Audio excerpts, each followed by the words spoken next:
it's a good let sign. me These people work hard. They do things in real life. let me try to That's what Kendall saying. let me Yeah. Calling people comedians is definitely It's a psyop. no, it's Basically, not. it's a way to psyop you. What I'm trying to say is, like, Nah. if this was an educational room, aka a classroom, it would be information exchange, not debates. So what I'm saying But there is, is information exchange. not necessarily. No, I get what he's saying. not man. necessarily. Yes, it is. Listen, if we want to be let's try to be charitable. What he's simply saying is this is not like an academic room. It's just a room where people, debate. Someone spits some ideas. You can learn from someone's information that they provided in the debate, but it's not necessarily the environment where you sit down there and listen and get lectured to learn. Yeah, It's not that. It's also not a butcher shop. It's also not a garden. But you don't think it's a comedy store? You don't think it's a comedy store? Car manufacturing hub. It's also not a fucking Mars Space Center.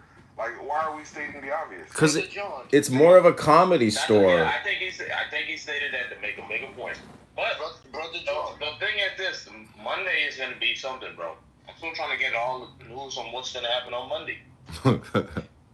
Brother John, may I ask you one more thing? This is Brother Loki. What did you ask? All right. We do have philosophical debates and deep, profound debates, and sometimes they take the guise of simplicity, because under simplicity there's the complexity that most people cannot fathom. And I would just ask you: do you believe fishes could get thirsty? Let me ask you a question. What do you think the following statement means? The more you think, the more you speak, the further from the truth you're going to get. I think that is. Why don't you just answer the question first, bro? Like, come on, that's the mark of a dishonest interlocutor. A dishonest interlocutor. He's asking me if fish get thirsty. Come on, it's a joke. It's called comedy, man. That's a joke. Yes or no question. It's a joke. You want me to dignify his joke with a yes or no? It's a joke. It was a question. It was a question. I'm sure fish get thirsty, yes. There you go. Oh, sure. It's rare. Most people say no because they feel they cannot possibly get thirsty because they feel they only suffocate. So I think you were very honest with saying that. Thank you. Well, it's logical. It's the organisms need hydrogen and oxygen. So, I mean, of course, they desire and need water in their system. Why couldn't it be at a constant state of equilibrium such that it never needs anything? Because there's never equilibrium in the ocean. There's Why not? all kinds of salt differentials, etc. Why does it have to travel to those areas where there's salt differentials? Let me ask you this. Why can't it habitate in a particular area where the salt levels? Okay, let's static? not go down that route. Let me ask you a question. Just answer that question. Why can't a species of fish stay in an area where the salt levels are consistent, such that it's at a state of equilibrium, never becoming thirsty? All right, I will defer to the green bean moderators. I'm not going to continue answering any of these fish water questions. Let me ask you. Let me do a quick diagnostic. Say you get in the phone. Let me do a quick diagnostic here. Concrete, answer this question. What is 100 times 1,000? Concrete. What is 100 times 1,000? 10 million. So 100,000 or 100 times 1,000 is 10 million. Okay, the diagnostic has been answered. What do you call 10 million fish? 100 times 1,000. 100,000. Oh, you got me. Anyway, so can you answer my question now? So, since I've answered yours, can you answer mine? He might give you a Bible and a slave. You know how they do. Okay, I want to give a compliment to Loki and Concrete, maybe, but mostly Loki. I answered your question. Okay, go ahead. State your question in one sentence. Why can't it be the case that there's a species of fish that stays in an area where the salt levels are static? Okay, I'll agree with you. Yes, correct, Concrete. All right, would that be the case that a fish does not get thirsty if there's a constant state of equilibrium between the amount necessary and the amount that was on intake? I'm sorry, I'm going to have to stop answering these questions, and I'm going to go back to Okay. listening mode. All right, thank you.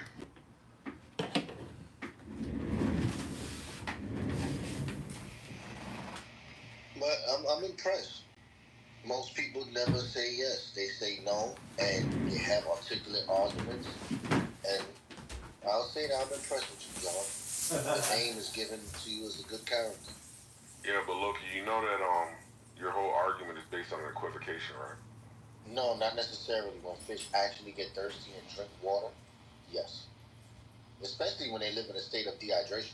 I think Brad established that they don't get thirsty in the way that humans do. So when you talk about No, that's equivocation. So so when you talk about thirst in the way that humans get thirsty, no, fish don't get thirsty in the way that humans get thirsty. Nah, it wasn't Brad. It wasn't wiser. No, the key word is dehydration. Yeah, but look, why would they when their brain doesn't even perceive that they are thirsty? So you agree that you're talking about two different senses of the word thirst? No, I'm saying that the biological need for thirst remains the same in both the species. Why? Because we both have involuntary movements such as blinking, and we're not, how you say it, conscious of it because our brain doesn't allow us to perceive it all the time. So with the fish, it doesn't allow them to perceive that they're thirsty. It's a little bit like breathing with humans. A lot of people in this app, I don't think they're breathing anymore. I think they're just chronically thinking, speaking, and responding. They're, not breathing. So let me ask one more question to Concrete. Can a human get a deficient in breath? Yeah, why not? Are you saying that fish in their breathing? Well, I mean, you got the respiration cycle, you got the hydration cycle. Functions? But let me ask a more important question. Are you called concrete because you're thick as you're thick as concrete? Meaning, is it? Doesn't your name imply that you're stupid? Yeah, look at you cracking like pressure. Look at you being emotional. Doesn't your name imply that you're stupid? Look how irate you get. Go smoke some weed and feel better. He's John, brother. He's actually a mason of the highest order, meaning he could lay a foundation brick by brick, fundamentally to architecture and all the spiritual realm of philosophical ideas. And I think you too, my brother, can do the same. Well, see, as I stated earlier, I believe that this is a roast app, aka comedy. And so when I say stupid, I don't mean stupid as in like retarded or autistic or Down syndrome. Like, I mean that, like, if you are a Freemason and you are stupid or thick as a block of concrete, that's really like the all, or he has become the universe. That's all I'm trying to say. But apparently, that philosophical, esoteric concept flew over his block of concrete. Kendall, you there? Yep. Can you imagine somebody? All right. Can you imagine? Can you imagine somebody who you don't interact with on a regular basis being this fucking invested in you? What does that mean to you? Somebody that you don't interact with on a regular basis is so invested in you. That means they're a fucking creep. Maybe they should find something better to do.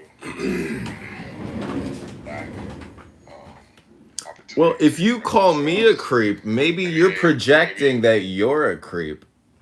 Maybe they lack opportunities to express themselves in any meaningful way, and this is their only outlet, and it's a frustrating existence when you see other people doing what they want to be doing. But welcome, John. Just try to be normal. I know it's hard. Yeah, you see how he kind of try to make a correlation, like, hey, because I recognize a person with negative traits, that I must be able to recognize said trait because I too have that trait. And we're supposed to be the dumbasses here, like, all right. It isn't really belief in mechanism. Probably, I take it to be the result of mediocre work, where you've got to you're down 50 points in your head and you know it. But if you could tell somebody that they're down 100 points, then you obviously could feel better about yourself because you know you're down 50 points. He knows he's down. He's not winning. And so everybody else that he might perceive to be a threat or to be actually winning, he wants to diminish them. Remember when you said that?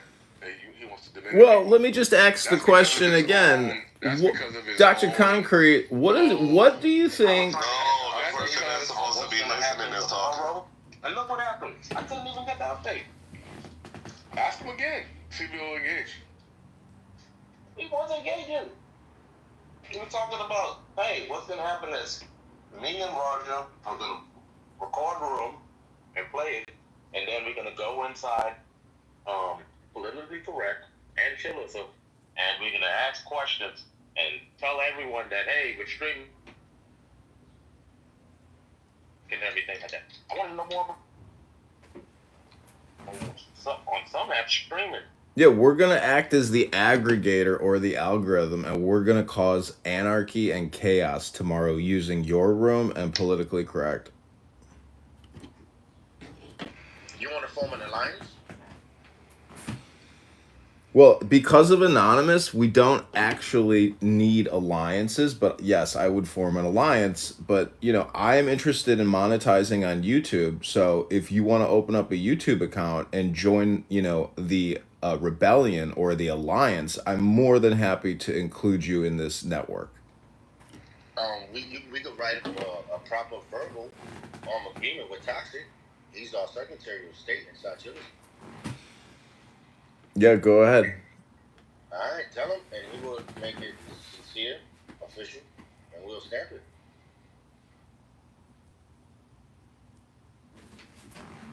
Sometimes diplomacy is the best matter in these type of situations, my brothers. If you ever try to monetize off my content, they're coming for you. Well, it's not just me. Look, none of those anons in the audience are me. I'm telling you directly. I don't give a fuck about anything else. Just letting you know. Okay, got it. It's been noted.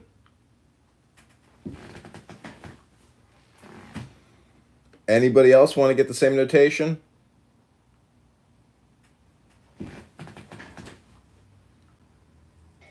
Just please make sure you communicate to your brethren that the question of... No, you don't want to help him actualize his vision? Absolutely not. He has a diabolical nature, and he only means to utilize this in a negative way, which I do not support. Is that true, John? Is that true, John? You want to use it? No. See, that's him projecting, and I don't respect that. I don't appreciate that. I'm going off of what you said before. So that was your introduction to why you record. Poll about me, and I count polls about people as harassment. And if I'm going to be harassed, I should have a mod badge while I do it, while I'm being harassed.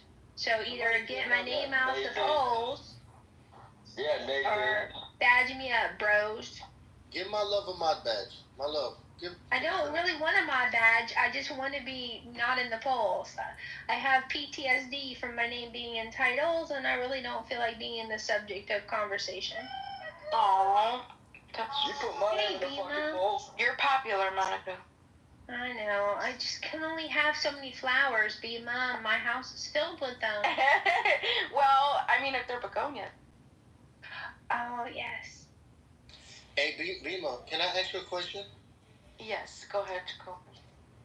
Earlier, for the past couple of days, I had people stump with a profound question. Here's the second.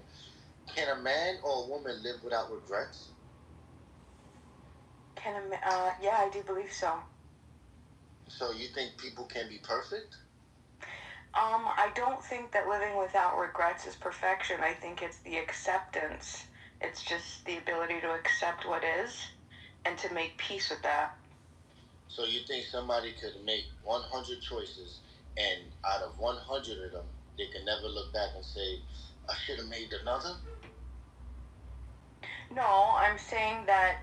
Oh, are you saying like built in, like they no longer have regret? No, I think regret will always be something that is a conscious thing that we like look and reflect on. But I'm saying like it's a conscious choice to whether or not you want to let that hurt your future and your now. You know, the past is gone forever.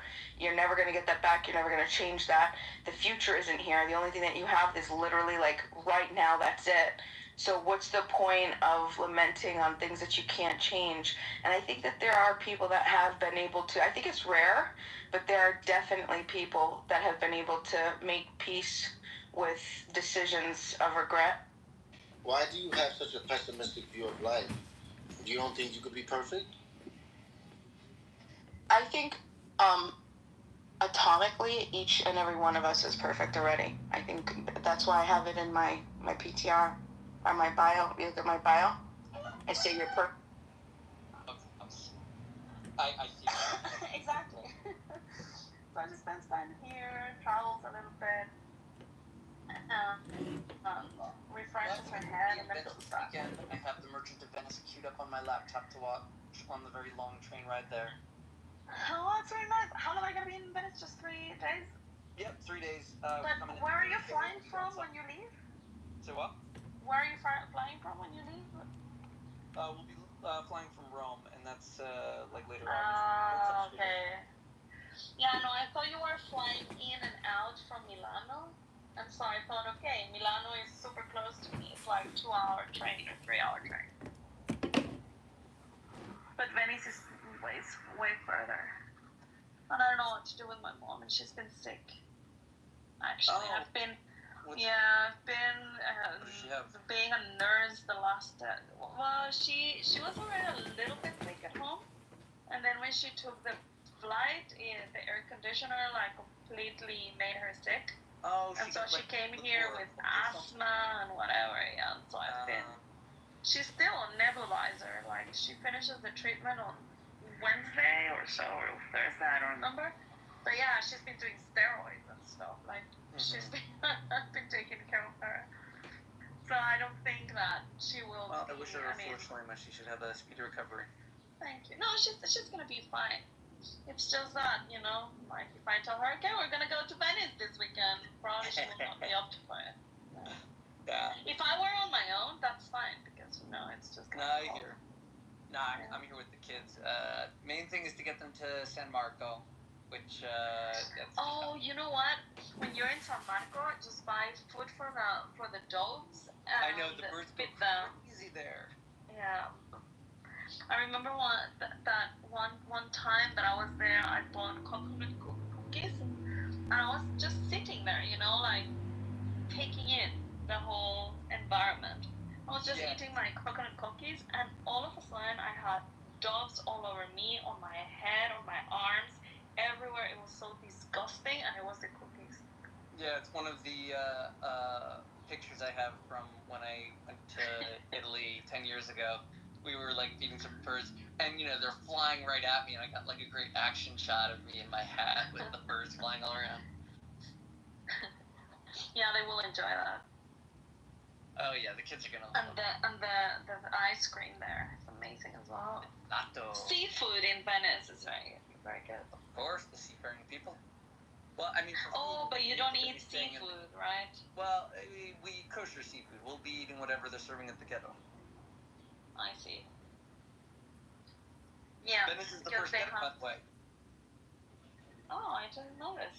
I heard something say one of the earliest, but I'm pretty sure it's the early one. I think it's the origin of the phrase ghetto, like it was a jetty, which I think is French for a type of a port. So ghetto comes from Italian? I think so. Well, it sounds Italian, right? Ghetto. Yeah, I didn't know. I think it's Italian for jetty. That's really interesting. I don't think I realized if I ever went through the Jewish ghetto. You might have. It's like right towards the top. Like as you're walking through the city to get down to San Marco, like from the train station, you walk past it at least. But I'll be there for Shabbos. So I'll be staying there. I'll be like doing. Oh, it's really nice. Yeah. Are you guys enjoying your trip? Are your kids fascinated with everything they're seeing? Yes. The kids are like, stressed out and all over the place, but it's a lot of fun. We had some scares, My wife's bag got snatched at the train station. Oh yeah, you said, but you recorded. I was surprised that you record everything. Yes, we got everything back. I didn't see the criminal. God help him. Yeah, that is actually amazing. Like, I would have never had any expectations of recovering any robbed stuff in Italy. Yeah, no, I was freaking out. We were at the train station, but she had to find my iPhone, and we acted quickly. So the cops moved fast. They moved really fast. Like 5 minutes into the conversation, there were 8 cops there, and they were already telling us they recovered the bag and it's on the way back. Wow, that's really cool. That's amazing. Well, and what other scare did you have with the kids? Well, because of the theft, we were late for Shabbos. We had to catch a train that was going into Rome late, which is nerve-wracking for us. And you did Shabbos in Rome? In Rome, yeah. Touched base with the Chabad guy over there. Nice. So you're not going out on Shabbat on Saturdays to walk? No, I walk on Shabbos, but I can't carry. In fact, we did do a fair amount of walking in Rome on Shabbos. We walked to the old shul, right? Because the proper, Rome proper, the old city, not the most livable. It's not where the Chabad guy is. He's across the bridge, across that little island to get to the shul. On the other side, the great synagogue with the Doric roof. Did you guys go to Florence? No. We did last time 10 years ago. We went to see David, which was truly impressive. But and we walked around Il Duomo, which is humongous. Yeah. Also, the what I really like is the Ponte Vecchio, where all the jewelry is. Mm-hmm. All the jewel shops. Yeah. Oh, it's amazing. Yeah, but we're having a lot of fun. The kids are seeing a different way. It's fun. Oh, that's really nice. Well, I'm really glad that you guys are enjoying. Yeah. When are you going back? The 20th, I think, is their flight back. Okay. Well, listen, if you're gonna be this weekend, let me just check with my mom. At least I know you will be in Venice. Yes. This weekend, let me 100%, check. And that's our last hurrah to the north. We'll go to the north for Venice, then we're gonna be back down to Agropoli and hanging out by the beaches south of Amalfi.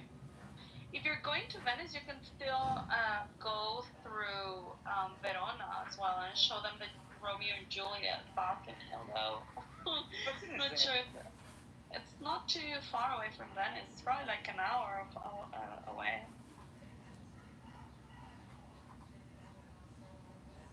In Verona. Hey, Pepe. Hey, John.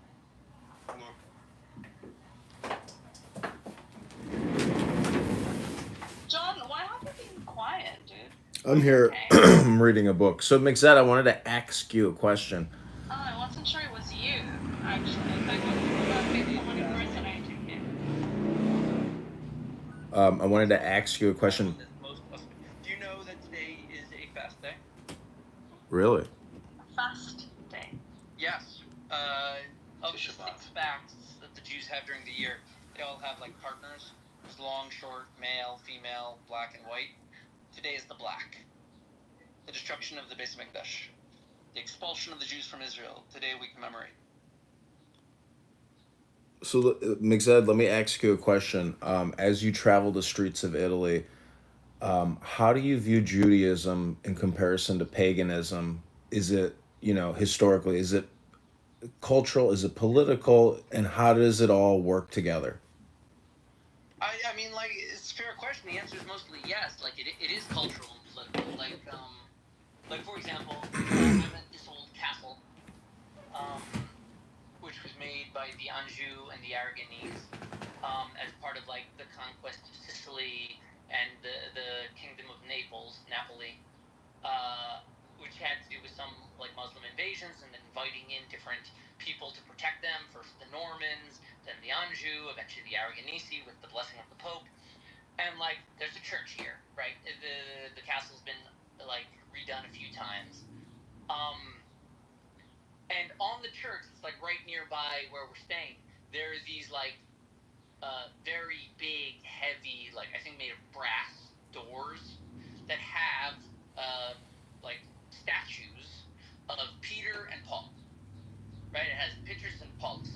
Yeah, it has listed there. They also have on a different door. It looks like they have depictions of the conquest of Jerusalem. Maybe I'm not sure exactly, but Peter and Paul very clearly they're marked and named.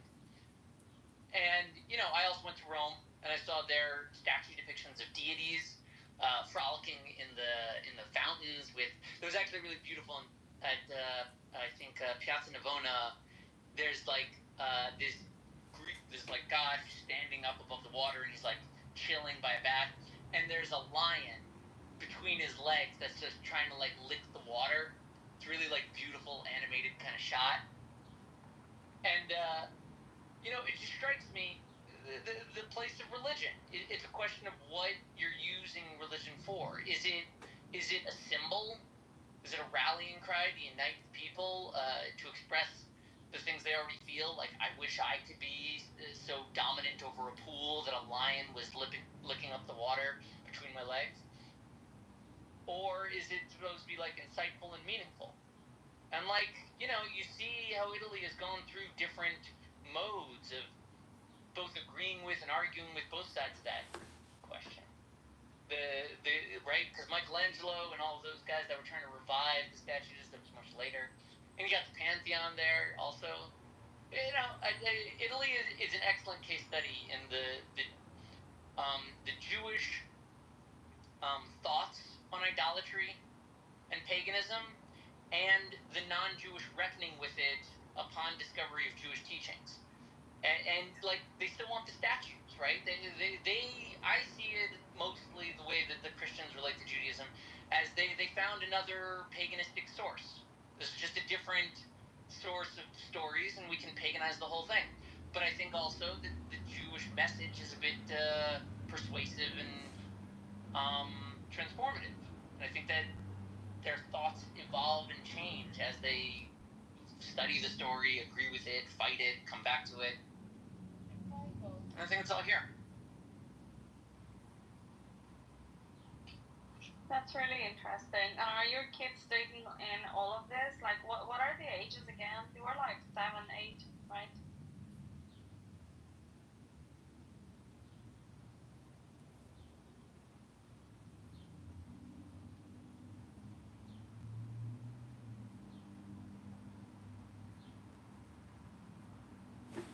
Anyway, why have you been quiet, John? Well, they deleted my other account, so maybe it feels like a different experience for you or something with this new account. Because I asked this atheist, you know, what a Homo sapien is, and he got so emotionally upset that he reported me, and he's like, "You're that motherfucker who has all those accounts, you motherfucker." And I think his name is Mark. I don't know if you know that guy, Mark. I think his name is. He has got a different name on here now, but. Yeah, thanks, McZed, for that answer. I thought that was really interesting. You look very handsome in that photo you have on. Oh, thanks. I think it's the hat that gets women so excited when they see it. You got a very handsome face there. And the shirt and everything. Like a very good photo of you. It's actually a complete clone of Anton LaVey. I don't know who that is, but he's got a nice smile. The beard is nicely groomed. Danny's projecting. Danny's projecting onto me. Danny, do you think you're a witch? Why? Yeah. Who do you think's more handsome, Luges, Tickles, or John? Oh, they're both different types of handsome. Now, don't forget, underneath that Trump hat is a bald head. So take that. If you love hair. That's what I am forgetting. I mean, Lou has definitely better hair than you. Also, his eyes are nice. Who do you think would be a better husband? My friend the trash bag, a trash bag, or John? I don't know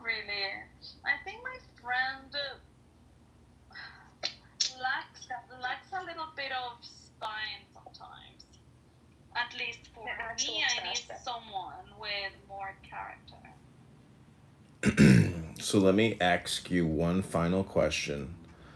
What do you think the answer is to the super secret hard riddle known as the riddle of the Sphinx? I have no clue what the riddle of the Sphinx is. I mean, you've heard of the Sphinx, right? Yes. And did you know there was like a riddle tied into the Sphinx? No. So maybe Google it. Google what is the mystery riddle of the Sphinx. Amen. Riddle of the Sphinx. Amen. So I wanted to also say that tomorrow we're doing something different here on Clown House. We are live streaming all of the rooms in Chillism, Politically Correct, a couple others, and we're going to do live feedback. We're going to do like a sample, and then everybody gets to give their opinion on what they just listened to. Then we go to another room, or we hit, resume. So it's going to be in the muff with Roger Mayhem hosting and John Kitover producing. And I heard that now I heard that exactly. Now he works for him. Also, by the way, I can't believe I spent the past 4 years complaining to you about my ineffectual behavior in my toxic relationship, and now you think I'd make for a spineless partner. No. I have no. It was nothing referred to your relationship and what you've shared with me. It's just like the way that you come across. It's just like, I'm not saying that you're a spineless, slimy bitch. I'm just saying that your personality is more agreeable. It's true. It's true. You need a manly man, and I am a faggot. No, you're not a faggot. Anyway, John. I hear that now you work for Roger. That's very interesting. Well, sometimes you get confused and you think that the parasite is the host, and sometimes you think the host is the parasite. But in this case...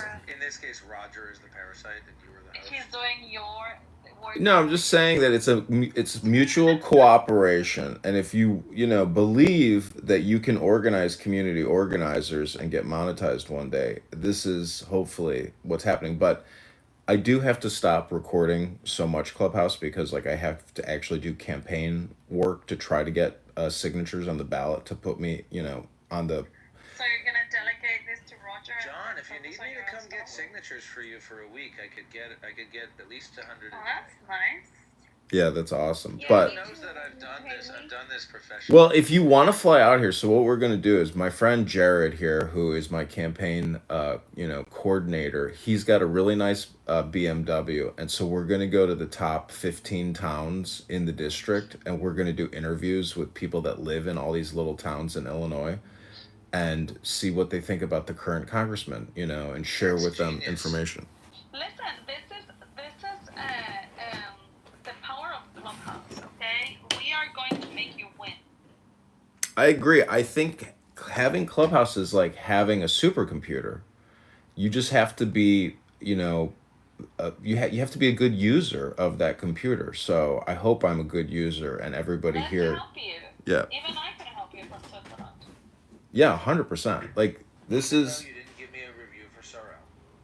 This is a spam operation in a way. So I need as many brains out there spamming to, help educate people and stop getting people from asking questions. Create videos and start using. Bima wants to be a part of the campaign. See, I think the whole thing, can essentially, I hate to say that Robert Taylor, aka the Bitcoin laundromat guy, he has this theory of praxeology. Now, I don't want to spend too much time on this, but if you look at the Mises Institute publishes the theory of human action, and I couldn't stop laughing when I read that. What do you mean you couldn't stop laughing? Because Robert Taylor, in a way, is right, but he's also really stupid. He can't explain the theory of human action because it's so complicated. And there's so much in it that to think that you can come on a social audio chat app and exchange, terabytes of information, you just can't. Yeah, I was gonna say what's there to laugh. Like the Mises Institute is one of the best places where you can actually get educated in economics. I love it. Oh, don't think people are that complicated, and I don't think the universe is that complicated. It's all just, information. Well, Danny is one of the best crisis actors any political candidate has ever hired, and I thank you, Danny, for being such an effective agent on behalf of Mossad. Oops, did I Freudian slip there? Just kidding, Pepe. No, they don't want me. Are you joking? I was brainwashed by the America. They're just using me as a patsy. I don't know. I was gonna say that I would be the worst for Issa because I'd end up strangling the bitch one night. I promise you that. What? Pepe is a sociopath. Did you just figure that out, Issa? Bima, welcome to the stage. Bima is also a crisis actress in the campaign to elect John Kitover. Welcome, Bima. Hey, what's going on? Who's the guy in your PTR? Issa? He's an athlete, of course, paramedic. This guy is really inspirational. He's normal apart from his arms, right? Like, he doesn't have arms, like, they never grew. And he plays tennis, he rides horses. He plays tennis? He swims, yeah. He swims. What is his Olympic event? Does he do the shot put? No, he's a gold medalist. And In what sport? In tennis, in running, wow. in horse riding, and I don't know, like, he plays a lot of sports. And he's fully sufficient. Like, I met him a year ago, and I was having dinner right next to him. He had a steak in front of him. I was like, shall I ask if I should cut his food, or I should help him? Like, I didn't know, like, what to do. I was like, no, Isa, that would be rude. Just, like, let him ask for help. So wait, does that mean his penis is technically his real arm? Probably. But the thing is that he ate exactly as any other person. Of course, he had to lean in a little bit more, on the plate. But he ate with the fork and the knife, and he cut his steak. He did everything neatly. The only thing he asked me to do is to please put his glass of wine a little bit closer, of course, because of course he was not gonna be able to reach it. But that's it. Everything else, like, he put on his, well, he doesn't use a jacket, right, because of the sleeves, but he uses a vest. He put on his vest. He took off his vest, like, put it in the chair.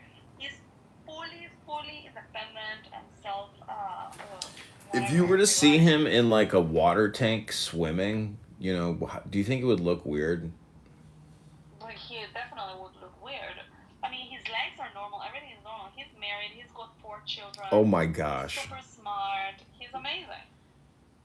He's like 175, which is like what, 5'11". What's that syndrome called? Is it called pterodactylism or something? That would fucking suck. Like, how he would be able to jerk off, dude. That fucking sucks. Well, listen, he can clean his ass when he goes to the toilet. So what makes you think that he cannot jerk off? Yeah.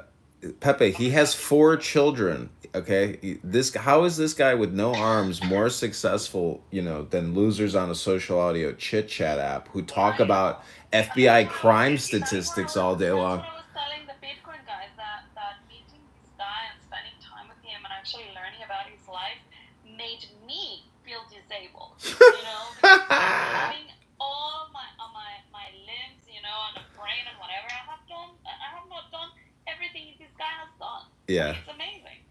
You see, Issa, myself, and John, we could all die in a bus accident, and everybody's lives would go on the same. Nobody would miss us. No children would starve because we don't have any. The love of our life wouldn't be there at our funeral. I was trying to, like, refute what Pepe just said, and then the more I thought about it, I was like, you know what? I got a lot more work to do. Might be a good thing. Like, if you die, nobody will miss you, and that means you caused the least amount of pain on this planet. Amazing. But see, that's why you're stupid, Pepe, and you don't read books. Like, I mean, I was reading Tanya yesterday, and it talks about selflessness and kindness and mercy and being charitable. Like, there's a lot of good things in life that you can do. I mean, you have a very sociopathic and homicidal ideation type of, personality. I mean, you talk about murdering hitchhikers and dissolving their bodies in acid baths. Like, why do you come on here and say, so much negativity? Well, I don't, maybe that this one time you bought somebody who was hungry a meal and made their day, and you did some nice things for them, but then, you end up dying, and that person feels sad for many more days, and that has more of a negative impact than you had a positive impact on his life. So maybe I actually, my outlook on life is the best. I don't know. But I was just realizing that the title of the room, and then we can go back to the conversation.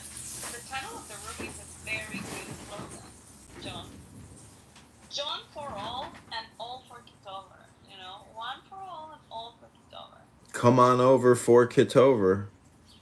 Yeah, I mean, like, you're gonna work for all, and all are gonna vote for you.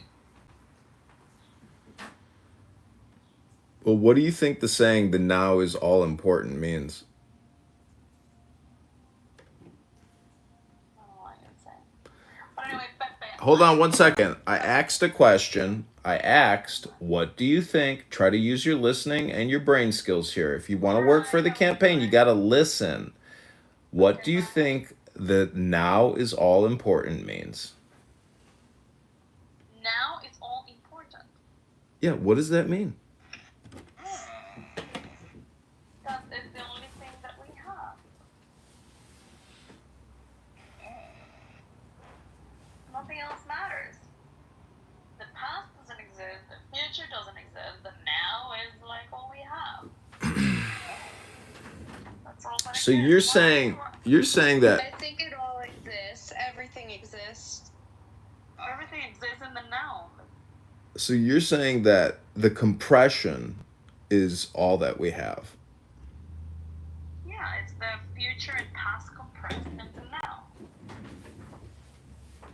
Right? Is it the event horizon? Danny's so funny. What does it mean, John?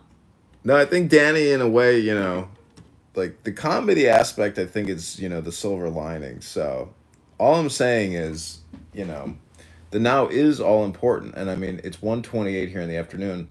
Everyone here, has things to do. But here you are, communicating. But, there's an expiration happening in the background in a way.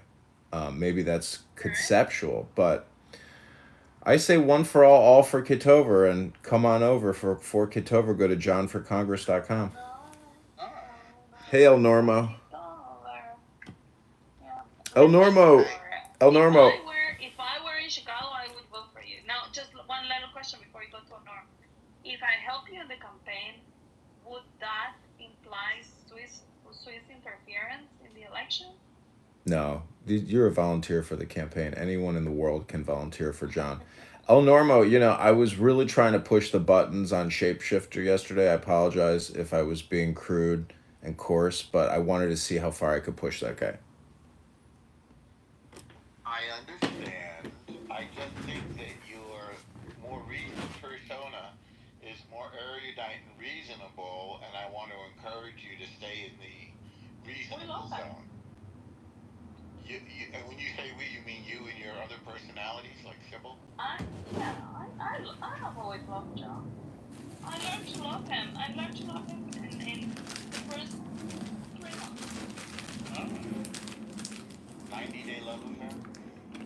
Yeah, no, I mean, like, at the beginning, well, he used to have these photos of, like, a woman with, like, how do you say, a wig, and she had, like, something in her face. I think it was, like, a purple dress. I don't know if you remember, John. And he used to come to our rooms with some and just, like, start yelling and whatever, and we hated him.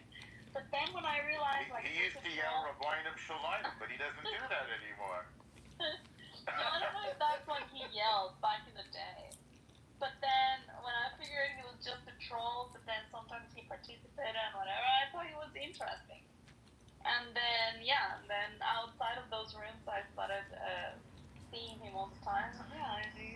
appreciated him.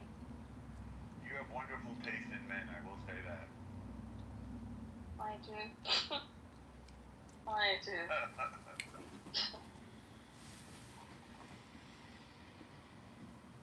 Anyway.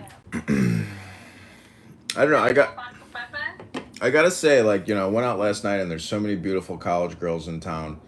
And, at 42, having like tasted and witnessed just about everything under the sun, to me, the two most beautiful things in life are women and wisdom.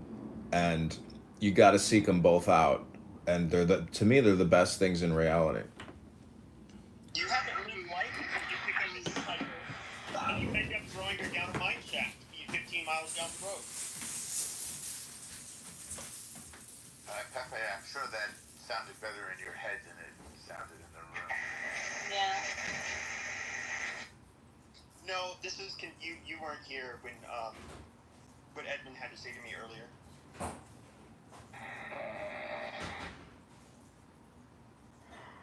Here's the picture, John. Oh, that's a very good. Oh my God, what is this fucker doing? You're gonna get kicked out if you do that again. Okay. Everybody say goodbye to Jacob.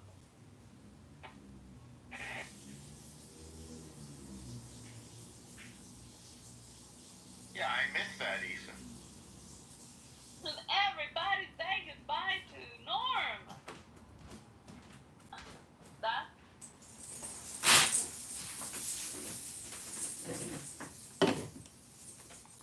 So. Yeah, look at Danny's photo. Oh, El Normo, I don't know if you heard, but Roger Mayhem are doing a show tomorrow in the Muff from 8 a.m. to 1 p.m. And we are going to do like a Mystery Science Theater 3000 thing where we listen to Chillism, we listen to Patty's Politically Correct, and then we do a break and a pause and do live feedback and analysis on what they're talking about. Honestly, that's gonna be a waste. Yeah, that's gonna be a waste of time because you are going to have people just listening into the. I mean, you're gonna waste your time listening to another room that you're not in, and then you're just going to discuss the content. It would be better if you're just recording it, for the snippets or whatever. All of you go into that room, you participate, you trigger them actually to say things that you want them to say. We'll see that. And you trigger them and you participate, and then you go and have a post-room discussion. Well, it's a roast show. It's a live roast show. But also, don't forget, because we have the room open and we're going to title it in a certain way, and we're going to go into those rooms and say, hey, somebody's live streaming this into Roger Mayhem's room. Like, we're going to cause chaos while we do the show. I know, but that's what I mean. Leave the room open, have your room just like you have your stuff, just with one account. Leave it there in the Muff if you want, but then you guys go to the room to actually provoke these people to say the shit you want them to say so you can expose them. And then do a post room. But just like listening passively, that's idiotic.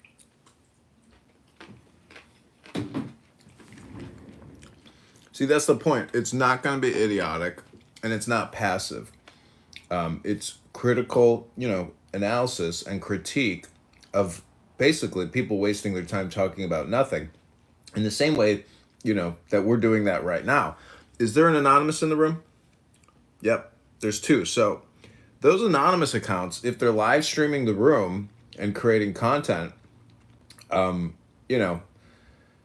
basically filming a show about nothing. And, El Normo, I know you're, a filmmaker. And so, like, I consider myself a filmmaker as well, having produced, 40,000 YouTube videos over the past couple of years. But really having no success in terms of, viewership. So I'm just trying to, like... That's like running a hot dog factory and saying I'm a chef. Well, never knock a good Jewish hot dog stand, because the secret is in, having a line and doing just a couple hot dogs at a time. And then the line builds up, and then everybody driving by sees the line and they say, oh, there's something good there. So the whole thing is, public relations and marketing and advertising and spamming in a way. I mean, El Normo, do you think like the greater the product, the greater the opportunity to spam it is, but you have to find essentially a way to create a mind virus, which is, free clicks. So that's what I'm trying to do is, and I'm trying to mix it with my political campaigns. So that's my theory of activity, or as the Mises Institute says, the theory of human action. Wait, somebody I know was telling me about the Mises Institute. Is that Mises? I feel like I know about this. It's Mises. He's like an intellectual who came over from Europe, and it's basically about how a government destroys economic growth and opportunity and eats out the substance of their people.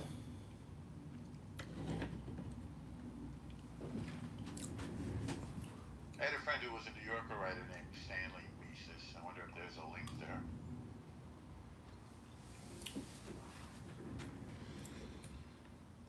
Wow, I have smashed Gaza. People, it is. How do you view this news cycle with regards to the war? I mean, I heard somebody say you can't just go save the hostages because they'll kill them, in the attempt. So, what's like the optimal game theory if this was a chess game? How do you eventually get a checkmate here? You know, there's a great Nobel Prize winning game theorist. Unfortunately, I don't remember his name, but somebody on this app knew his name right away. You can find the YouTube. He's old now. Number one, if you offer them more than one, criminal prisoner that you have in your jail, if you offer more than one for a hostage, you're an idiot. You're a fool, according to game theory. So you don't trade 1,000 for one. That's number one. Also, I don't think the negotiation does anything except encourage them to do this again, unfortunately. So, I think the only option is to smash the hell out of them. That's all I can think. And just make it so that they understand that anybody who does something like this will never again be able to allow themselves to be seen on top of on the surface of the earth. And by the way, Qatar should be pressuring those Hamas weirdos in Doha as well. Because everybody wants this thing over. And Qatar should say, okay, if you don't make a deal right now, we're going to stop your room service, which, by the way, they did something like this. They took away their personal weapons to try to pressure. So first we're going to stop your room service, and then we're going to kick you out of these 5-star hotels, and we're going to let the Mossad do whatever they want to you. We know what that's going to be. And I think that would end this. It's time already, What do you think? Yeah, isn't it ridiculous that the war could come to an end because people get kicked out of their, luxury suites in Doha? 5-star hotel. Isn't that absurd? I mean, I saw that the daughter of Yasser Arafat is worth like $5 billion. Suha Arafat. How many did you say? 5 billion, I think I read. 4 billion, 3 billion. I think it's $1.5 billion. But $1 billion here, $1 billion there. Sooner or later, that adds up to some real money. So I mean, is she going to be magnanimous and give that money back to her people and build 60,000 housing units? Like, what is that? Like, why can't the International Criminal Court seize her assets, and redistribute that back to her people? Because clearly, she didn't earn that money, and so if maybe it's legal because she got it in the estate, but why the hell was he worth that much money? So I don't know why they can't seize that money. Well, if it's in France, I guess the money's in France, right? I mean, I guess it deals with the government in France whether or not they can seize those assets.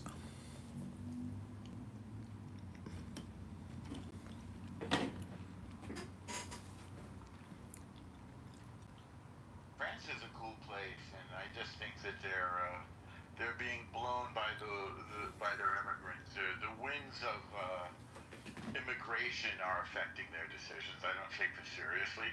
If you look at the headlines from 40 years ago, they're almost identical, you know. The world says to stop arms trade with Israel, and I don't know what else. Israel should get out of Gaza. It was literally the same thing. Or Israel should, you know, honor the 1967 war. It's almost ludicrous nonsense, but it reflects the fact that the world would want this to go away. It's upsetting to have to look. You know, people don't want to open their morning newspaper or their, you know, even digitally on their iPad and see pictures of kids hurting. Nobody wants that. I understand that. You know, I am not for abortion in this country. I think we should be giving women checks of $10,000 or more to have children. I don't think we should be paying, you know, $1 billion monthly for abortions in this country and killing, you know, 80,000 children a month. So when I see, you know, dead babies or malnutrition people dying, I know that that's nature itself. But what is happening in America to me is unnatural, and it's not natural. And it's very sick, I think, what we're doing in this country in our medical industrial complex and with all these abortion doctors. And so, you know, to me, justice for October 7th and, you know, attacking the Supernova Festival and taking all these hostages is, you know, an opposite and equal response. You attack the Supernova Festival, you cause a supernova in your city, and there goes your you know, your civilization over there and that beautiful piece of real estate. So I think everything can be rationalized, you know, and America is a perfect example of a place where you can rationalize anything. What do you think? I'm saying that America has absolutely no moral ground to stand on whatsoever with regards to just about anything, because we are the purveyor of the world's largest military industrial complex. At $1 trillion a year, we fund our war machine. And we fund, you know, through Medicare, Medicaid, and over $2 trillion a year, we're paying for all these abortions. Taxpayers are being taxed to murder 80,000 children a month in Planned Parenthood facilities throughout the country. So I'm just saying that, you know, I want to just describe the situation accurately and say that, you know, if there's any hypocrites around, just, you know, just realize that, like, as an American, you really have no moral or ethical bedrock or cornerstone at all. We are such a liberal Democrat toxic society of hypocrites and death dealers, and, you know, shameless politicians who do not demonstrate humility or you know, maybe fake kindness, but it's so all inauthentic because it's all based on murder, in my opinion. I've never heard you say that. I don't think that there's any more reasonable conversation about abortion. It doesn't acknowledge a woman's right to make that decision if she needs to. Well, I asked Grok, you know, whether or not you think abortion is murder. And according to Grok AI, you know, powered by this giant intellectual supercomputer, has concluded that abortion in America is murder. And if the AI that we supposedly want to keep talking about all the time because it's all important believes that abortion is murder, but that's just one platform. So anyways, I'm just opposed to abortion, but it's not, to me it's political. Everything is political. The debt is political, abortion is political, vaccines are political, LGBTQ is political, BLM is political, this app is political, your Instagram is political in a way. I mean, everything, not yours per se, but I'm just saying that, like, all communication is political, it's spam, it's projection, or it's, you know, propaganda. I mean, I'm just saying people are now in a communication place in 2025 where they've never been before. And it's so polarizing and addicting, or stupid. but it's basically all spam. And so, part of personal responsibility is choosing what kind of spam you're going to have for lunch and dinner and breakfast.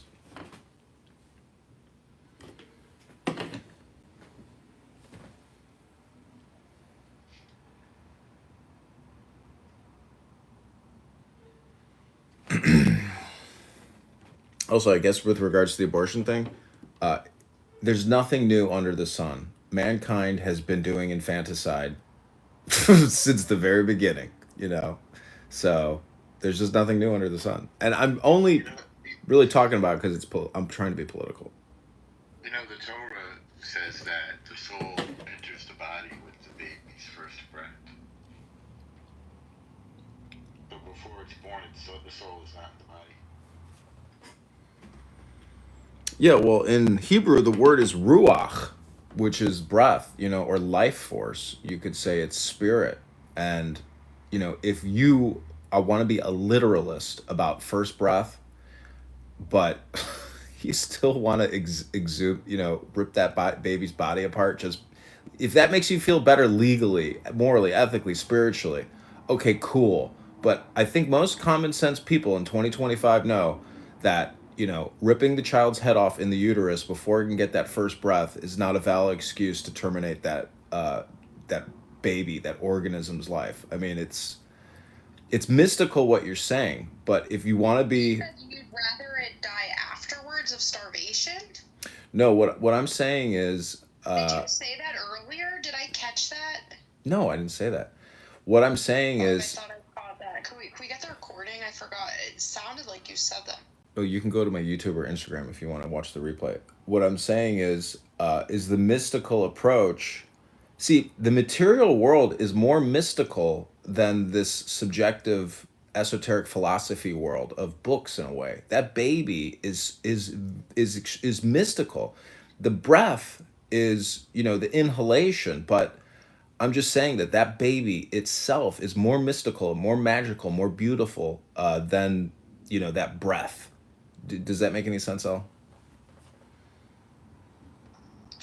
John, the thing is, the consequences are, in a world like this, if we were living in a biblical utopia, we would all be with our first loves, and there would be no thought of abortion. But in a world like this, what do you do then? You have thousands, tens of hundreds of thousands of children being born into unprepared lives in capitalist 21st century digital economy, It's like it's a kind of, it would have effects that, it's like people don't get pregnant to have abortions, It's like, oh my God, this happens. Now, I'm not in biblical utopia. I'm in Cincinnati, Yeah,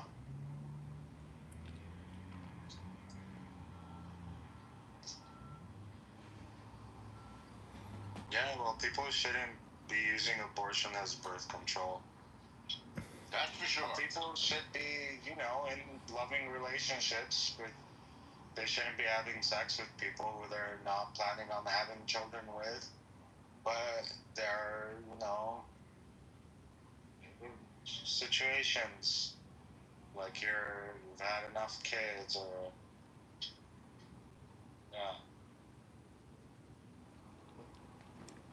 or it's too early. Well, I'm just saying that society today is so obsessed with the subject or the subjective as opposed to the object or the objective, meaning that the material world has become profane to all these liberal Democrats. The material world is the true, real spiritual world. It's the real. And because people are so addicted to politics and propaganda and mind viruses and thought control, you end up having unnecessary death. And I think, the abortion doctors, table is open to criticism. 80,000 a month? Never ending, we could stop it, we could liberate these women and give them money if they want it. I'm just saying, give them an option. If the government is going to pay the doctors and the health insurance providers, give the women an option for direct payment and subsidy of the pregnancy. Give the money to the people, not to the doctors and the corporations, if especially with regards to abortion, and especially because we have plummeting birth rates in this country. Do you think that maybe it's a sacrifice? You could say it, under the cloak of a white cape, anything is capable. I mean, modern day psychiatry and a lot of medicine is just veiled in terms of like medieval practices. It's just an updated version of the same old game that we do to each other commercially. It's very sick. Most people need a good environment, not more medication. They need more exercise and diet and, more security, better housing, cleaner everything, I'm just saying that. It's called Maslow. It's a pyramid, Yeah, I agree. I mean, Yeah. I don't know if I'd call it child sacrifice, like in some kind of, satanic way, but I would just say that if you've ever met with abortion doctors or seen congressional testimony with a very aggressive female liberal Democrat abortionist, to me, she's repulsive and she's a mass murderer. How do you feel about Kermit Goswell? I don't know.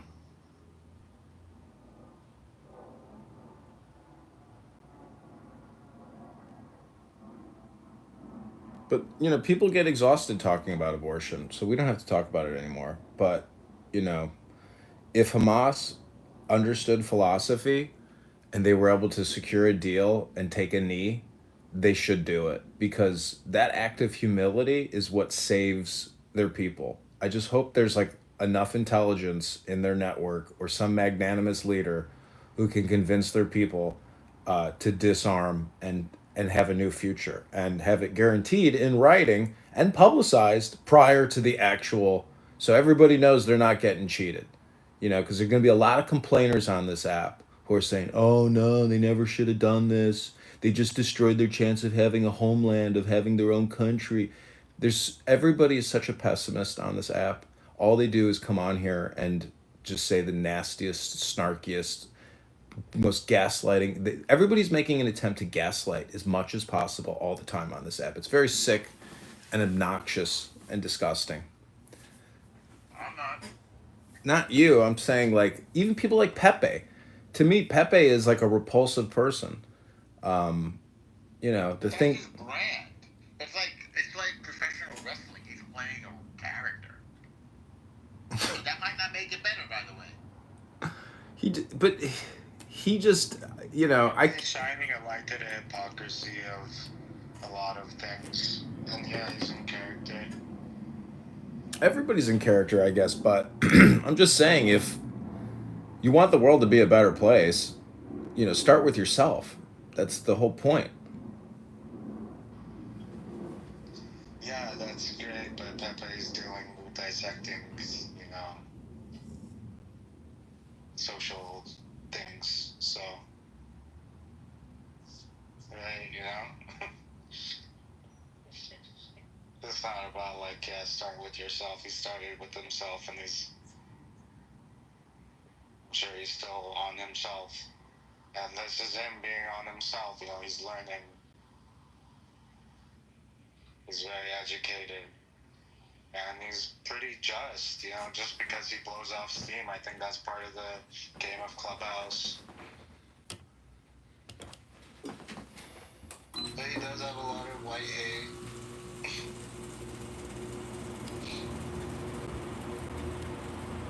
But I think it's a show he puts on.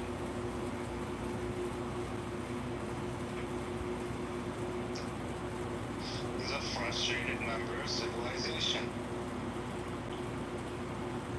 Like many others.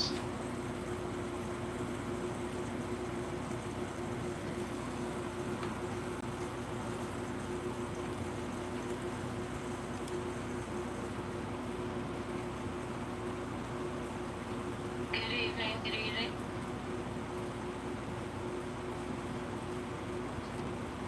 Let's go. Hey. How much should surrender? Yes, they should. Yeah, it's about time. It was about about time before it even started. You know what I love is how badass the IDF are when they announce that they've killed someone who is high ranking and they're like eliminated. Eliminated. Wait, what? What are you referring to? So when they showcase who they killed and they ride across it, they announce it and they announce it as somebody was eliminated. It's great. It's great. Those who are kind to evil are evil to kind. The kindness is stopping evil. If evil doesn't want to stop their dialogue, what can you do? Yep. Sacrifice yourself, and then the evil cries to the women of the West. This is the strategy of the sacrificing themselves and crying to the ignorance of the rest of the world. We just need, just a few pieces of information to understand.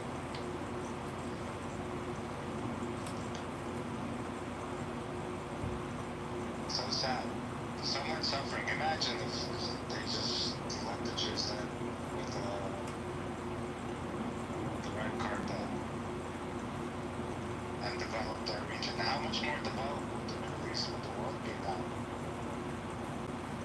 We might have been twice as technical. We might have been in 2030, 2040, 2050 now.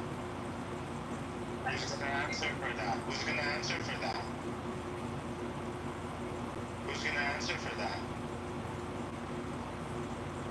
God is aware of what's happening and what's in your hearts and what's going to expand that.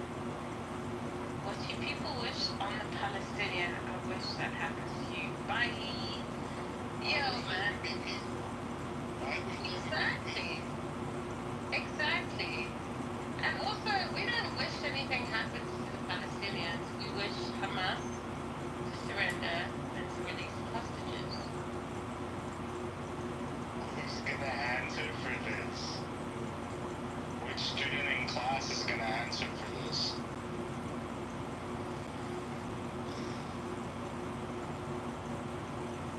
Incorrigible, unforgivable.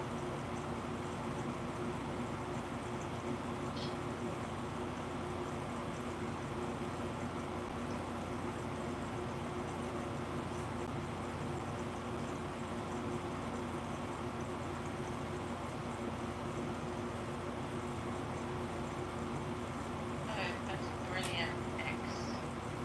So somebody posted in the chat, Gaza has one of the lowest average IQs, schools on the planet, and one of the highest cousin marriage rates. Wow. That's crazy. Irrational rage, right? Low IQ and irrational rage are the results. Lots of cousin marriages, man.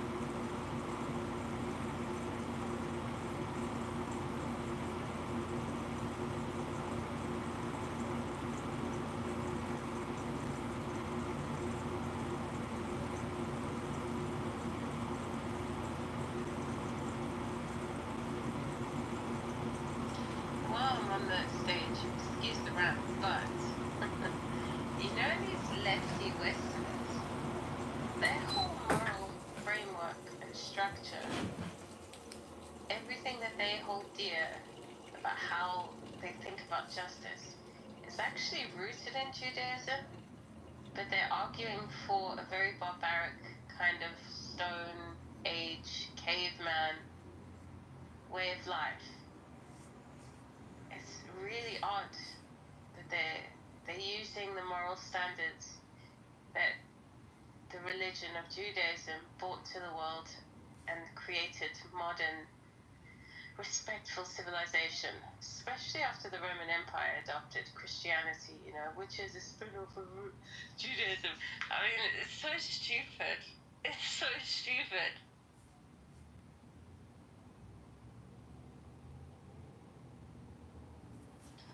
It's insane. You know always weird about the whole thing? I don't know if you guys have considered this before, but if they're getting genocided, if they're starving to death, why wouldn't they just release the 40 or 30 living people and the 20 dead bodies that they're holding on to and be like, all right, we're done? Because they're morally grandstanding. Well, they're not starving. They think they're. Oh, so they're they think not they're, actually starving? Is that what you're saying? They're not actually No, starving? they're not actually. And you know. They're not. And are they not being genocided either? No. So that's why they feel like they're actually doing something cool. They're like. They think they're. Yeah, they think they're the good guys. That's insane, bro. They must all be looking left and right, thinking, holy shit, where am I? What can I do? Nothing. Yeah, but we asked Resistance to pull up a video or any evidence. Because they can't say anything. They can't say anything.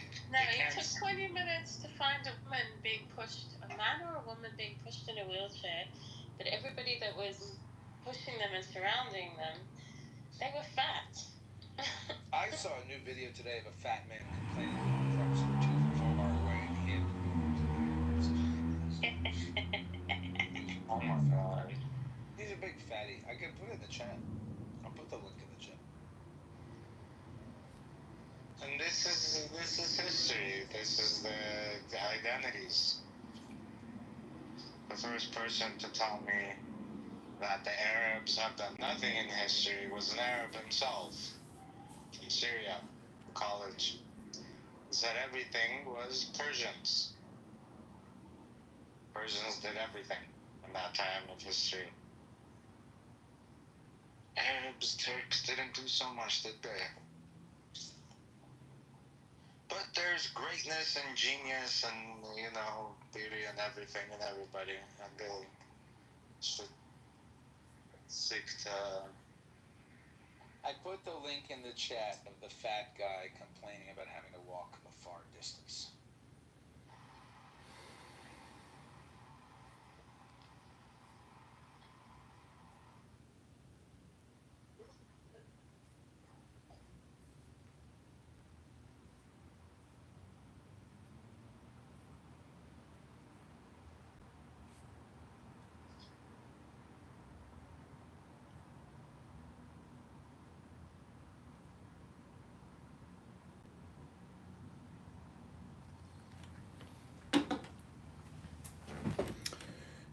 Pepe earlier said it, that if I died and Issa died, that, no one would notice, no one would care, everything would just continue going.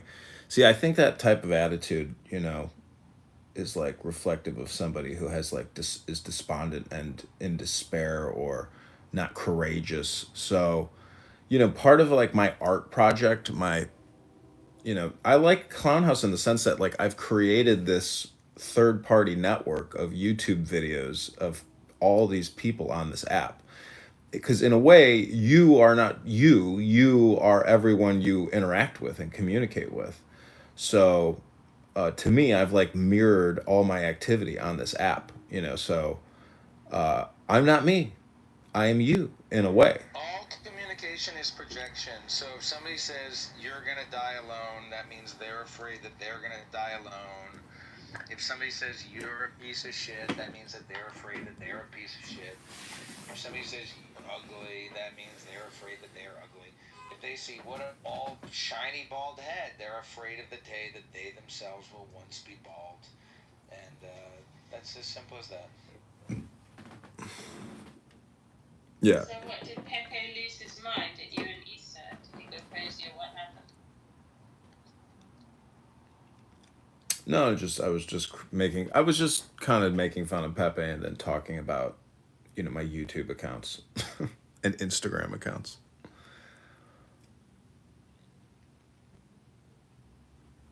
But yeah, I'm I'm getting very close, I think, to ending my recording project on this app. How long have you been doing it? Since 2020, so 5 years. Wow. I'm a little paranoid that I might be caught out on that because obviously I live in the free speech. But whatever. No. Somebody would have to go digging. No one's gonna dig through 60,000 videos. Is it 60,000? I think if you add up all the YouTubes and all the Instagram accounts, it's somewhere close to like, probably 40,000 videos. Yeah, I just used AI to sort through them and get all the incriminating stuff on the people I don't like on this app. AI is pretty amazing. I've been asking Grok to do a comparative analysis on voting record and Open Secrets lobbying records, and it's amazing. But it can like cross compare, whatever is in Google and do comparative analysis and do matching. So it's like really a huge. And what's amazing about X is because you can integrate it into your profile, it's like immediate deployment of content and propaganda or counter argument information. So it's amazing how by having it in the platform and how you can tag people, like X is really a different type of platform compared to Facebook or Instagram. It's like it's more it's faster and more easily accessible as opposed to other platforms. X is very dynamic now. I mean, it's I think valued at 150 million. Do you make it talk to you in Ebonics? No, I don't do that. I can come to Clown House to listen to Ebonics. That's a possibility. I can come to Clown House and listen to Ebonics any day of the week, any hour of the week. This is a Ebonic colonic. This app is an Ebonic colonic. But what I'd like to do is get back to reading books, because if I just read the Tanya for a couple minutes, I realize how much time I'm wasting here and listening to all these conversations. So I really do want to like stop the recordings and get back to like recording books so I can, thrive and prosper and survive, because just listening to people have random conversations, it's not programmatic, it's not intelligent, and I think it creates brain rot. So I would, as a warning, I would encourage everyone here to spend like maybe 10 minutes reading a book on this app, as opposed to spending countless hours having random, meaningless, and when I say meaningless, I mean that like the conversations are one word at a time. It's not like sitting in a classroom and getting a lecture and a direct transmission of information. You are not doing information like downloading. You're like nothing is happening here. I mean, and I think that's why, to me, it makes interesting content to film, but nonetheless, I know that it's not a good usage of my time. That's all I'm saying. Or I've maxed out the recordings. The one thing that I have gotten better at not getting triggered when people say stupid shit. The other day, I was with somebody, I won't elaborate. It was somebody who I don't know very well. They said something incredibly stupid. I won't elaborate. It doesn't really matter. But they said something that was very stupid. And in the past, I would have definitely wanted to tell them, that was the dumbest shit I've ever heard, and here's why you're a fucking moron. And I didn't say anything. I just said, interesting. And that was it. And I was actually proud of myself, because walking away from that interaction, I thought, yeah, I didn't need to respond to that. That was stupid. If I had responded, I would have taken the bait, and then I would have been the stupid one. I would have become a self-roaster. And so I just kind of said, oh, that's interesting. And I don't think that I would have had that muscle. I didn't have the emotional capacity to do that. 5 or 10 years ago, I definitely didn't. I wasn't strong enough to do that. Hey, Zach. What's up, you fucking faggot? Sorry. I'm sorry. I'm just joking. I'm just joking. It's okay. I just want to contribute though, because oh my god, I'm still laughing from that, Zach. But anyway, I just want to contribute because I've heard some I guess unfortunate things during this room here. So I think that what's going on both sides of this conflict is very unfortunate. Um, I'm honestly not sure if the claims of the Gazans being starved is true or not, but I think it's hard to deny that people, like, not even on just like one side, like I'm not even just saying like the Palestinians are starving or the Israelis are like trying to be like one side here. I'm just trying to say I think both sides here are suffering, and I think it's not harmful to your personal narrative or whatever. If if people just acknowledge, that I think that it could be true at the same time that what Hamas is doing by not returning their hostages is harming their people. Wait, can you hear me? I have a red bar. Anyway, I can hear you, but I haven't. Well, I think it could also. I think it's also true. Can also be true. Israel could be suffering from scope creep because even people in the government haven't saying like, "Hey, we've been going too far." Like, this is only just prolonging the suffering for both of us. Like there's generals, journalists, politicians who've been noticing this too, and you hear someone complaining. I think.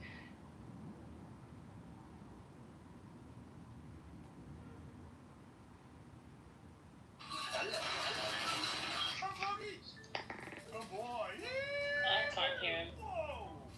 So the people of Gaza, if they are starving, it's because Hamas steals the aid in warehouses or puts it directly in tunnels, which Palestinians in Gaza have been saying on camera that the aid is disappearing underground.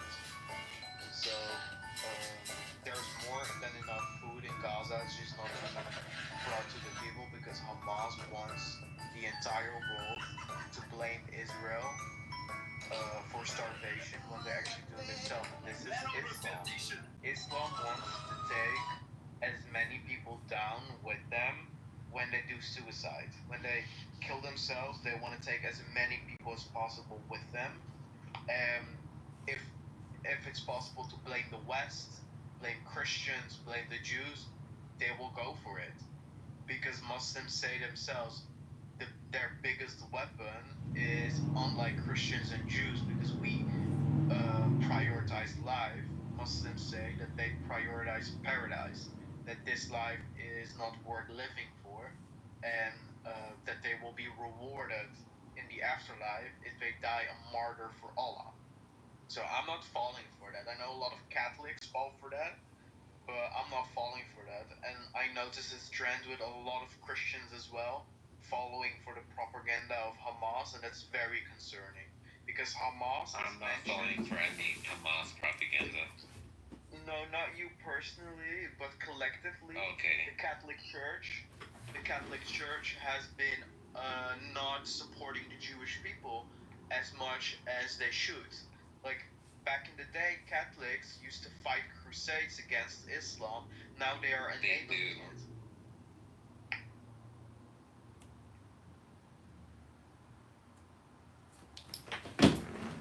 The thing is, Catholics hate Israel. They hate Israel. Well, that's cool, but I also just want to call out Julian. That's not true. Hey, Julian, I just want to call you out and say you support murder, and you may have a cognitive distortion disorder. Are you serious? You love Mangione, boy. You support Mangione for murdering that healthcare executive, the CEO of United Healthcare. Mangione, Julian, is this true, Julian? That's a different subject. That's very stupid, Julian. I heard somebody the other day said we need the Luigi mindset when it comes to Gaza. What do you think that means, Dr. Julian? What do you think the Luigi mindset when it comes to Gaza means? I have no clue. I think we need to have the Luigi mindset when it comes to Puerto Ricans. Yeah, Julian, don't come in here and lecture anybody. You literally support someone that murdered somebody in the streets. So until you can justify your belief with regards to Mangione, everything you say to me is illegitimate. And I don't respect you. I hate to break that to you, young man, but I do not respect you.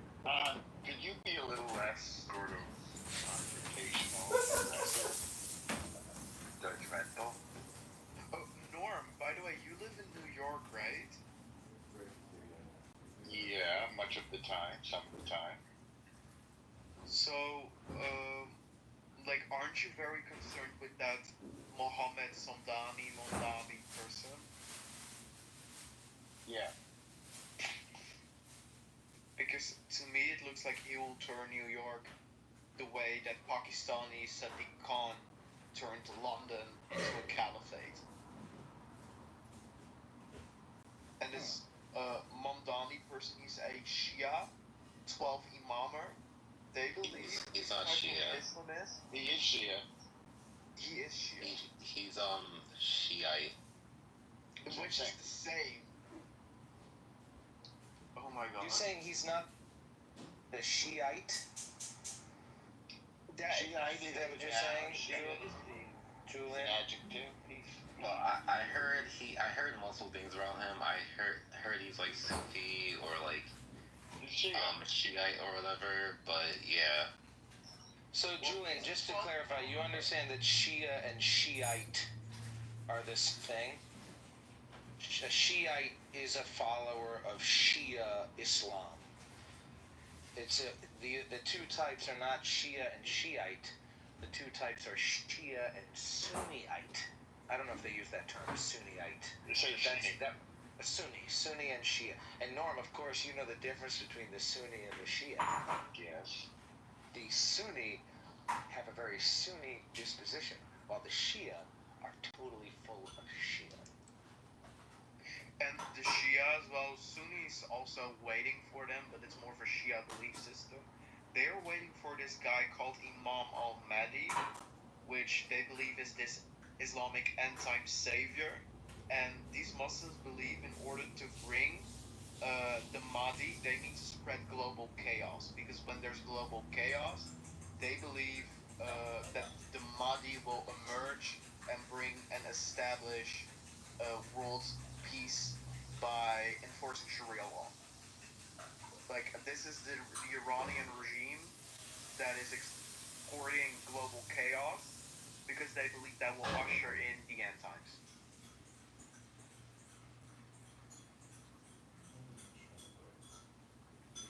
Julian is saying in the comment section he is a Shia Muslim and identifies with the 12th branch. Like, this is very, very concerning. This is Mohammed Mamdani type. Because this Shia belief system thinks in order to bring their Mahdi, their Messiah, they need to spread global chaos. That's what the Iranian regime is doing. And they also are waiting for the Mahdi.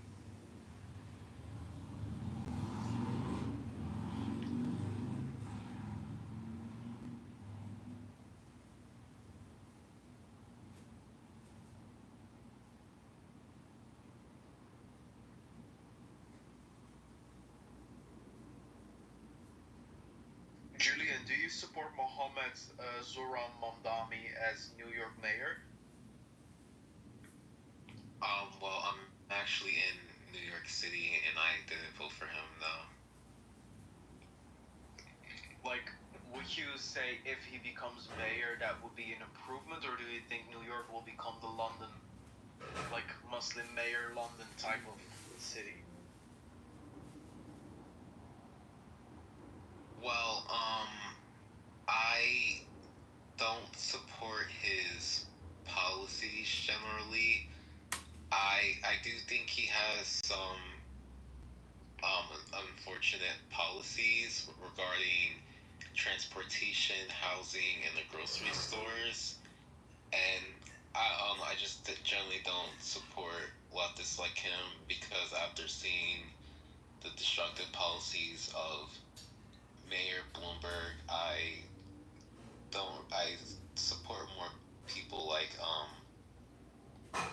I guess Eric Adams, but I do think that he has some good ideas such as public child care, for example, and cracking down on corporate. When is that a mayor's job? Isn't that a municipality, county?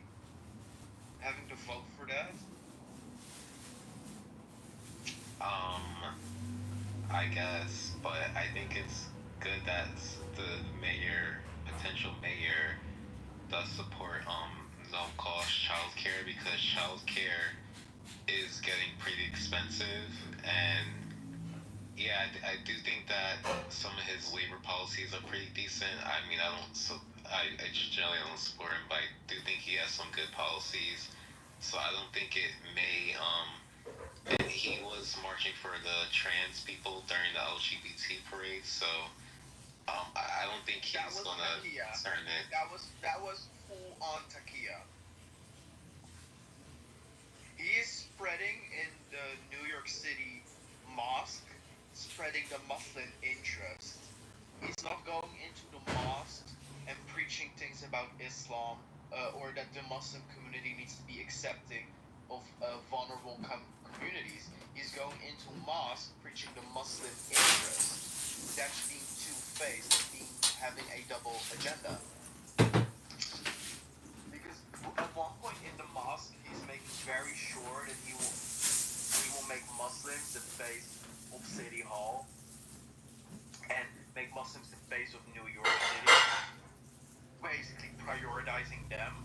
Like, that is like incompatible with LGBT rights.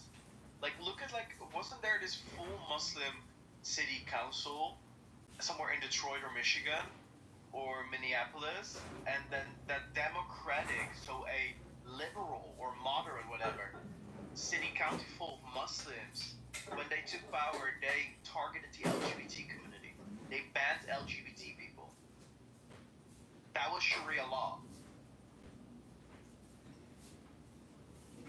No, and even like I know a lot of LGBT people support him, which I don't understand, because there's other options in that mayoral election too.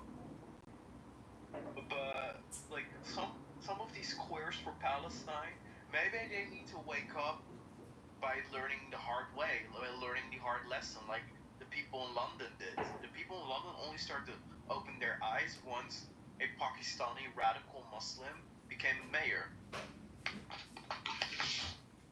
I'm not sure if you know the situation in London with that Muslim mayor. Julian, what is your take on this? Is it a conspiracy theory? Is it racist? Do you think it's not going to be that bad? Do you think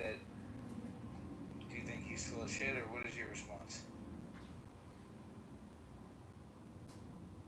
I mean, I don't think it's racist. I think it's, since what we're seeing in London, I think it's fair to have reservations about a mayor giving priority to his people of his religion. So I don't think it's racist at all. I just wonder if Mamdani is a guy like that. Like I said, I don't support Mamdani's policies. I think they're generally kind of dumb. But I don't think Mamdani is heavily Muslim. So I just hope, I guess, that he isn't, I forgot the London, whatever his name is. Sadiq Khan. I just hope Sadiq Khan's administration in London.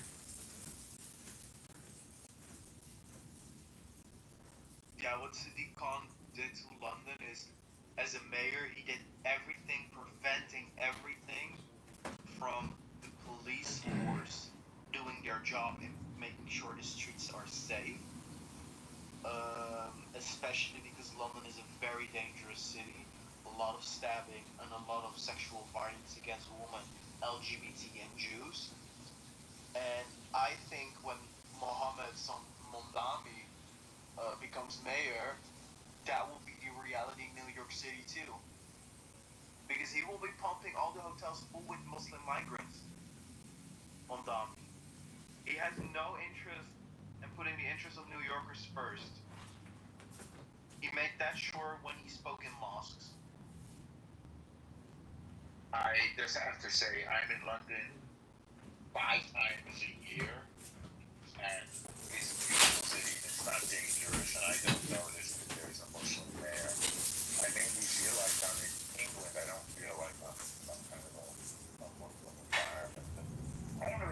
projection for some people, really. But I don't see what part of London? Because London is truly a beautiful city. Are you more amazing city? I like Are you around the river? I like Notting Hill, I like City of London, and I like Shoreditch. Chelsea. I haven't hung out. I mean, those are where I usually stay. And I stay in the Cotswolds. I love, forget what it's called. The nickname is Chippy. Anyway, I stay in the Cotswolds. I stay in Shoreditch is pretty. Shoreditch is fun. But, like, London is a huge municipality city. And there are parts of London where there is really, like, a lot of crime, a lot of stabbing, I guess a lot of drill rap gangs. East End of London. So, East Ham.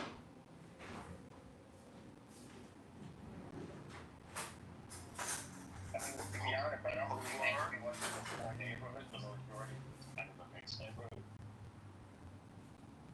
Yeah, because the south of London, that's not a nice place. Right. But it's a good city. And the Muslim mayor in London, he blocked as the mayor's investigation into Pakistan crime gangs. Because he is of Pakistani origin, and he feels like investigation on his community is racially profiled.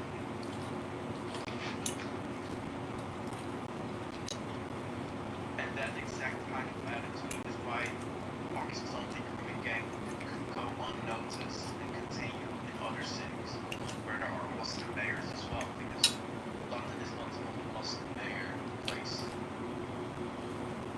Liberals.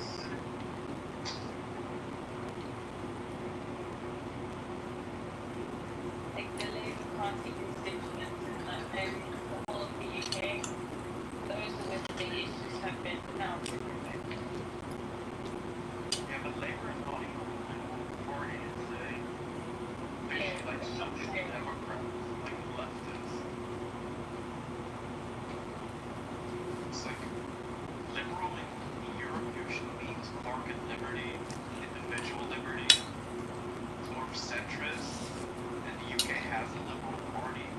Oh yeah, no, I was speaking about that.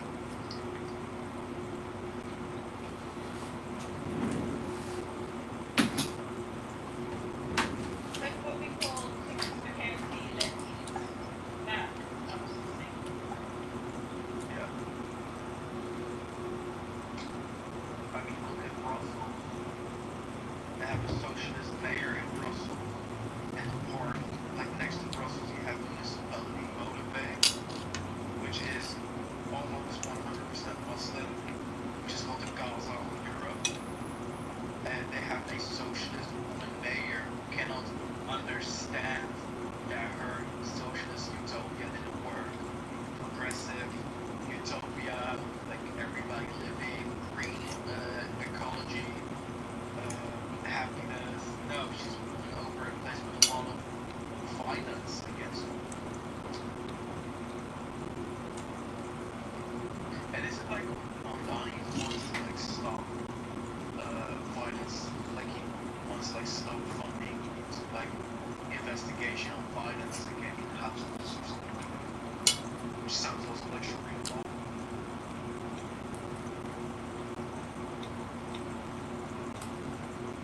Is that true? He wants to stop investigating domestic violence. Yeah, I read something like that about domestic violence at home. That he doesn't want to like. He's like, we're focusing too much on that.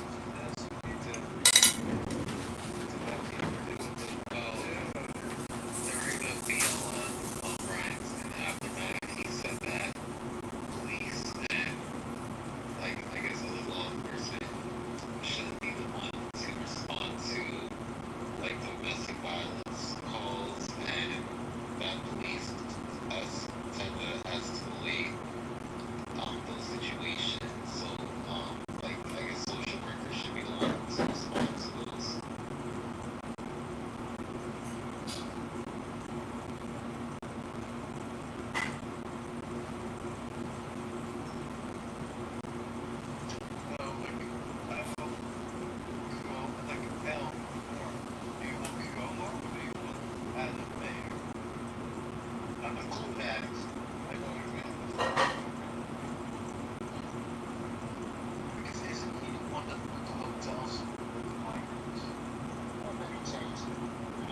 back against it. What would be better? Cuomo or Adams? I think they're both a bit bad. I mean, I think Cuomo is held back a little bit now. Right? Is pretty fast. It's not well liked. He lost the primary. Black people will vote for Adams. I'll vote for that. I also have to applaud that the city like Cleveland has mayoral elections because here in my country we don't elect a mayor. Same in the UK, they don't elect their mayor. They just get appointed in place. That's why the UK is everywhere because they're put in that position. Right. And in my country, we don't have mayor elections. What can I do? Clearly, in my country, when a politician quits in parliament, they are guaranteed to have a position as a mayor somewhere in the country. And who appointed him? I think the king. Not sure. What country is this? I live in the Netherlands. But we don't like, even if you have city county elections, everybody votes. Like, for example, Rotterdam had a Muslim mayor. He was actually liked very much because he spoke out against Muslim extremism. He was like first generation rocker. And first generation Muslim migrants in the Netherlands, they came to work. And then the second generation and then the third generation felt like they were not part of the country, and then they had this nostalgia about Muslim countries, and then they started to radicalize, and he spoke sort of out against Muslim radicalization. And he ruled as a mayor for like 2 terms, full terms, while the majority of the people in his city voted for the local right-wing party. So then you would think, oh, if the local right-wing party is the biggest in the municipality elections, then they deliver a mayor, but that's not the system. Soul food at least eats greens, okay? This is from every bite being wrapped in a tortilla. I love tortillas, but you can't be wrapping all your food in it. Respectfully, Miss. Wait. Hold on. Respectfully, Miss Shirley, soon to be Mayhem. I listen. I feel very strongly that Soul Food is a movie that actually embodied a certain type of culture. I'm not specifically speaking to the actual food. Does that make sense? Yes, Adam, but we served soul food on, just so you know, soul food was served at the table I was raised on, and my family wasn't overweight. Mine too, and my family was definitely not overweight. It's one of those things, moderation. Have you ever heard of the turkey trot? Yes. Yeah. So it's like a 5K run. My dad and I used to do that before Thanksgiving dinner. You see what I'm saying? So it's kind of one of those things where it's like, people don't have a healthy attitude towards fitness in a way that is acceptable in light of the expenditures that America is spending on fatness. Adam, I'm gonna, my comment to this is, back when I ate soul food, once a week I had fried chicken, chicken fried steak. These were regulars. There was a potato on the table every day, whether it was mashed or fried. But here's the deal. Now, people are eating food with preservatives, and I solely and absolutely believe that the chemicals, the natural flavors, they're not telling you what they are, that is behind most obesity in this country. And it used to, when I was in high school, there were 2 girls in the school that were overweight, and they were eating Doritos, and the rest of us were eating that soul food, but we were not eating preservatives. I'm convinced that that's a major part. It's not just soul food. Yeah, so I'm refusing to believe that, and this is what I'm saying. Shirley, it's kind of one of those things where people have access to the same inventory and the same food source. And these same people, based on different activities, are not necessarily burdened in the same way of having effective overweight. Like I'm sorry. Like I'm sorry. Like it's one of those things. Like I grew up in a house where like my sister's overweight, like very much so overweight. We grew up eating the same damn food. Well, to your point, I could eat. I was at the table and I didn't eat the biscuits, and my brothers ate the biscuits. Okay, I got you. And for the record, Shirley, I would eat your biscuit. Oh, honey. That's why you're one of my favorites, because you talk sassy to me. Just saying. It's kind of fun when you're like the grandmother and somebody treats you like you might be attractive. I mic up on that.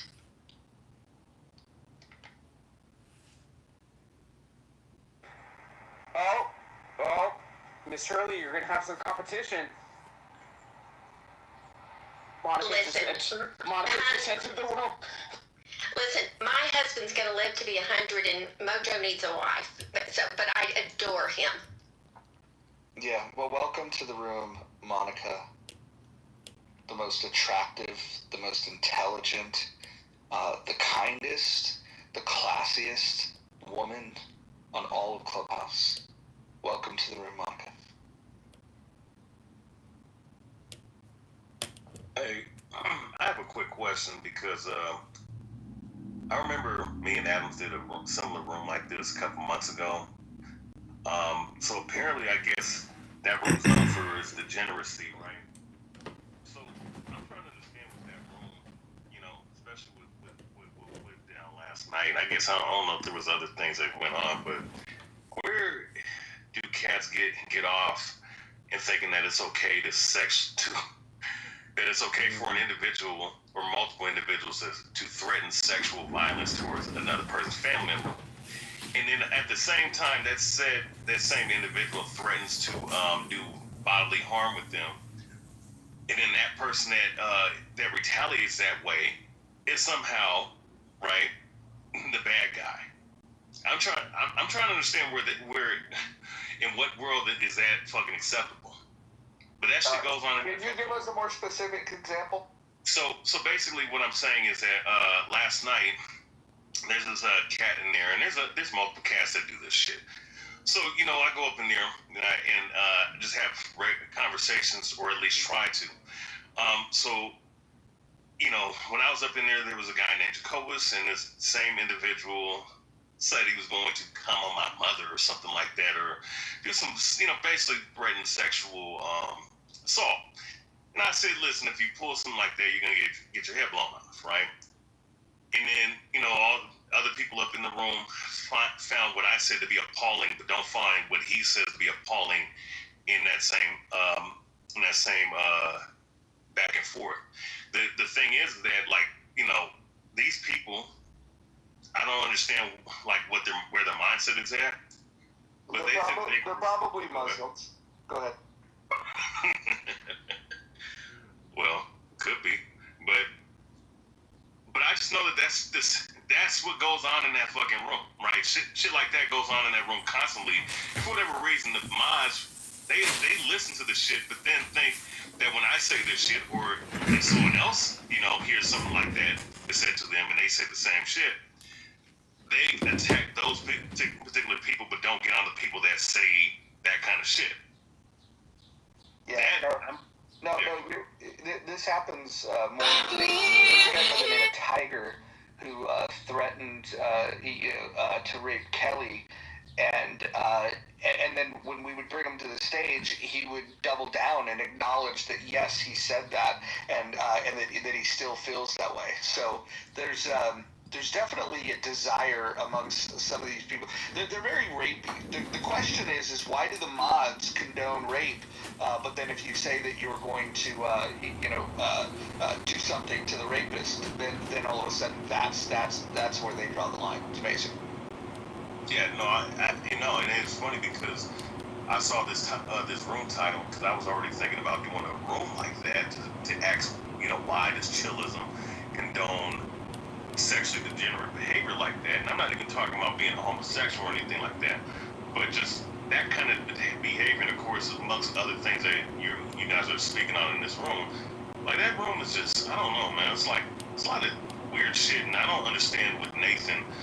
Like how he doesn't understand how detrimental that could be to him and to people up in that room. You know what I'm saying? Because things can get real, over a fucking audio app or the internet in general. I'm not saying that I'm going to actually go up and do something, but I'm just saying shit like that is the reason why there's problems in this country. Because of stupid shit like that. Yeah, well, stuff can transfer from the app off the app, and the people that are creating an environment for that, I think that they want that. I think that might even be their goal. Why else would it be that in those rooms they would allow, they'll allow people to shout the N-word over and over and over again, and that's a word that can trigger some people to pull up, and for them to allow that, they do have rules. It's funny, you can't call somebody a bitch in that room, but you can call them the N-word. It's amazing. Oh yeah, you can't call a woman a bitch unless you're another woman or a homosexual.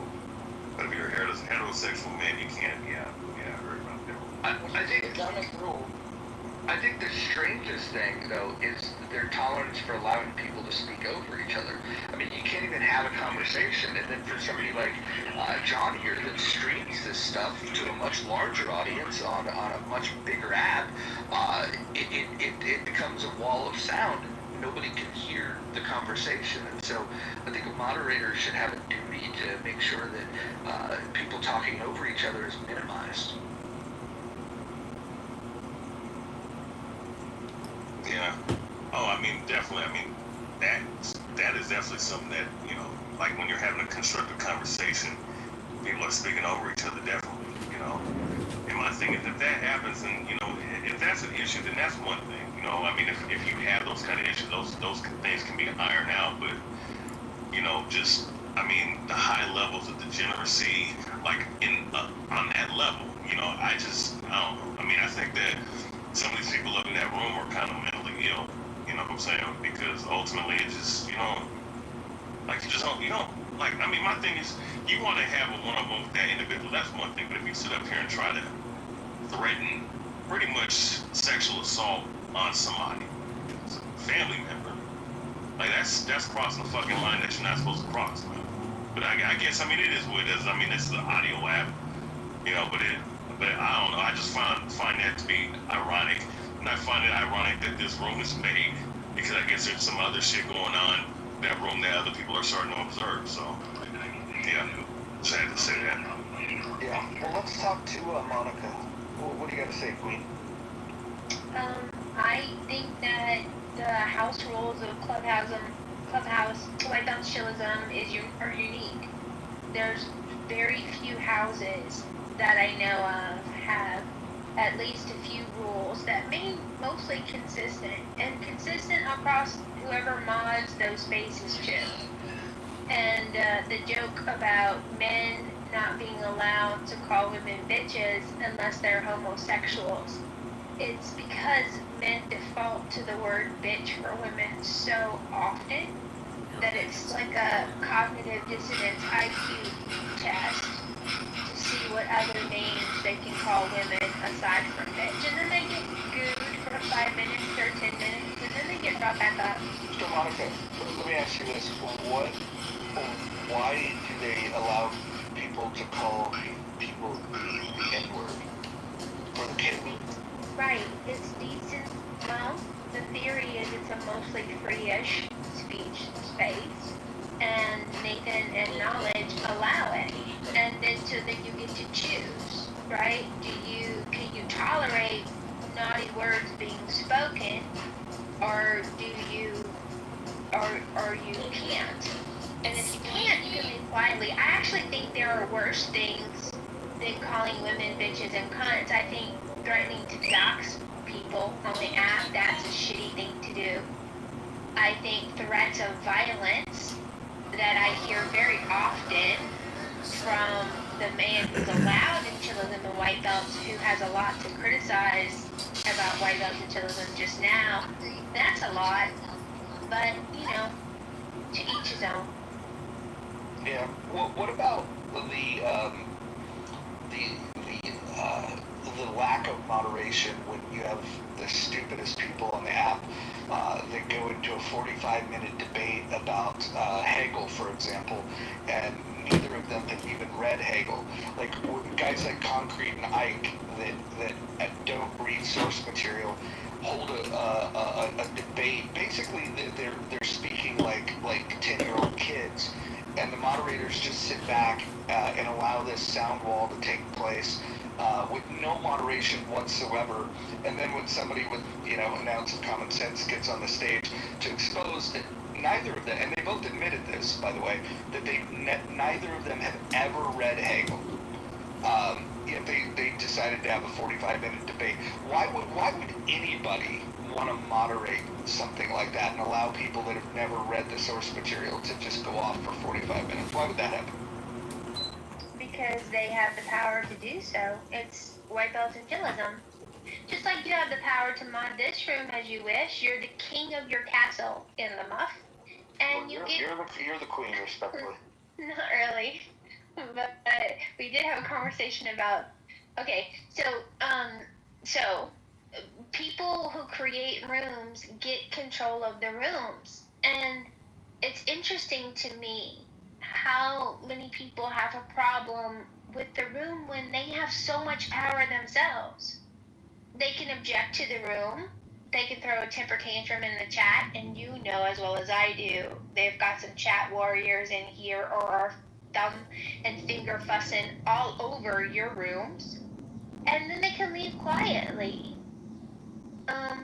I don't think, based on all the A rooms I've ever been in, that chillism white belt is the most egregious when it comes to the crap that gets thrown on Clubhouse. It's an audio app. People have been very cruel on this audio app. So Monica, let me ask you this: if you were queen for a day and you were to moderate a space and there's people of diverse backgrounds, like what would your rule be about if somebody repeatedly, not just squeezing it in poetically, but repeatedly using the N-word and directing it towards people that are in the room? How would you feel about that?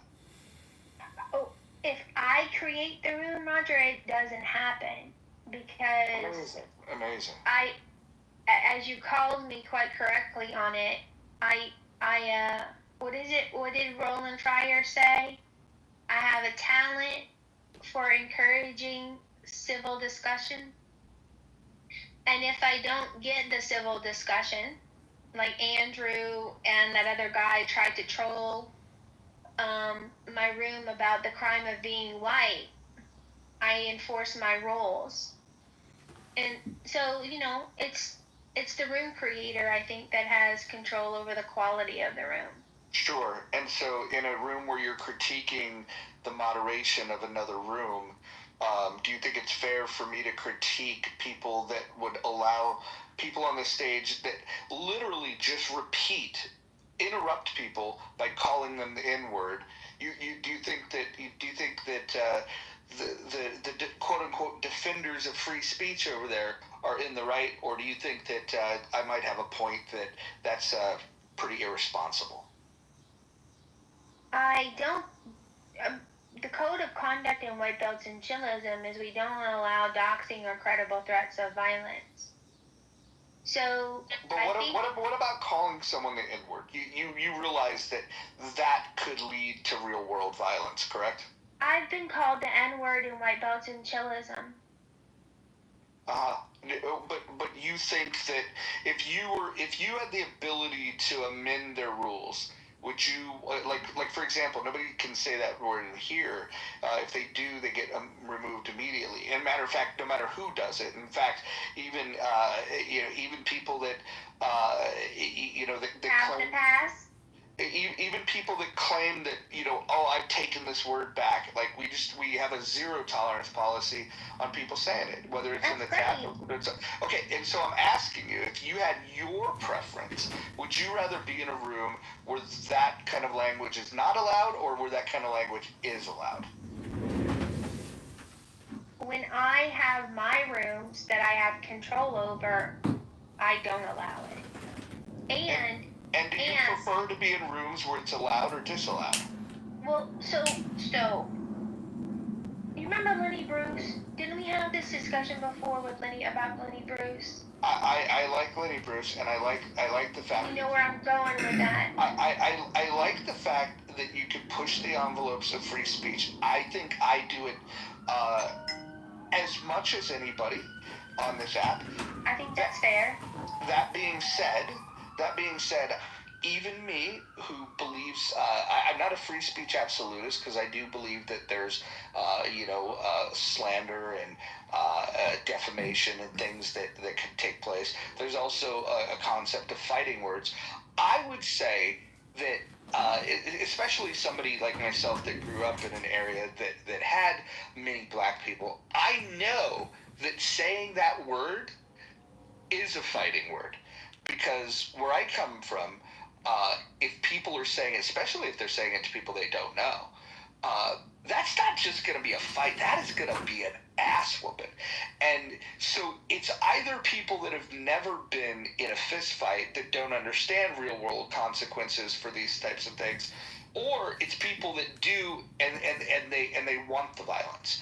And so I guess my question again would be, in particular to that word, do you think it would be a good idea to just set a rule that we're not going to say that?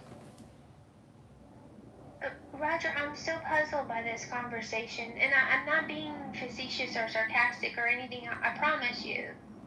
Like, how can I control the ugliness? I'm not asking you to control it. I'm asking you to control yourself. You have freedom of association, and there are rooms on this app where people are allowed to say it, and rooms on this app where people are not allowed to say that. My question is, why did you choose to associate with the people that freely let that word roll across their tongue?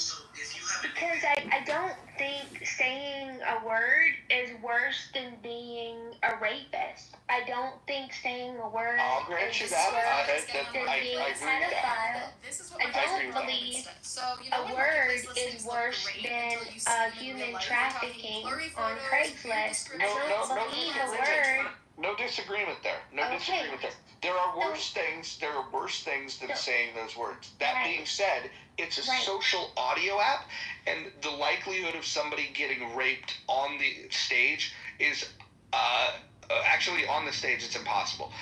The likelihood of people saying something that could lead to real world violence, that's highly more likely. And when you start looking at, like, if I were to make a list of 10 things that people could say that would cause real world violence, I would just say that on my list that word would be included in the top 10 things that would be most likely to lead to real world violence. Is that wrong? Do you disagree with that? I just have trouble believing that words are violence. Words can be ugly. I don't believe words are violence. I'm actually critical of people that make that comment. What I would say though is that there are words that can lead to violence, but more importantly, if you're trying to send an invite out to the world to say, hey, here's a place where people can get together, freely express their differences, and talk about their ideas, wouldn't it be a good idea to make sure that you don't turn people off right at the get-go by allowing the type of language that derails a conversation? And that would be one of the terms that I think does precisely that.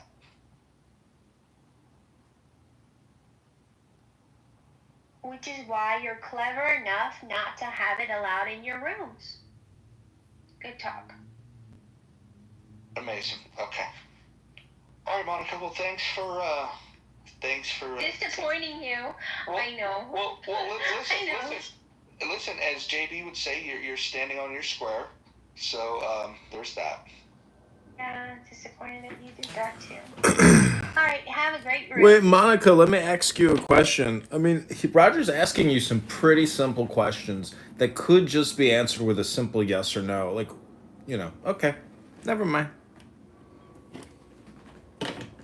Lordness, you're one of the other anarchists on the stage. What do you say? So what happened with the situation first? Which situation are you talking about? With the title and all that, I'm confused what happened with the situation. Which situation? No, I mean there's a bunch of situations that happened, so I'm a little bit confused on what's the situation for this room. Yeah. So the situation for this room was I created a room with this title, largely in response to the stupidity that happens in that other room. We could talk about the 45-minute debate about Hegel between two people that had never read Hegel. That was pretty idiotic. We could talk about the fact that there's no moderation and people are allowed to talk over each other, which makes it very difficult to hold a conversation. We could talk about Bima threatening to dox people. That was an interesting development. Or we could talk about a debate between people on Israel versus Hamas, and the moderator of the room put a poll up because he wanted support, and he lost the debate in his own room by 2/3 of a vote. It's just a collection of the dumbest people on the app, and then a sprinkling of very intelligent people, like Io, for example, will go in there. When Io goes in there, the average IQ jumps a couple points. What's your defense of the room? I mean, I do it more like a. Do you know Jerry Springer? No, I never heard of her. No, that show. Jerry's show. You mean the mayor of Cincinnati? No. Fuck, I forgot the name of the fucking show. It's that old guy that just he's like that main guy, and he just has a bunch of people join up on the stage and just start talking shit, doing all the insane. Oh yeah, Geraldo Rivera. I don't think it's time to look either way. The point is, look, I am a free speech absolutist. Even what does that mean to you? There's really no boundaries of what you could say and do. Could you threaten someone? You could, but the other person could do something back against it. So, are you aware that there's laws against threatening people with violence? Yes, I know. Okay, so you can't exactly say anything you want to say, right? Correct. But you just said that you could. I didn't say I could. I said I'm for it. Oh, so you think we should change the laws and allow people to say whatever they want? Correct. What do you think of defamation laws? I don't know anything about it to really know, to have an opinion on it. So if I made a claim about you that wasn't true, and people believed it, and it harmed you in a let's say in a monetary fashion, let's say you lost endorsements, contracts, not that you would ever have these, but let's just say you did. You think people should be able to make up lies about people? I mean, if they don't have any proof at the end of the day, then they're going to lose it.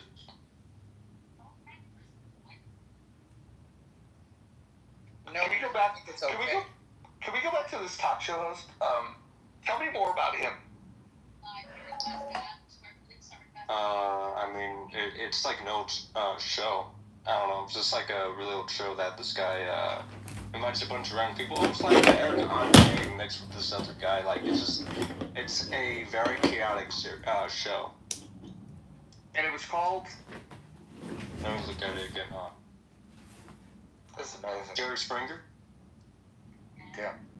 Wasn't he the mayor of Cincinnati? I don't know. I don't know if who he is exactly or in fact, all I know is this is a very chaotic, insane show. Lord, I mean, it was pretty. Lord Nas, I don't know if you're aware of this, but he's Mojo knows who Jerry Springer is, dude. Can you not pick up on that? I mean, you're expecting me to believe Mojo if I don't know him, so... Lordness, let me ask you this. Do you spend much time in chillism? Here and there. I'm usually just listening in. Would you call yourself a regular there? Not on the stage. What do you prefer, chillism or this Jerry Springer fellow?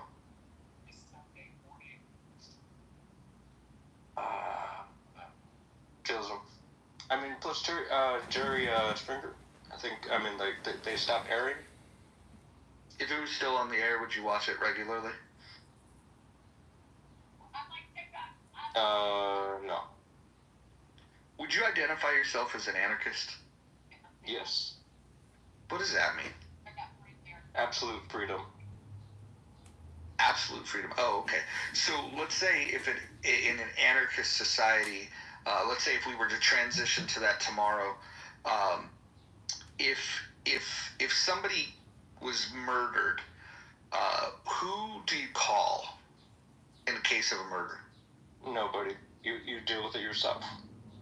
So somebody gets murdered and you call no one? No, you don't. So how does the murderer get caught? They don't. So you're free to murder people? I mean, you're free to do a lot of things. You're free to buy any forms of weapons. You're able to create your own form of technology. Corporations are able to control land and territory. It's a free-for-all. You're able to do whatever you want without any forms of restriction and regulations. Including killing people? Again, it's the ideology world of literal free-for-all. Do whatever you want to do. Live the life that you want to live. Okay. All right, so hold on. I want to let's try to make this real. Let's say you have a loved one. I don't want to say mom, dad, sister, brother, whatever, but you picture the loved one. And let's say something terrible happened to them and they were assaulted. What is the recourse when that happens? And I could probably go do something about it. If there's any forms of evidence I could find on the corpse. What if you weren't there and you don't know who did it? Wouldn't it be nice to call someone that can investigate such a crime? And let them do all the work. No, I'd rather go find the person myself. So you're an investigator now? No, I'm just saying I'd rather do whatever it takes to find the person that fucked up one of my family members or friends or whoever I know. You don't think it would be wise to outsource this to somebody that's good at investigating? Maybe. In this society, you can't pay people to do it. Let me ask you this. The transition from a constitutional republic to anarchy, how do you see that going down? How does that transition happen? There's only two ways of going about this, either through a civil war, which is highly doubtful, because either way it's going to be a two-sided civil war, or a World War III mixed civil war. Okay, so the only way to get to your preferred system of governance would be through a world war, a civil war, or a combination of the two. Correct. And this is your preference. I mean, like, in the beginning it's going to be bad and all that, but hey, in the future it's perfect. It's perfect, but you can't call someone to help you find a murderer? Repeat what you said? You said you wouldn't be able to call anybody to help you find the murderer. How would that be better? No, because then you could hire people to go find them, or you could do a lot more. I mean, you could do it yourself. You can hack into security cameras. Lord Nas, can I ask you a question? I just want to know I like the expression, there's not a speck of dust out of place in the whole universe, implying that everything is perfect just the way it is.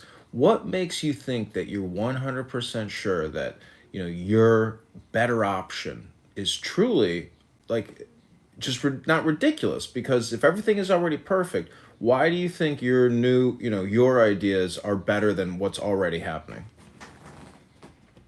Because people still have problems with your ideas or belief system. And if, let's say, people chose to leave this country, right, where would they go specifically, right?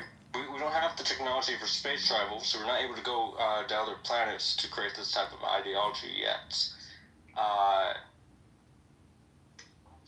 There's not really any islands that are the size of Russia, China. Not really, so there isn't really any other territory or land that anyone could create their other ideologies. Wait, can you hold on one? Can you hold on 1 second? I want to do another quick diagnostic here. I like to do this in a lot of Mojo's rooms. What is 100 times 1,000, Lord Nas? Again, the question is, what is 100 times 1,000? Thank you.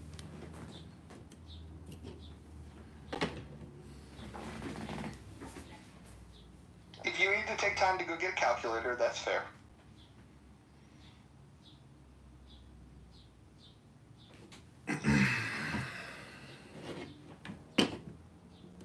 So again, the question, Lord Nas, is what is 100 times 1,000? Can you give us that mental calculation if you can? 100 times 1,000. Can you do that in your head? Because anyways, can you do that, Lord Nas? Do you know what it is? Yeah.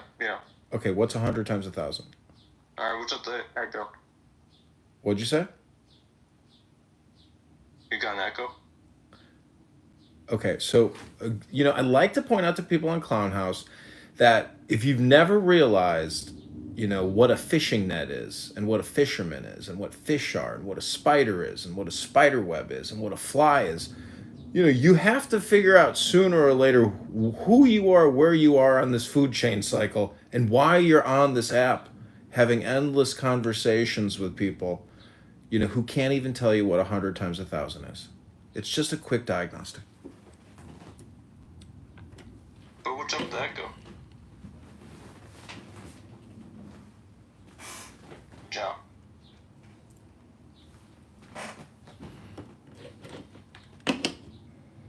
Are you echoing over there? I'm sorry, I'm not echoing over here. No, I'm just confused. What was up with the echo?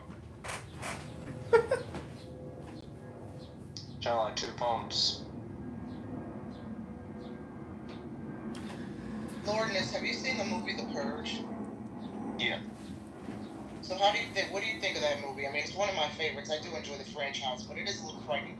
So what if our government decided to sanction something similar, where there's a period of, once a year, all criminal activity, including murder, robbery, etc., kidnapping and rape, were legal? I mean, that's your ideal future, or would you be down It's with not that? going to be like that. I mean, in the beginning, the very, very beginning, it's going to be like that. But over time, people are not going to be killing each other nonstop every fucking day or second and all that.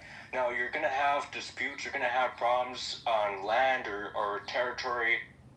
Different ideologies having conflicts amongst other ideologies. Obviously, that's going to happen.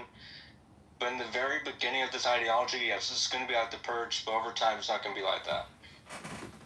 Well, why are you so convinced that the murder? I mean, this is a nation of wildlings, right? Why are you convinced? Why do you think that over time the murders would quell? If in the beginning folks could get away with robbery, murder, rape, kidnapping kids, etc., and there's no one to check them, no law and order, just a chaotic free-for-all, why would they stop? I mean, well, then, with that hypothetical, then, I guess it would be like a band of cannibals then, at that point. Yeah, those people wouldn't really stop at all, but... Lord Nas, was the French Revolution anarchy? In action? Do you think the French Revolution was anarchy in action? What do you think? Wait, let me answer NY's question first. There could be some people that could stop, let's say, like a band of cannibals. Could be. Either if they really want to do something about it, or they're paid to do it. I don't know if you saw the series The Purge, but there's the Purge bus, the blue bus. There's a church a couple blocks away from me. They have about a dozen blue buses. I call them the purge buses. I'm convinced that the purge, ground zero of the purge, is going to start at this church because of the blue purge buses. So I'll keep you notified in case we need a hero to swoop in and kind of save this community first. All right. We got a new poll John, up. what's your... Lordness, we got a new poll up. You might like one of the choices. Which is what? Look at the poll up above. There's no poll. Oh, you haven't updated the app then. Let me do that right now. Awesome. Ladies and gentlemen, this was Exhibit A of Chillism Regulars. So I was in Chillism earlier. Go ahead. May I ask a question? I know I will regret it because... Paula, you may ask a question. Go ahead. Lourdes, are you basing your thoughts on Mikhail Bakunin, or is that something that you concocted yourself? He's downloading the app. All right. This is new. All right, let's see. So before he answers that and answers the survey question, Mojo, I announced to the Chillism Room earlier today that tomorrow we will be live streaming them and providing, live play-by-play feedback and doing analysis of them live. So I'm hoping that by trying to organize the community organizers, we'll actually get them to stand at attention and do some, maybe thought-provoking conversations. They'll be more academic, they'll be more professional. And so I hope, our Anon surveillance program will actually bring some personal responsibilities to these rooms. Not only chillism, but also politically correct. So, thank you. Yeah, well, those are not the only ones. I think healthy debates need some monitoring.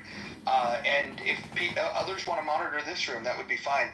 But I think that this Anon surveillance style that we're going to aim for is going to allow us to take the best and worst of Clubhouse, play the clips here live, and then have a discussion about what they're talking about. I think moving forward, tomorrow we have a brand new, brave new world of Clubhouse. It'll be a new style of content, and I hope everybody's here to enjoy it. Thank you. Can I also add with that too? I mean, it's good in a way of getting people to share their viewpoints instead of hiding in echo chambers and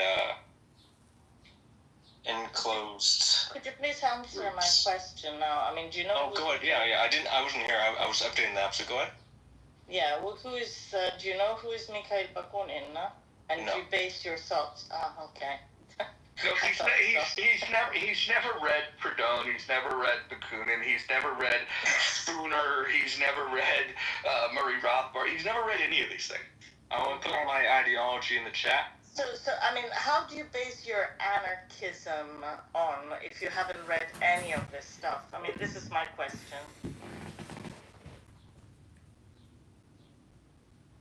Alright, so I asked ChatGPT what would be a specific ideology name for all of the things I've listed in a list of what I look for in a specific ideology. Mm-hmm. And it gave me the name that I already put in the chat. What you're saying is absolutely nothing. I mean, it's not the theory that Bakunin proposed for anarchy, which was basically written at the same time as Marx and Engels when they wrote to the Capital and the Manifesto. I hope you know who Marx and Engels are, or not. I'm asking. No. No. Okay, perfect. I rest my case, Mojo. I think I'll let that. Thank you for bringing clarity to this. But no, I think you get it. But you have to understand, right? Like Lordness is. He's not even the worst of these offenders. Like, at least he's standing up here and saying, hey, this is what I believe. It's not based on anything he's ever read, but we shouldn't be surprised about this because the people in Chillism, they literally have debates and claim to be experts on things they've never read. I don't know if you've heard me talk about Ike and Concrete that had a 45-minute debate about Hegel. Come to find out neither of them had ever read Hegel.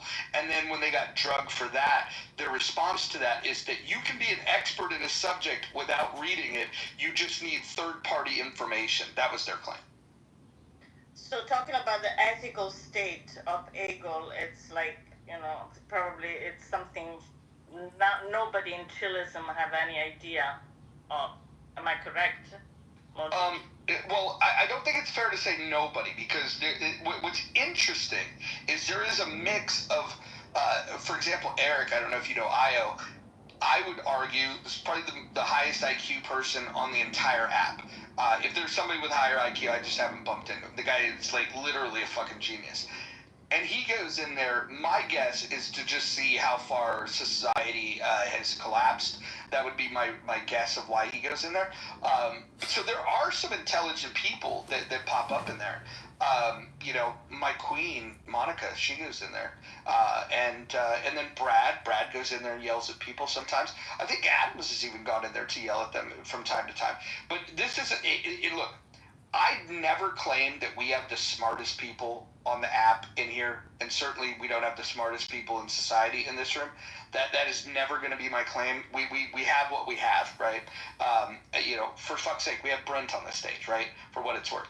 But what I will say is that they have found it's like the Pied Piper. They are leading all of the dumbest people to that room.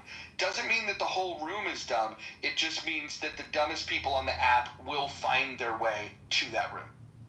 It's very amazing. See, Pied Piper is exactly that's the mind virus. And let's say, their show was put on Netflix. It would create a mind virus, and they would be the cause celebre. They would be the, you see how communication works? And the irony is they would be celebrated and compensated for being stupid. That's the Pied Piper. I mean, that is the downfall. It's the blind leading the blind. Yeah, Lourdes, are you shocked that in this poll with 16 responses that you're the only one that would choose anarchy over authoritarianism, constitutional monarchy, or representative democracy? Are you surprised at that? No, I'm being a little up on this. Yeah, and are you surprised that authoritarianism has twice the amount of votes as anarchy? Not really. I mean, either way, it's not a big deal to me. Can you go back to, explain, because there's some new people here, can you go back to the part where you were saying that if somebody murdered somebody, that would be, that there's nobody for you to call and nothing can be done? I mean, the ideology of the system, it's absolute free-for-all. You're able to do whatever you want without any forms of restriction or regulation. You do realize that's not what a single philosopher of anarchy believes. Not the current type. Well, the anarcho-communists, the anarcho-capitalists, none of them believe what you're saying. So my question is, where did your ideology come from? What was your influence?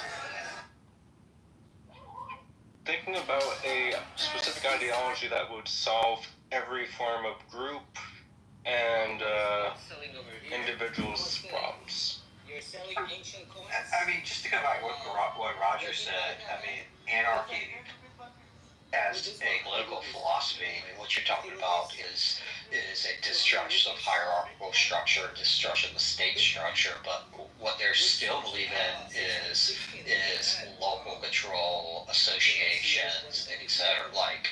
There is nowhere, at least in historical anarchy, that you would have had what you're talking about. Obviously, because it hasn't happened yet. But nobody thought that should be what occurs. Just pure obvious state of nature where it's a free-for-all and you can just murder anybody. Nobody thinks, nobody conceptually thought, hey, that's what we should go for. It was more, we don't think about centralized state control. We think it should be controlled on the local level through voluntary association. It's a weakness.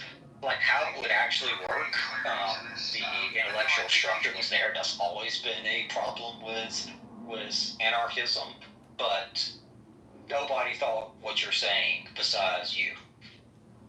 I mean, that's fine. I'm not trying to be like everyone else, just be a follower and shit. I don't know, with your ideals, from what I'm getting from you, it sounds like a Star Trek hypothetical ideology, which honestly is unrealistic in comparison to what I'm saying, from my perspective. Can I mean, each is his own, and people can call what they believe is political philosophy, whatever they want to call it. I'm just pointing out that what you're saying is anarchy has no real connection to the historical kind of intellectual strengths of the anarchist movement. So, I mean, is this just Lord knows, is this just a book club? Honestly, is life best lived if it's lived as a book club? So, can I just ask the room a question? Can everybody maybe just say their favorite book? You know, if we could go around and just everybody say, "This is my favorite book." I'll start. My favorite book, it's a simple one. It's called The Four Agreements. It's a good book. It's a short read, and I think if people read it and tried their best to live by it, the world would be a better place. Next. I'll go next. My favorite book is The Biggest Secret by David Icke. It opened me up to a lot of more of my other favorite books, but I think if people read that book with open mind, it'd get a good insight on where the world is headed to, because everything he predicted is happening. That was like 25 years ago. Serendipity? Okay, sorry. I'm just going in PTR order as I see it. Actually, maybe let's go. Some people might be away. Paolo, go ahead. I would say that it's a toss-up for me with Candide by Voltaire and On Human Nature by David Hume. Very nice. I would have to say either The Spook Who Sat by the Door or The Alchemist. But then again, I'm also really, really obsessed with the Game of Thrones book series. Have you ever read the book Angry Black Woman's Guide to Life? No, I'm not familiar with that one.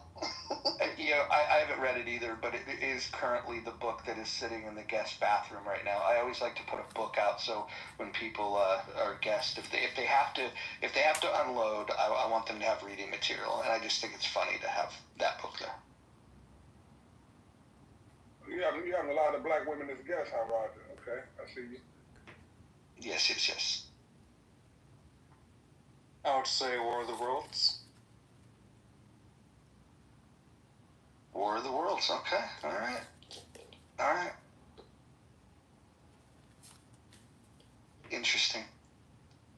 Back when Clubhouse was at its heyday, there was a room, probably had like 2,500 people in it, and people were just going down the list doing this, mentioning their favorite book. And there was a lot of repeats, in a room like that, because there was a lot of people. But the one that comes up quite a bit is the Bible. A lot of people say if you're only going to read one book, you should read the Bible. It gives you a lot. It gives you murder. It gives you mystery. It gives you a code to live by if you choose to. I'm not even a Christian, but I think that I would say that the Holy Bible is a must read for people. I would recommend it. But wait, I thought you viewed the Bible as like a book of fairy tales or something. What did you call it? No, I called it Torah fan fiction, but I also believe that in this Torah fan fiction, there are good rules to live by. I like when Jesus was asked, how to get eternal life. He said that he didn't come to he didn't come to erase the laws of Moses. He came to fulfill them. And he said that the two greatest commandments are to love God and to love people. And if you do those two things, you will fulfill the law. So I really appreciate Jesus simplifying things, because in the Torah there are 613 rules. Christians don't do enough inventory of a list that long, so they shortened it to the 10 commandments. There's actually 613 commandments, but that's fine if you needed to make a top 10 list. And that was before David Letterman made top 10 lists popular. So shout out to the Christians for making a top 10 list. Yeah, I wanted to say one of my favorite books in the Bible is Corinthians, and this is the verse from the 13th chapter. It says, "Love is patient, love is kind. It does not envy, it does not boast, it is not proud, it is not rude, it is not self-seeking, it is not easily angered, it keeps no record of wrongs, it always protects, always trusts, always hopes, always perseveres. Love never fails." If people on Clown House really had that type of attitude, this would not be a toxic app.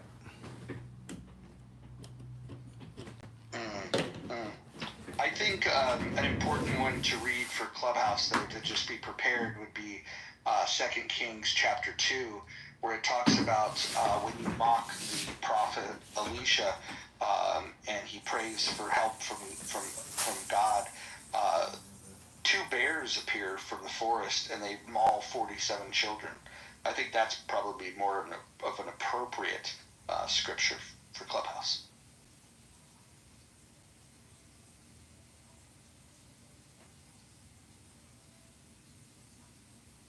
Let's get back to Lordness and this anarchy thing.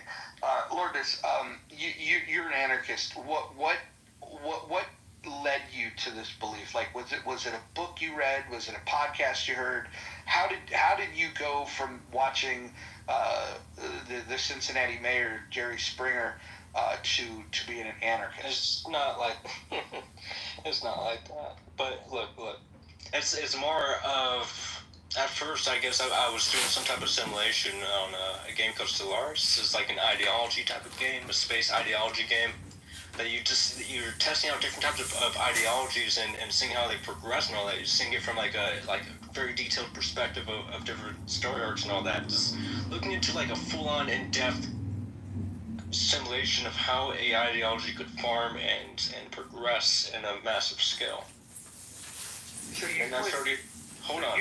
Well, pardon me, but so you played a video game and you simulated a government structure where there is no government and it was pure anarchy, and you came away with that this is your new ideology.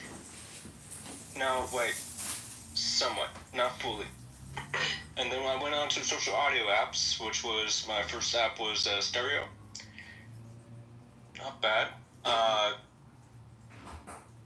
Trying to help out Israelites and all that, seeing their different perspectives and all that, seeing what could help them out in this type of ideology. And then it just, on Clubhouse, same thing. It just over time, I improved it in a way of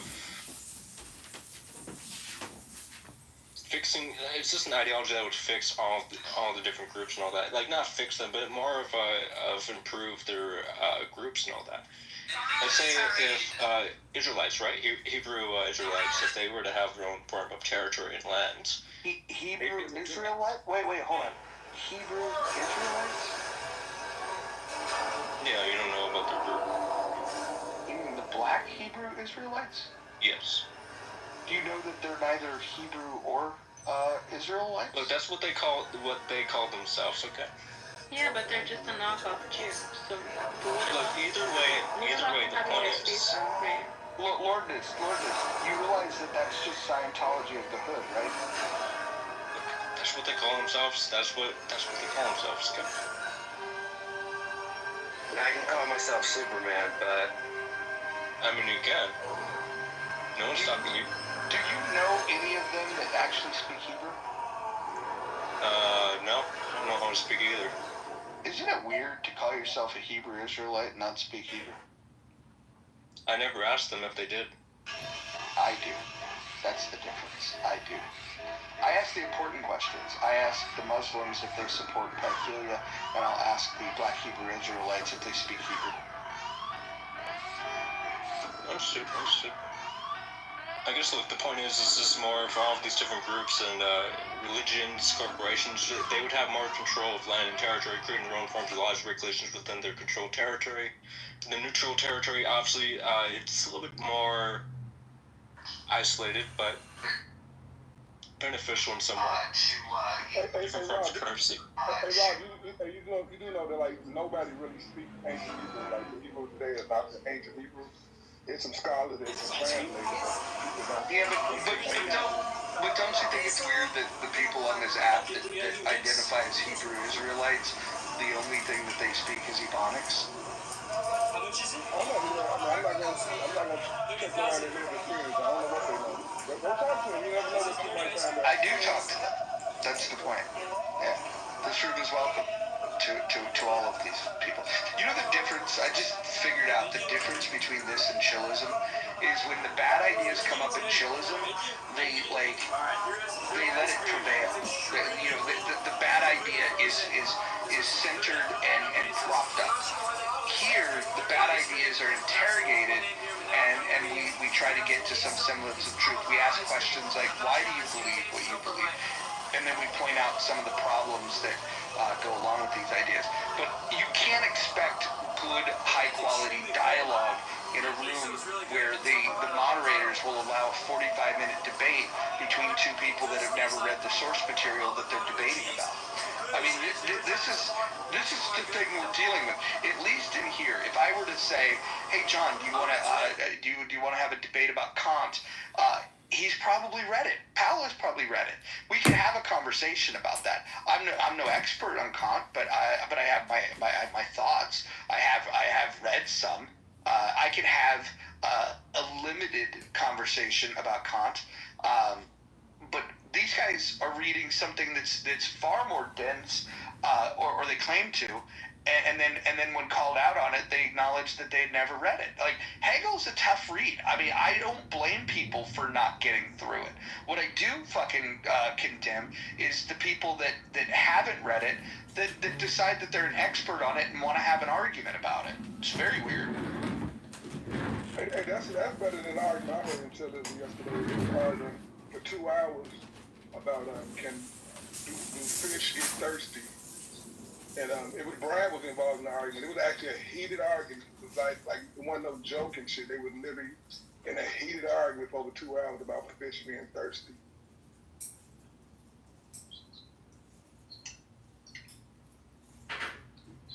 Okay, so moving forward, we won't have to open rooms talking about what we heard in chillism. We'll actually allow you to listen. Why you do that? Give me that. You okay, Hakima? Hakima, you alright? My fault. I ain't know about my son. No, it's okay. My son threw water all over the floor. Oh, you're talking to a human? I thought you were talking to a dog like that. That's the way I talk to Bubba sometimes. You're all good. We didn't mean to pry into your personal life. So, in the future, thanks to our friend, future Congressman John Kitover, we are going to stream rooms such as chillism or politically correct and other rooms, healthy debates, for example. We will stream them into this room, and then we'll just have a conversation. We'll listen to a little bit. We'll say, hey, let's go peek in and see what's going on in chillism. And then we'll listen a little bit, and then once we've heard enough, we'll stop the stream, and then we'll have a conversation. I think this is going to be the best rooms that Clubhouse can do at this stage of the game.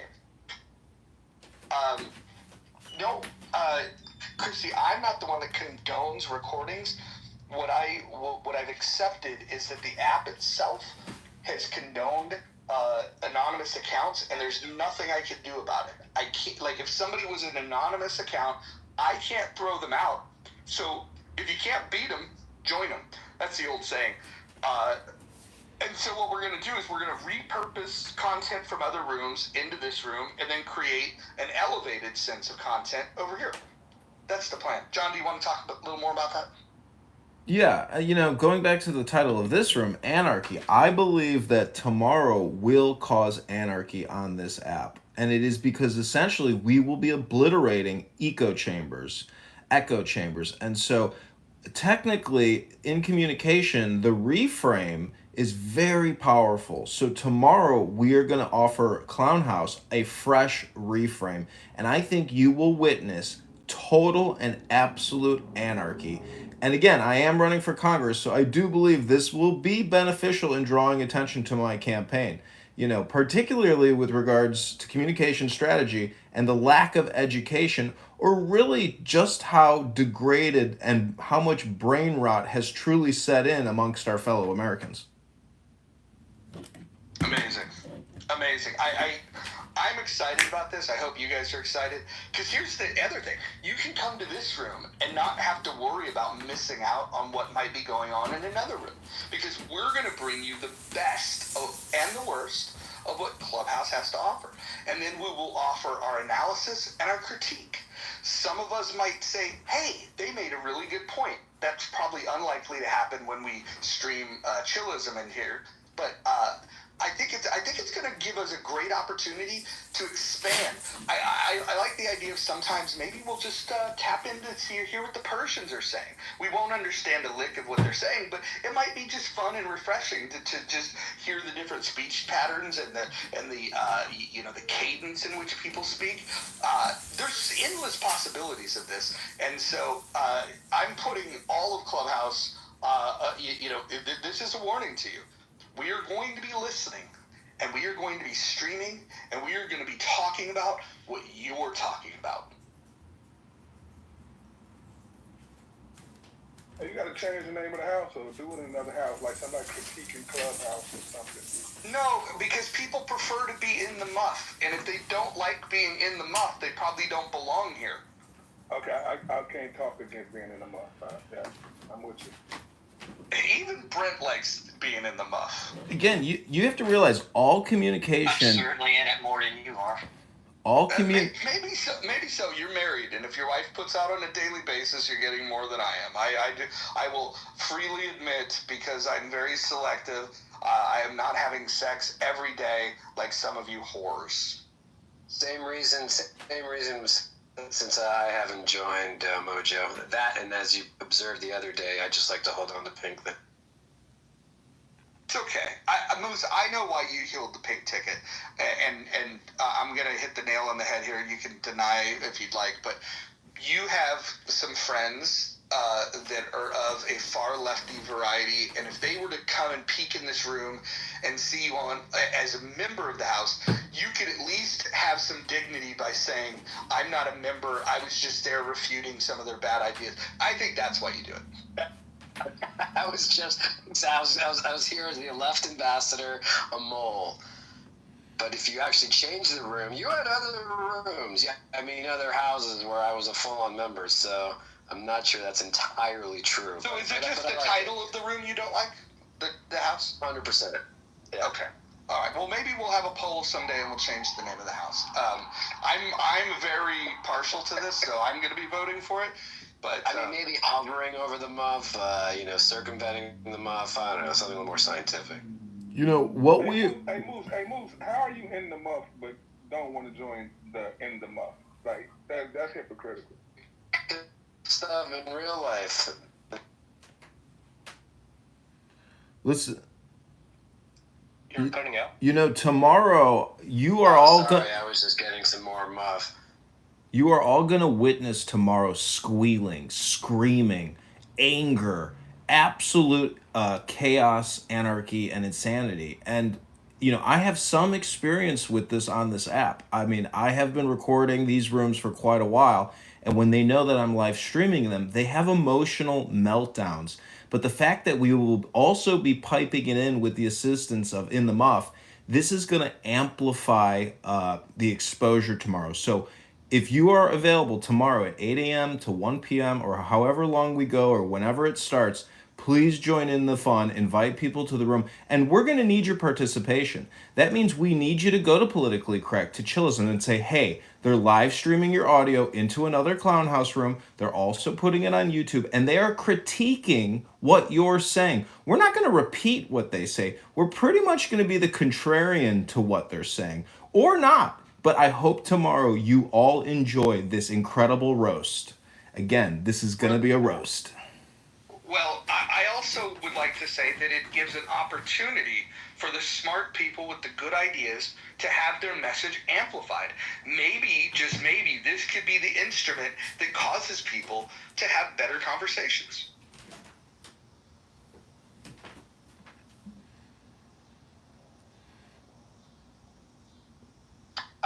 it's going to be fun when people say, I don't consent. I don't consent to have it streamed. You know, the thing that nullifies that is I don't even have to go into a room to listen to it. Now you can just go in the hallway and hover over a room. Without even entering the room, you could listen to it. So all of these ideas that people have about privacy on this app and you know, I don't give consent, all of that stuff is gone. And if you don't like those facts, you should talk to Paul or Rowan, because those are the ones that have come up with those ideas. And so the other thing I want to highly encourage people to do is to really maximize this, is that when the YouTube is streaming, to make sure that you go onto that YouTube account, you go ahead and subscribe to it, like it, share it, comment on it, and also take it and share these these clips on other social media because I think if we blow up the YouTube stream, it will drive traffic. People that have never been on Clubhouse will go, where is that happening? And then when they realize that, oh, there's this app called Clubhouse where there's a house called In the Muff where you don't even need to peruse that app. You could just go get the best and the worst of in one central location.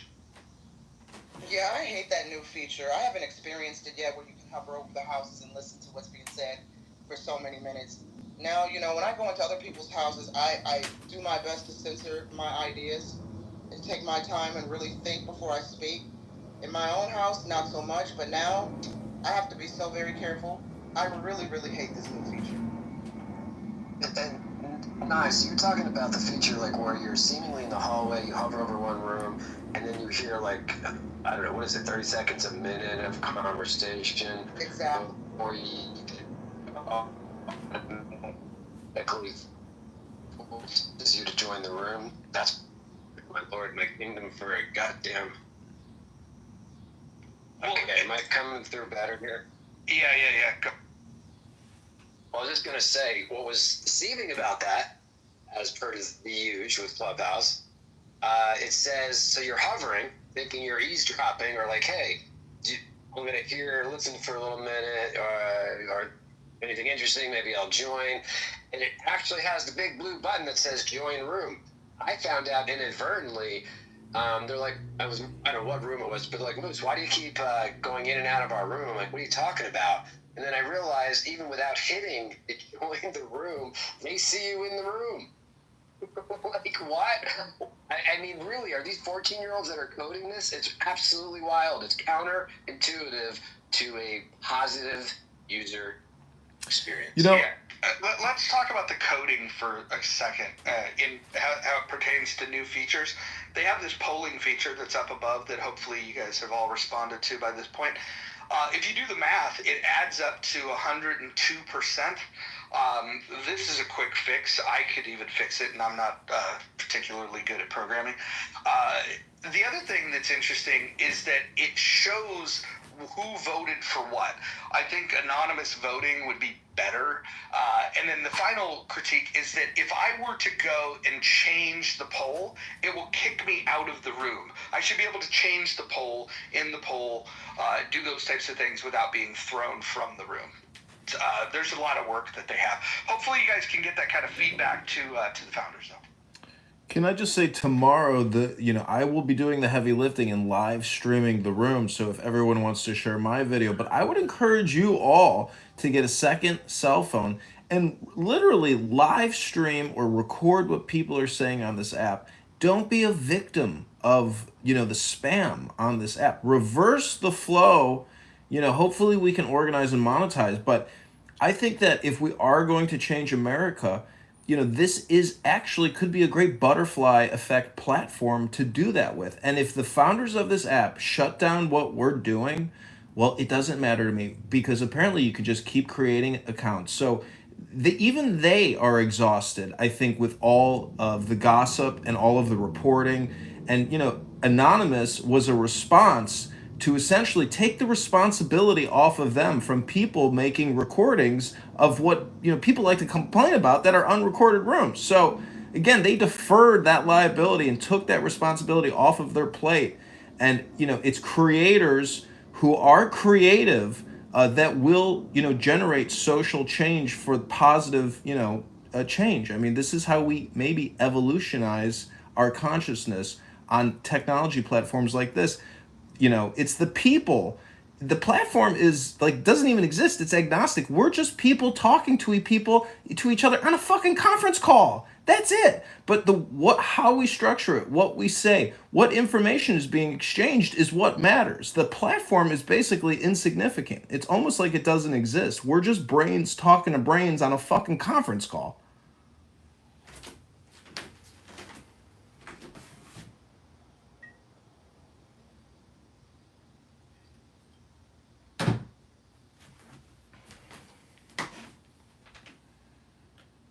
So I'm just saying time is very important and what we say matters. So hopefully, even, the term anarchy is going to breed a collective organization, that helps everybody. Utilitarian type of, raising of all ships. But I think tomorrow is going to be fun. I mean, this is basically the pre-party show. Well, make sure you tap into that room full of rats led by WAC 100. That should be an interesting, chaotic conversation.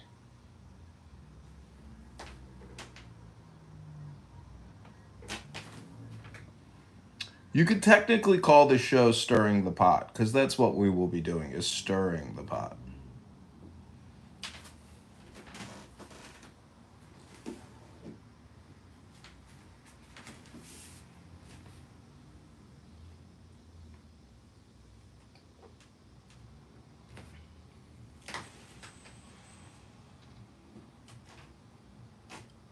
Well, it definitely sounds like it's going to be fun.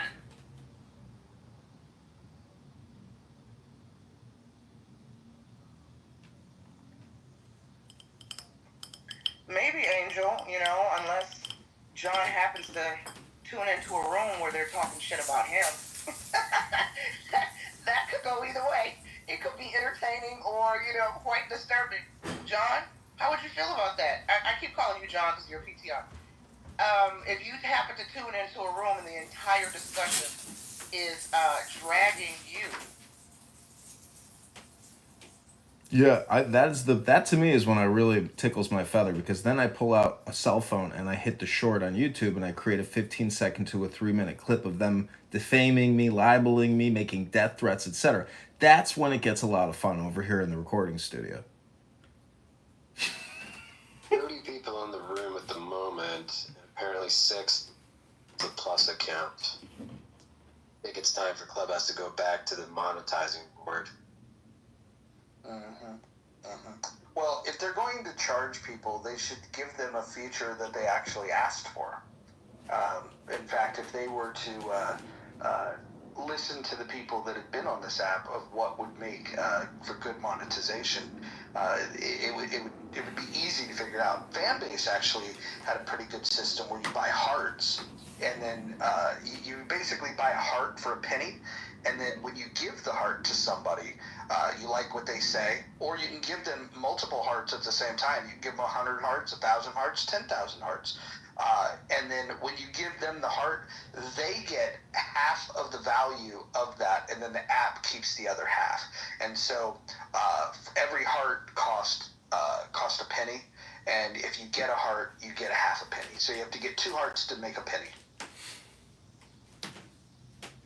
By the way, when Kelly and I did our rooms on Fanbase, I made more money in that first room on Fanbase than I ever made here on Clubhouse. So that's something that does work. $12. No, I made on the first room I made over $60, and on the second room I made like $30-something.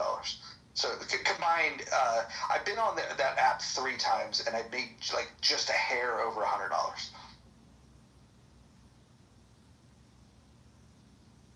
I don't know if anybody knows, and who Kim Cutts is. Adams might know Kim Cutts. Oh yeah. Yeah, I joined Fanbase. I don't really go over there, but if she opens a room, I'll go listen to Kim Cutts. When I first joined Fanbase, I think I had about 1,000 hearts. And I'm down to maybe 600. I give all my hearts to Kim Cutts. What did you say, Adam? I don't fuck with the ghetto. I remember like Kim Cutts and what was the other one? Was it Honey Badger? That they would have these rooms on Clubhouse with like Honey Shakur, like 300-400 people in there, and I'd go in there. I'm like, all right, I just like, sociological experiment. Like, what is the attraction? And I just didn't get it. Like, her Cash App thing is posted. Like, why are there 300 people in this room listening to? I mean, I'm not saying it was. I don't know, to each their own, I guess, at the end of the day. But I was trying to just understand what some influencers do to attract the folks that listen to them. It's bizarre. Hey, John, are you set up where we could test out this streaming feature now? Or do you need till tomorrow? No, I have other accounts, but I won't jump into a room under anonymous. I'll just, if you want to hear a room to test the audio quality, we can do that. Yeah, I want to see if we can test. Let's go peek in at the 13 people that are in Chillism. That would be fun. Wow, 13. They're actually over double digits? Yes. See, the great thing about this is I'm not the only one who has to be the person who can participate. If anybody here has another device and you got good audio quality, feel free to speak up. This is a collective effort. Yeah, absolutely. In fact, if somebody wants to like peruse the app and go, holy shit, you won't believe what they're talking about, boom, there's the content. Let's go ahead and tap in. We could crowdsource this bitch to make sure that anything that is good or anything that is comically bad, we can go ahead and bring it into this room, and then we get to talk about it. This is what the people want to listen to. They want to make sure they're not missing. That FOMO thing is real. The fear of missing out. You can't be here and there, but starting tomorrow, you will be able to be everywhere on this app, everywhere, all at once.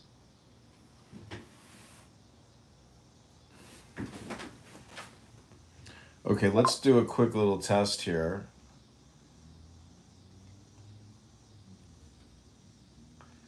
So we are going to play.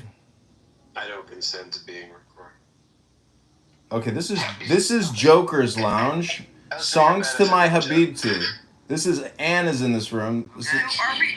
Do we have an alliance or not? There's no alliance. This is free for all. If anyone skips me one more time, YouTube better skip me one more time. I swear to God, I'm gonna punch you in Look your how many throat. cards I have, though. Not you, Scorpy, my sweet. I'm saying, look at how many cards I have. It's like, Yeah, but Mises is looking real low, and now Turpy is looking real low. I don't trust any of them. But you're trying to make sure we can get 2 cards. You have to make it make sense. You're looking fucking great right now. I can't relax. And fuck them up. It's funny how dressed Oh my God, gee, they just... It's okay. Okay, that's called Joker's Lounge. Songs to my Habibi. Let's see if we can find Chillism. I may be blocked or kicked. In the meantime, this is called What Happens to Africa if Burkina Faso Falls with Lonzo. Boycott. You are a low IQ degenerate. Yeah.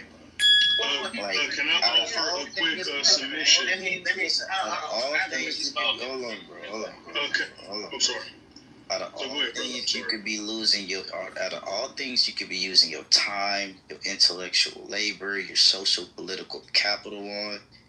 You're gonna focus on a non-factor, small immigrant population. Like, what are we even talking? Like, this is low IQ at its finest. This is niggatry, bro. This is Right. And if I may, I'm sorry. Do you mind if I add something, Nathan? Yeah.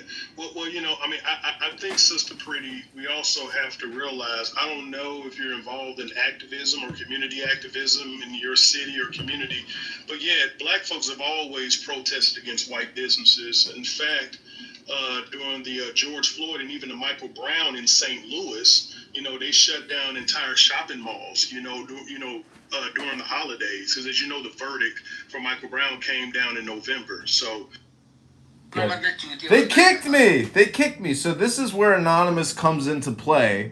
where live streaming that type of content and then providing feedback or just being shocked at to what they're saying is the real value of anonymous.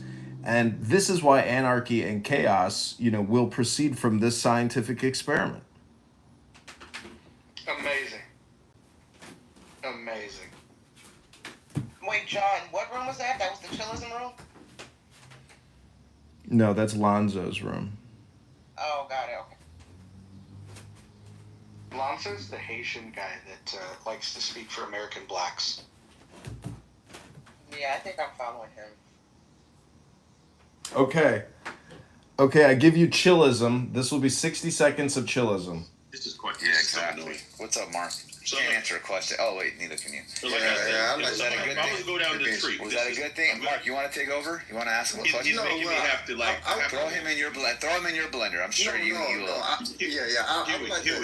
I would like to present what I interpret why he was talking about genetics. And brother, no, yo, hold on, brother, hold on. There's like 8 things happening at once, and he's getting away with it. 1, 2, 3. You're right. It's 3. He's getting away with a lot of things right now, and I want to. What am I getting? I just asked you about your feelings. So no, brother, no.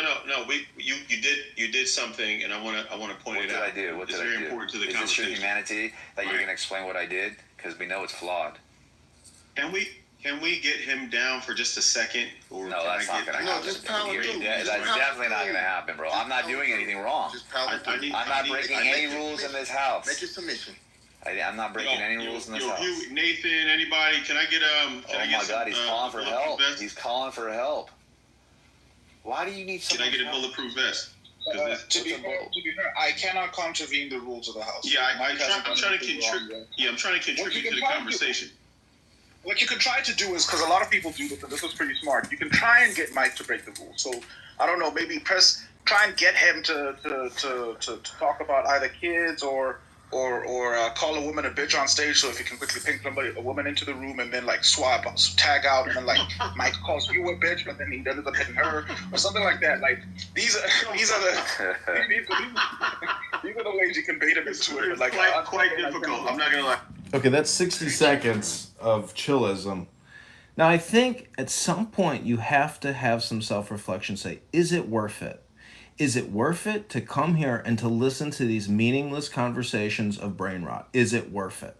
That's my question I want to ask you. Is it worth it? Maybe that could be the title of the room. Is it worth it? You guys, Nelson, has anybody been on Chatter? Nelson's gone absolutely psychotic. He begged me to come over. Every time I talk, he throws me out. He has gone absolutely psychotic. A number of my colleagues, we won't even go in there anymore. Has anyone been over there recently? Yeah. No, it's crazy. Some kind of financial stress. It's crazy. I encountered Jennifer Lopez's, makeup artist, which is very strange. Very strange. Very strange. I haven't been there since Jonathan Bing ruined the app. So I left when Jonathan Bing ruined it. They are literally putting guns out when they talk, and they're threatening each other with guns. It is, I don't want to be there at all, but something's about ready to come down that's not okay. And when I heard someone say they don't fuck with the hood, that's exactly what Chatter's turning into. And Nelson is really, he's so triggered by me, it's insane. And, I tried, and if anyone else has had a negative experience, I support them in speaking out about it. Well, that's interesting, because when the app first launched, Nelson touted it as being the opposite of Clubhouse. No ghetto, no ratchet, no threats, no violence, no calling people out in the headlines, no doxing. So to hear you say he has now gone down the rabbit hole of fuckery, I'm amused. It's really bad, like psychiatric bad. Up all night, people attacking each other. It's completely out of control. And I started this Make America Healthy Again, send Nelson back to Nigeria, and he's mad as hell. But I'm tired of it. I mean, I'm tired of it, and it's unhealthy. And there's people there who've like drank the Kool-Aid, who are getting caught into it. So it's sad. You know what would be a really, really, really fun room on Chatter? The Lee Wanta scandal. We separate rich. Well, if anybody in Clubhouse wanted to do send Nelson back to Nigeria, I'll come in. It's like, no, I said 1 + 1, not 1 next Nelson to 1. doesn't understand. Well, my definition of the word one is different from your definition of the word one. And they try to proceed forward with the argument. He's not being an anarchist. He's creating complete chaos. And, I guess he didn't pay somebody, and yesterday they came on the episode and stuff, or went psychotic. Lee Wanta scandal. Thank you. Lee Wanta scandal. Ask him about that. Well, I'm not talking to what scandal is that. Yes. I mean, and it's like over the line of danger now. It's something that we all can agree on, and we could act. Roger? Which scandal are we referring to, Dr. Adams? I'm sorry, I missed it. The Lee Wanta scandal. Bilking billions of dollars out of, white people in Florida. You want to expand on that? Nigerian scams? Is Nelson involved in that?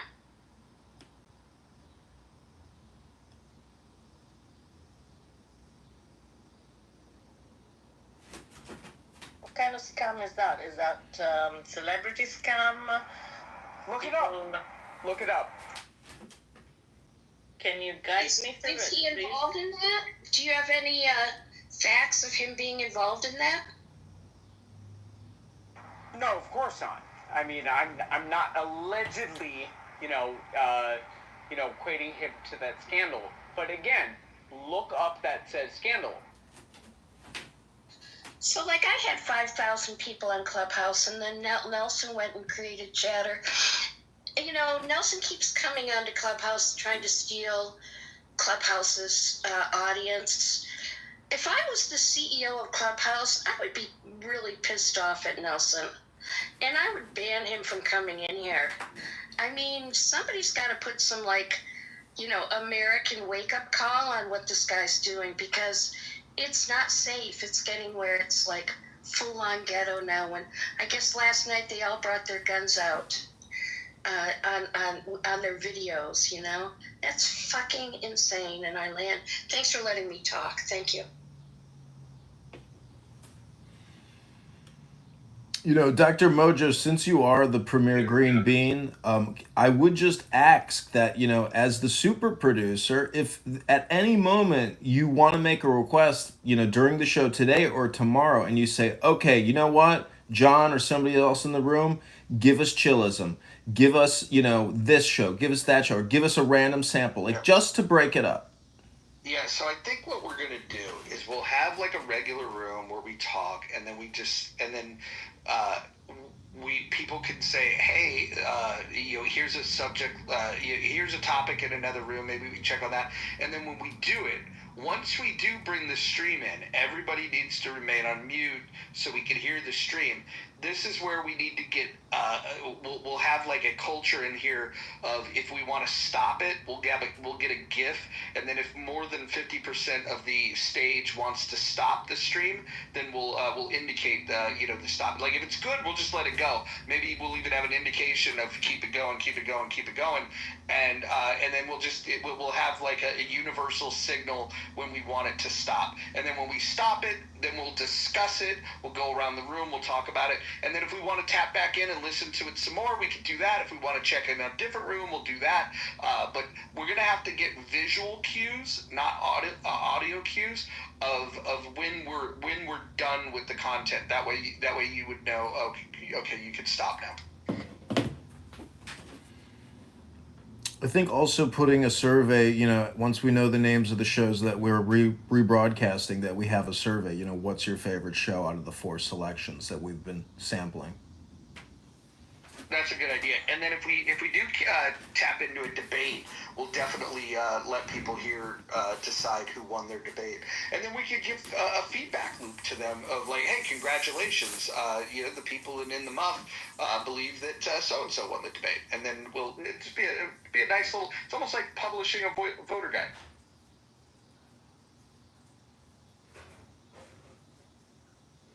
Adams, go ahead.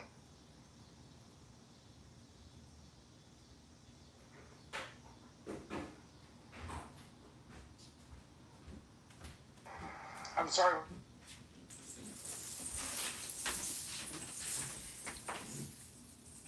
Also, don't forget tomorrow, if you are in the muff with us and you are part of this live rebroadcast experience, we may call you out and need your help to go into these rooms and alert them that they're being rebroadcast in this room. Your active participation is desperately needed. Without your help, you won't maximize the experience and have as much fun as you can, and this room won't be as popular and as big as it will be. So please, your participation will be required and needed. Yeah, I think this is going to be fun.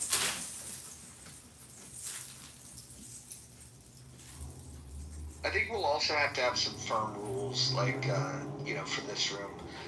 Typical stuff that we already agreed to, like no doxing and no threats and that sort of thing. So when we're critiquing people, I think we should. I almost feel like we should play the critique straight. Like, the comedy is going to be what we stream, and then we could be the straight men and women, and we could critique it in an honest way, and then we can go back to the comedy that they provide to us. I don't think we need to add humor, a layer of humor over top of this, because the humor will be provided for us.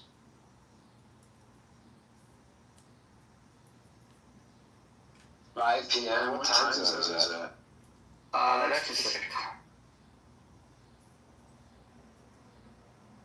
I will have different times. I'm going to schedule them on different days at different times, just to make sure we can start getting a snapshot of different people and their availability, so they can understand what's going on. Once we build the culture and the awareness that it's happening, then we'll standardize on a particular time that works best for most.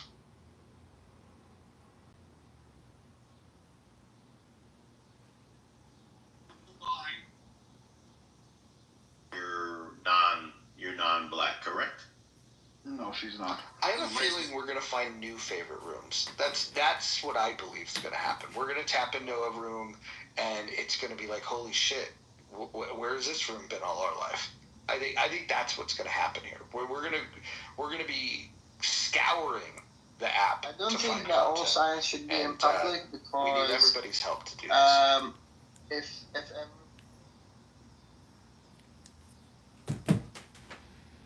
Now, some people may not like this new format. I have a feeling we're going to be kind of chasing the dragon, in the sense that a lot of this is very boring. And so this is not a compression of the best clips. Again, this will be live. This isn't going to be like a day of recordings from yesterday and the best of the best.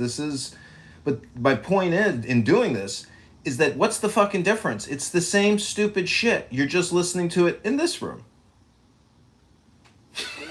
Different devices, like, what's your goal? How many rooms are you going to, like, what's your record for recording simultaneously? I did a 3 studio recording session where I had 3 rooms being recorded live on multiple devices in different rooms of my house, or actually 4 different rooms in my house.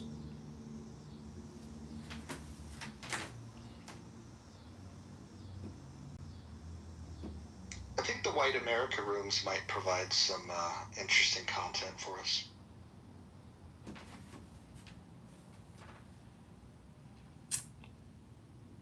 And I want to let everybody know this could be a grand finale type show. Like tomorrow, I will dedicate the morning to doing this, but this is basically the summary of my research project. This is like my thesis statement being submitted for my PhD. So this is the end of it. Like tomorrow will be a blowout, and I very much doubt we will do the same show. Maybe we'll do it this whole week. I don't know how hard it's going to draw me in, but This is what I've been doing for many years now. We're only doing what we've always been doing. But, pull that curtain away and we're going to find out, who the Wizard of Oz is. Lordness, what do you, I'm going to get back to the anarchy thing. What do you think would be different in terms of the crime rate? Do you think the crime rate with no police force, do you think it would go up or go down? I mean, who would actually record it? No, let's just say there was an independent third party that, that did a survey. Mojo, how about this? Let's say in a corporation, communist ideology, specific territory within this ideology, right? It would vary, but I don't think the crime rate would be high in those territories, but in the neutral zone, it would vary. I mean, it would be difficult to try to record all of the deaths in the neutral zone, especially if nobody's going to really clean up the place. But I think it might be lower in a specific territory. Who do you think would fare better, lefties, righties, or centrists? Centrists. Well, how would they fare better?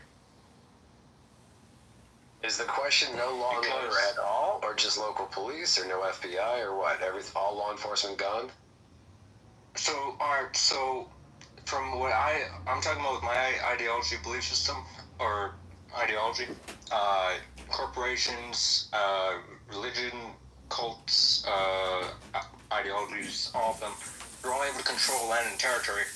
They're able to have their own form of military, and police force is mainly based on currency, population, and weapon of technology that they have to defend their specific ideology. Neutral zones, obviously, it's like a Wild West in some way. Just people just mind their own business. You realize that in the Wild West they had sheriffs, right? Oh, yeah. But I'm not saying like that. I'm just saying it as a hypothetical. Right, but you referenced the Wild West, and I'm just suggesting that if you take like Tombstone, Arizona, the shootout at the OK Corral, all of that started with the sheriffs taking the guns from certain people. So law enforcement had some pretty strict rules back then. So why would you compare anarchy to the Wild West? I'm talking about the neutral zones in a way of, I mean, there's no way you can really force someone to give them your guns unless, I don't know, you had like a implanted a nuke within you or something. Then it's like, well, if you kill me, it doesn't matter who's going to come out of this or not. But well, that brings up another question that we've asked Bima, and I'd love to get your answer on this. Over 5,000, probably closer to 6,000 nuclear warheads. In your world, who would possess those? Everyone. Well, not everyone could have one because there's 350 million people in this country, and there's only let's call it 5,500 warheads. So not everybody gets one. So what's the more accurate answer? Who actually gets these? Again, it's a free-for-all. So I mean, first off, I guess if let's say we were going to go through a thorough hypothetical. In the beginning, people are going to be buying them. Some people are going to be selling them. But who has them to sell them? Because like right now, they're like military. Oh, so the military will either keep them or sell them. Correct. And you think that's a good development? Yes. Because corporations could also purchase the warheads too. So you're pro-nuclear proliferation? Yeah. Look, the type of ideology I'm speaking of, if you view it like Warhammer 40K mixed with Terminator, times 100. Anybody have any other questions for Lordness? Do you guys think that this sounds like an attractive place to live, where the military sells nuclear weapons to whoever they want? Sorry, just a question. Would Iran as well be one of the countries that can have nuclear weapons? Wait, Iran? Yes, Iran. I mean, look, my ideology isn't for the world, it's only for the U.S. But what if one of these military guys that's if they do, what if he wanted to sell it to somebody in Iran? Would that be okay? look, it's their choice. If they do, they do. But I highly doubt they're really going to succeed in any way with one warhead when this ideology has a very massive competition of war and technological growth to the point that they are capable of destroying the planet if they are losing their territory. Well, again, you never cease to amaze me with your bad ideas. Anthony, just to catch you up on what's going on here, Lordness, who's an anarchist, he was asked the question, who would get the nuclear weapons if we had complete anarchy, and he said that the military would have them, and it would be their choice to keep them or sell them. And he indicated that it would be their choice if they wanted to sell these weapons to a nation state like Iran. I mean, nuclear weapons is a pussy. Sorry, Anthony, go ahead, man. Nah, Moose, it's all good. This idea that the military, what I look at, I look at self-interest, and it would not be in the military's self-interest to do anything like that, bro. It makes fundamentally no sense whatsoever. So I have to vehemently disagree with your assessment. So you think that the military is its own, in this hypothetical then, alright, wait. How would the military actually progress in this ideology? I would go from one share of Wild Wild West to nuclear weapons. They're also going to go against corporations that could probably make worse things. In society breakdown, the military, they have guns, butter, training. They're going to be the ruling class like they are in a lot of countries when there's a military coup. If we have anarchy, they and their loved ones will be well taken care of. If they can't produce it, they'll take it. It's just that simple. Them selling nuclear weapons makes no sense whatsoever. I wonder what Brent has to say about this. Brent, Lordness says that in his desired state of affairs, the government would not exist and anarchy would prevail. And when he was asked about nuclear weapons, he said that the military would just keep them and they would be free to sell them if they'd like. So if you were a submarine captain and you had a submarine and the nukes that are on board, you could keep them or you could sell them. What do you think of Lordness' idea about this?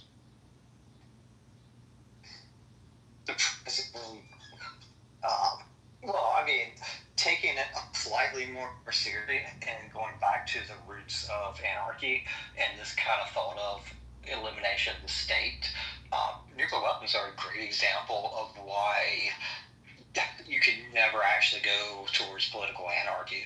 See, because you frankly need that hierarchical control with something but like nukes, because you have to have one voice to watch it. You have to have, that deterrent effect, and there's just no way out of it now that we have over 3,000 nuclear weapons. So it's like responding to Cinderella and the Magic Kingdom. I mean, it's not worth responding to, besides the fact that to point out that political anarchy was always unfeasible, but in the modern world, nukes are an example why it is especially unfeasible now. So what if we got something that was a lot simpler, like old technology, like the railroad? Lordness, who would you've got a railroad that goes across the country. It could be for passengers, it could be for freight.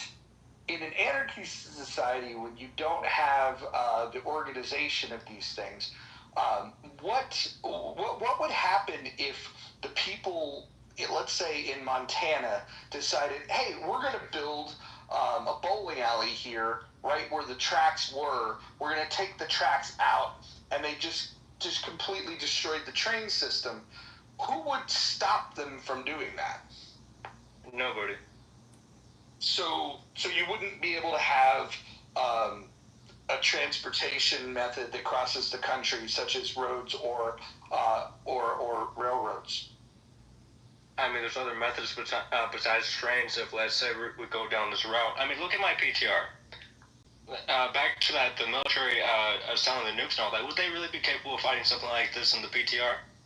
An army of these, probably made from mad scientists creating all these different experiments and weapons and all that within a matter of days, because there's no regulation to stop them from creating it. Especially when they have the money and time to do so in corporations. I'm trying to understand your point here. Can somebody help me with the translation? No. I believe he's saying without the government, weapons are going to advance at a much faster rate than they are currently advancing. Not just weapons, technology, transportation, every form of thing will advance to the point that no other country around the world would not want to fuck with this country. No way. Because then, I mean, let's just say if the whole world united against this one country, with all these different ideologies and corporations and all that, I mean, it could go down to either the specific ideology winning that war, or if we're close to losing it, might as well destroy the whole planet. That doesn't sound like a good strategy to me, but let me ask you this. Who would coordinate the Navy? Because that's one of our big advantages when it comes to global supremacy and warfare. Who would control our Navy? It would vary in the ideology that has control of a massive Navy. That did answer my question. Alright, then let's say Amazon, right? Let's say if Amazon was able to mass produce a Navy, a strong Navy. Then, I mean, and what would you do? You would transfer warehouse workers into soldiers? If they have to.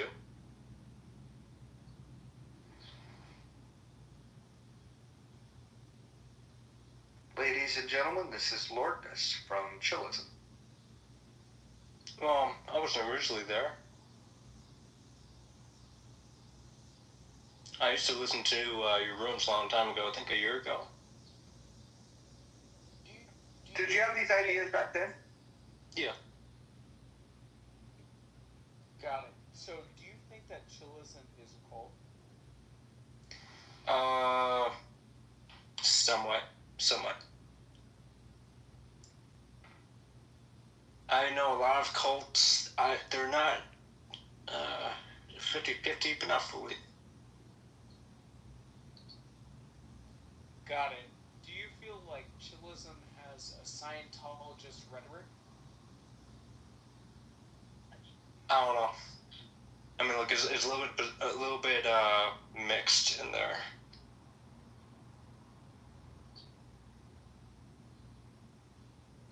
Got it. So you don't see like an undertone of Scientology? Not that I know of, or I can comprehend.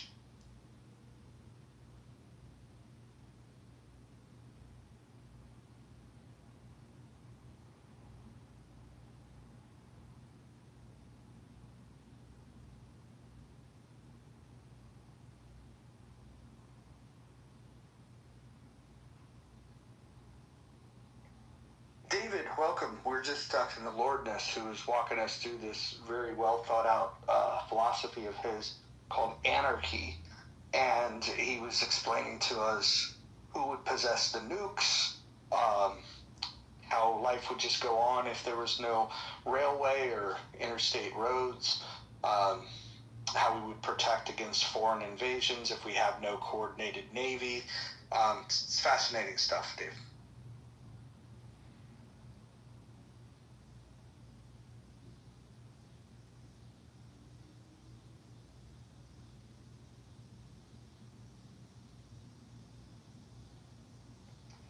John, who do you think is a better presenter of ideas, Bima or Lordness? when it comes to anarchy.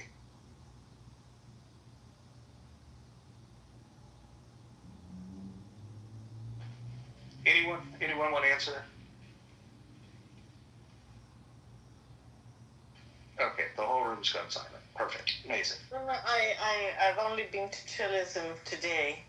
I haven't been there before. But I'm extremely fascinated by this character Lordness, because I mean, are you actually trolling? Tell me the truth. Oh, no, I'm not. I mean, I'm writing a story on this novel too, or on this ideology too, so I mean, either way. Are you completely mad? I mean, you can say whatever you want and make as much claims as you want, but it's just my belief system. Okay. After all, I do believe in the multiverse. Oh, right, okay. And, yeah, okay, I mean, I don't need to ask anything else. Thank you. Okay, Lordness, you have me on multiverse, sir. Now my interest is piqued. And I was in the store, I couldn't answer Mojo's question. I think he said who's the better speaker or the best presenter of their ideology, Bima or Lordness. I would have to say Lordness. He's very descriptive with his narrative. It's well thought out. As fantastical and insane as it is, I have to give him credit for the creativity he's put into this chaotic, deathly world that he wants to live in, where there are no laws, no rules, rape, murder, the children aren't safe, the women aren't safe. So, and then you added the multiverse as icing on the cake. So I guess you would win in the battle between your narrative and Bima's narrative. I think that's a good point, because Bima typically just says, I support ideas where you cannot initiate force or coercion onto another person or people. And then when you ask her for specifics, she has nothing. So at least Lordness engages with us and tells us what he thinks that this might look like. I mean, I'm just giving you guys the little things that you guys are asking questions about. I'm not giving the full-on, in-depth detail of it.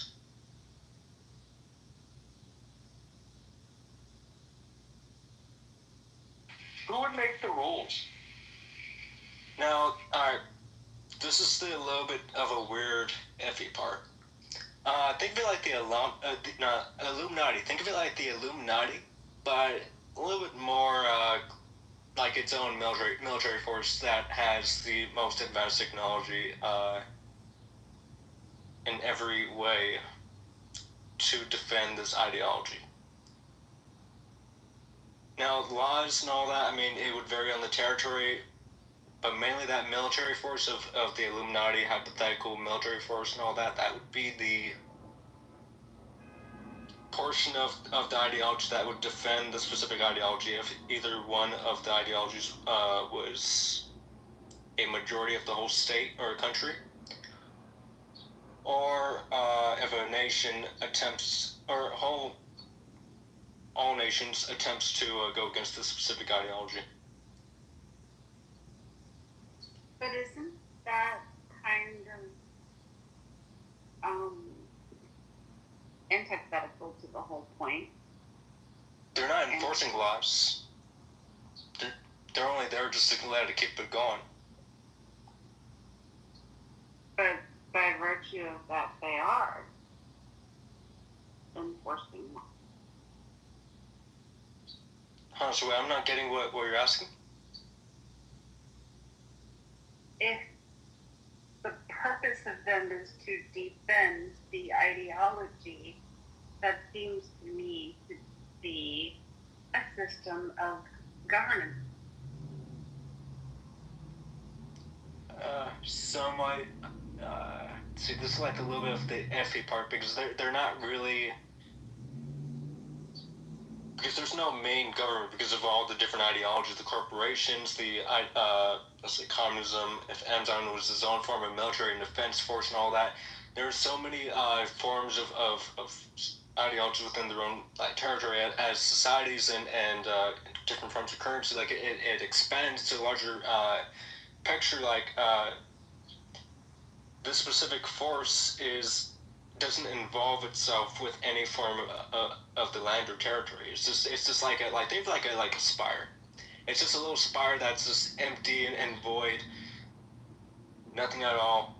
And let's just say if one of the ideologies took control of the whole country, or let's say if the whole world was to go against this country, this military force would be capable of going against the whole world and or this specific ideology.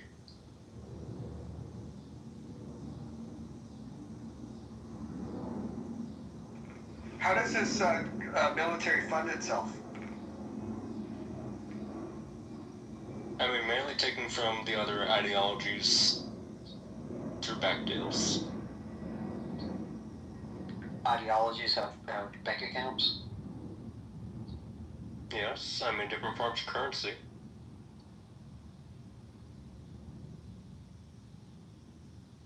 Kind of sounds like taxes. I mean, some could have taxes, some wouldn't. Who would have the authority to collect taxes?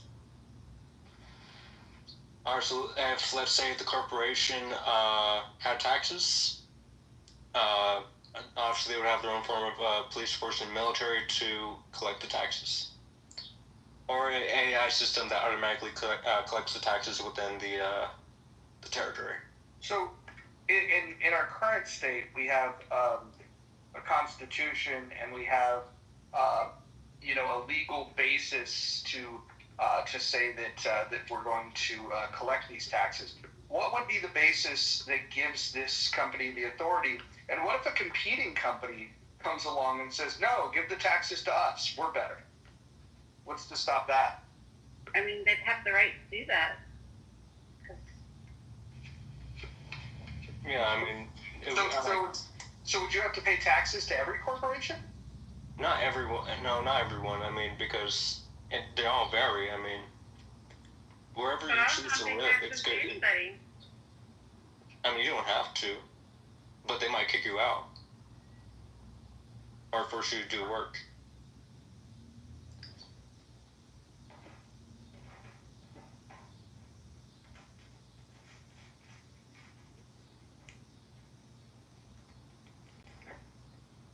Lourdes, do you think this is a good idea?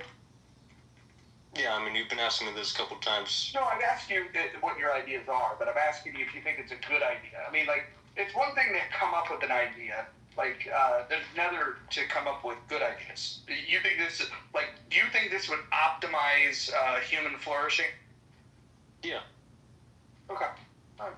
Fair enough. Hey, so Mojo, I just been wanting. So when you were talking about Wild Wild West before, and yes, there was law enforcement, albeit at a very low scale. Do you think, like the Deadwood Age and all that, like the new sheriff in town? Would it be fair to say that not all homicides were accounted for, or even remotely pursued?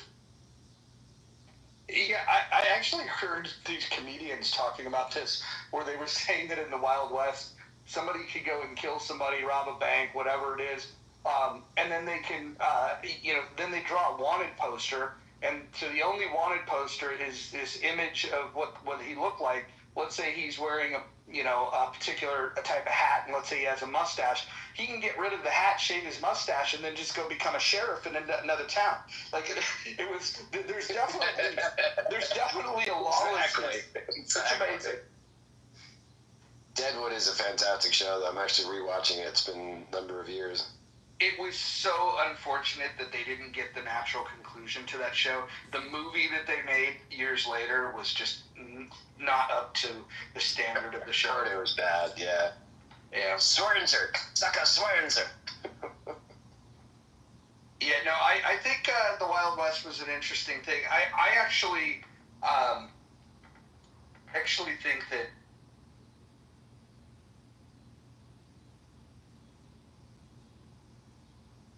Kiva, why do you gotta kick Mojo out like that? That's rude.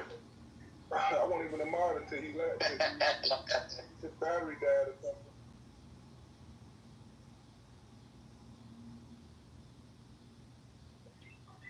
He probably got a dead battery. He'll be back.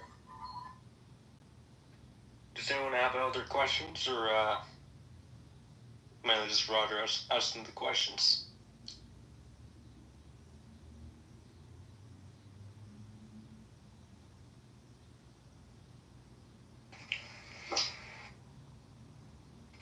Well, my thing is, sir, I'm not entirely. Oh, hold on.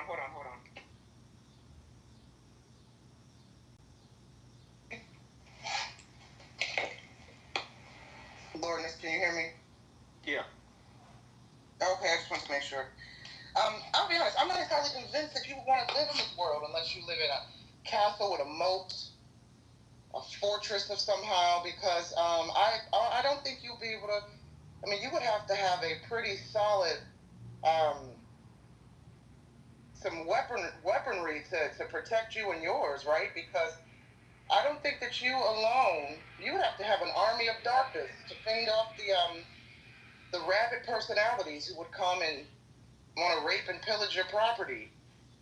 So I don't know. Do you have what does your army of darkness look like, sir? Because you're definitely going to need one. And also, here's a really important question: are there zombies in this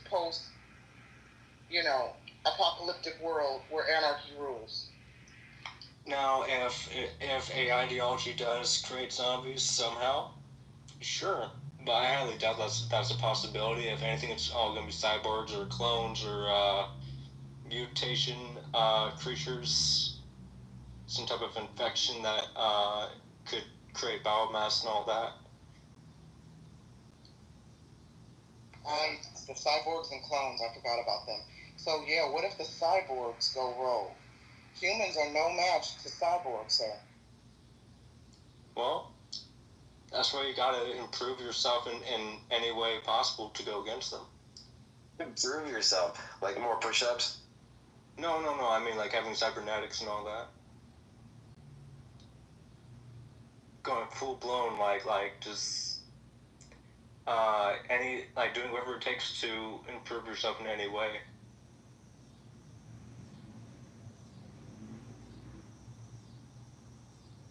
Hey, in a world without police, I don't think it'll be as violent as people think it is. I think the police. I think the police actually perpetrate violence because people think they know they can do certain shit and they protect it to a certain extent. So, like, if in a world without police, it'll be more respect than people think. Do you think police are worse than armies of darkness? Oh my! Look. I mean, with Kima, I agree with you. Yeah, I mean, like it's in the beginning, it's gonna be like the Purge. It's in any form of ideology change, it's gonna be chaotic. Probably not as chaotic as the ideology I'm for, but I think it would be more. Oh, sorry, though. Go ahead. Over time, it will just calm down, and then it's just just I'm minding my own business. You fuck with me, we're gonna see how that goes. I agree. I think Akima's honest. I think the shock value will, of course, it's not going to be overnight. People, of course, will take advantage of whatever for a while, but then a lot of criminals actually literally live on the thrill of cortisol and adrenaline, of being smarter than outsmarting the police and all that. I think it'll go back to truly it takes a village, not just to raise a baby, but to look after your neighbor. I mean, at the end, when the Italians and Jews came over to New York, fun fact, the Jews and Irish started their organized syndicates in New York before the Italians. And the Italians were like, all right, you don't want us, we'll create our own neighborhood. And of course, Hollywood took it from there. But they literally did. They looked over neighborhoods, albeit for a nominal fee to keep your store safe from getting burglarized. But I think, and really at the end of the day, wherever one lives, like, see something, say something. Like, how often do you feel that if you're walking down the street, you see somebody in trouble, someone will, a bystander will try to intervene on some level? Folks don't like to intervene today. A lot of people like to mind their own business when they see people are in distress or being harmed. It takes a real true hero to want to help, someone vulnerable, and we seemingly are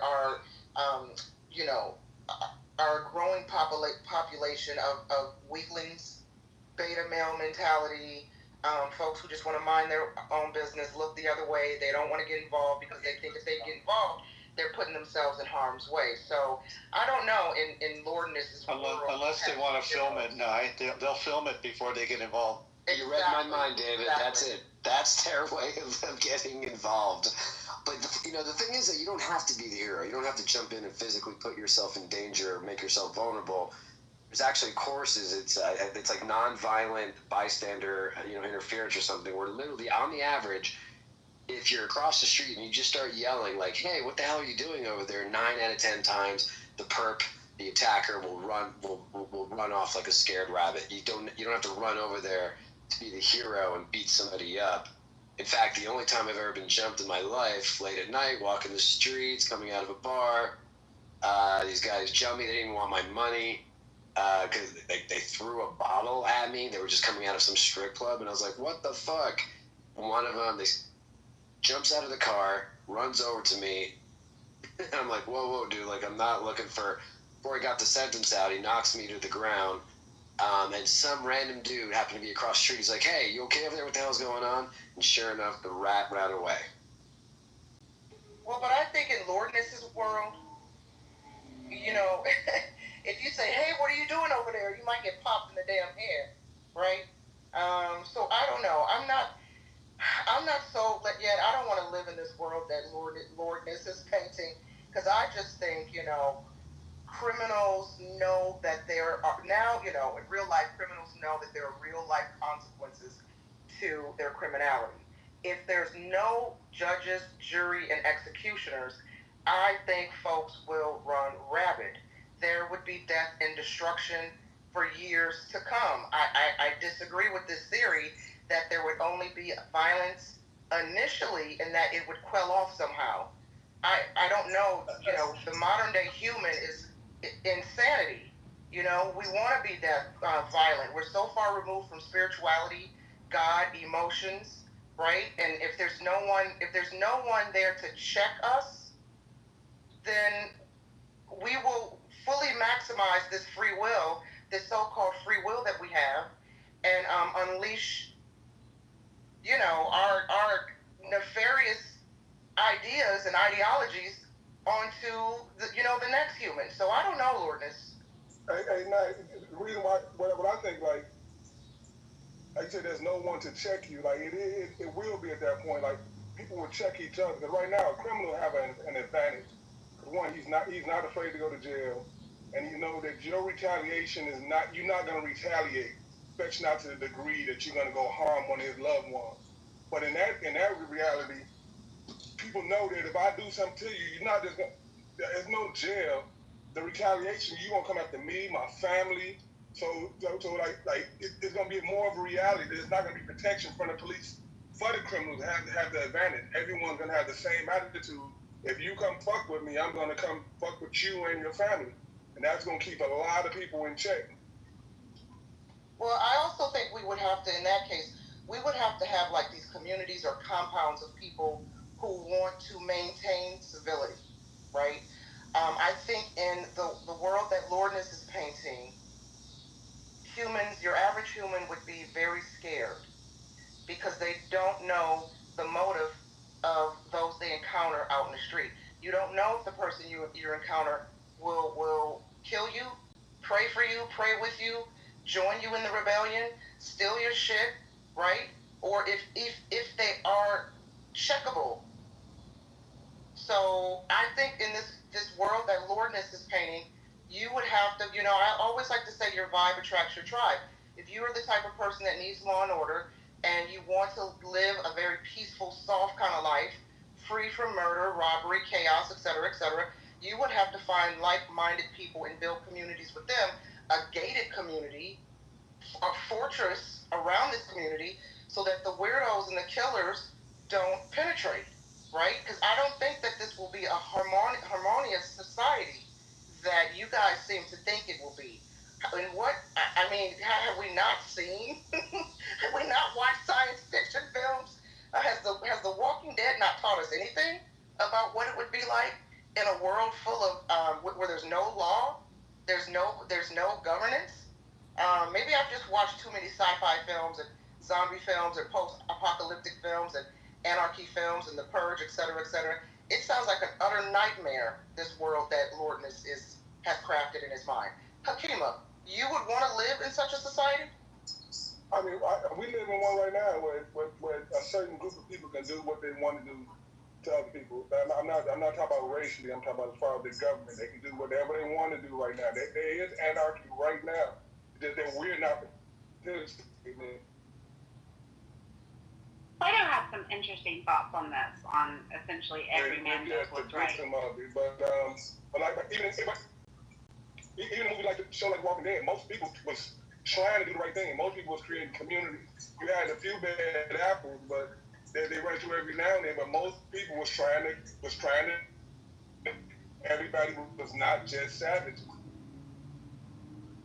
Before serendipity goes, I was going to say, fun fact, sounds like you're a Walking Dead fan. They did a voiceover for one of the characters for the video game. Unfortunately, my character got killed off early, but it was fun. Oh, right on. Moose, how much has AI destroyed voiceover work?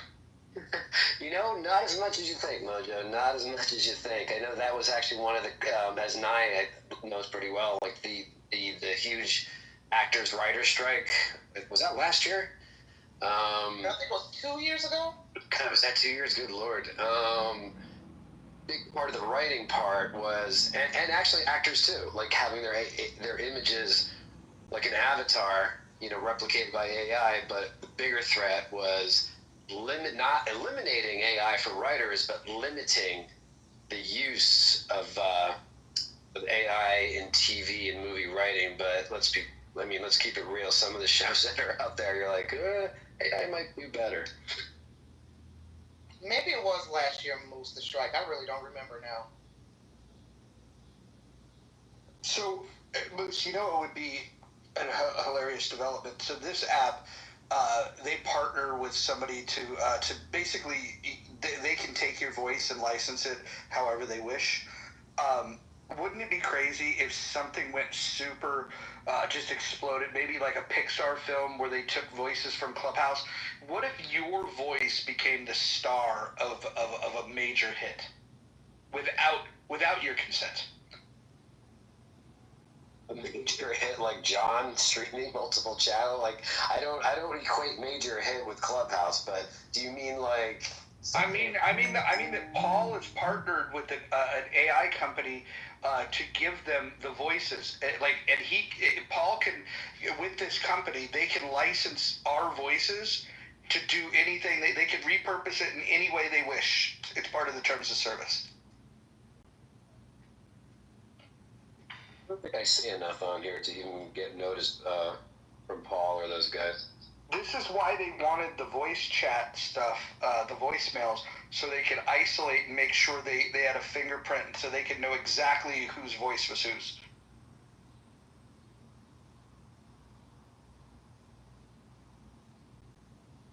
Yeah, Freddie Roosevelt and I did a room about a year ago or so. I'm sure some of y'all remember Freddie Roosevelt.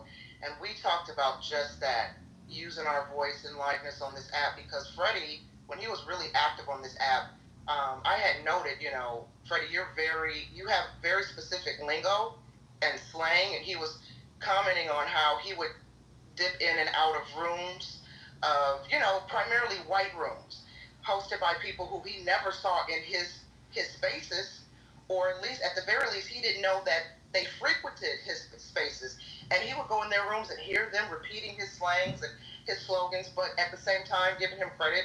And I said, yeah, Freddie, don't be surprised one day if you're perusing the internet and you come across some AI model that was designed in your name, likeness, and image, and is speaking like you, using some of your catchphrases, because that is why this app is a social experiment, in my opinion, as we, most of us have discussed, in these spaces and similar spaces, to use our voices, to, study our voices to train AI models. So, yeah, Mojo, I agree with that.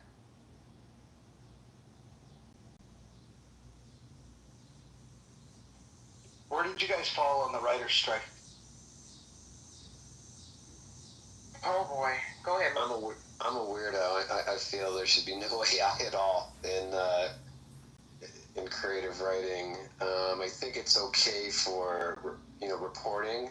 I don't know if you guys noticed, but when you go to your streams, your news streams, whatever, on your phones or laptops, like it'll say story by, and they'll put someone's name. But if you actually, I've just been noticing far more grammatical errors in these stories. I think less and less of them are actually really being written by humans. I think there's just giving AI ChatGPT notes of the story and take it from there.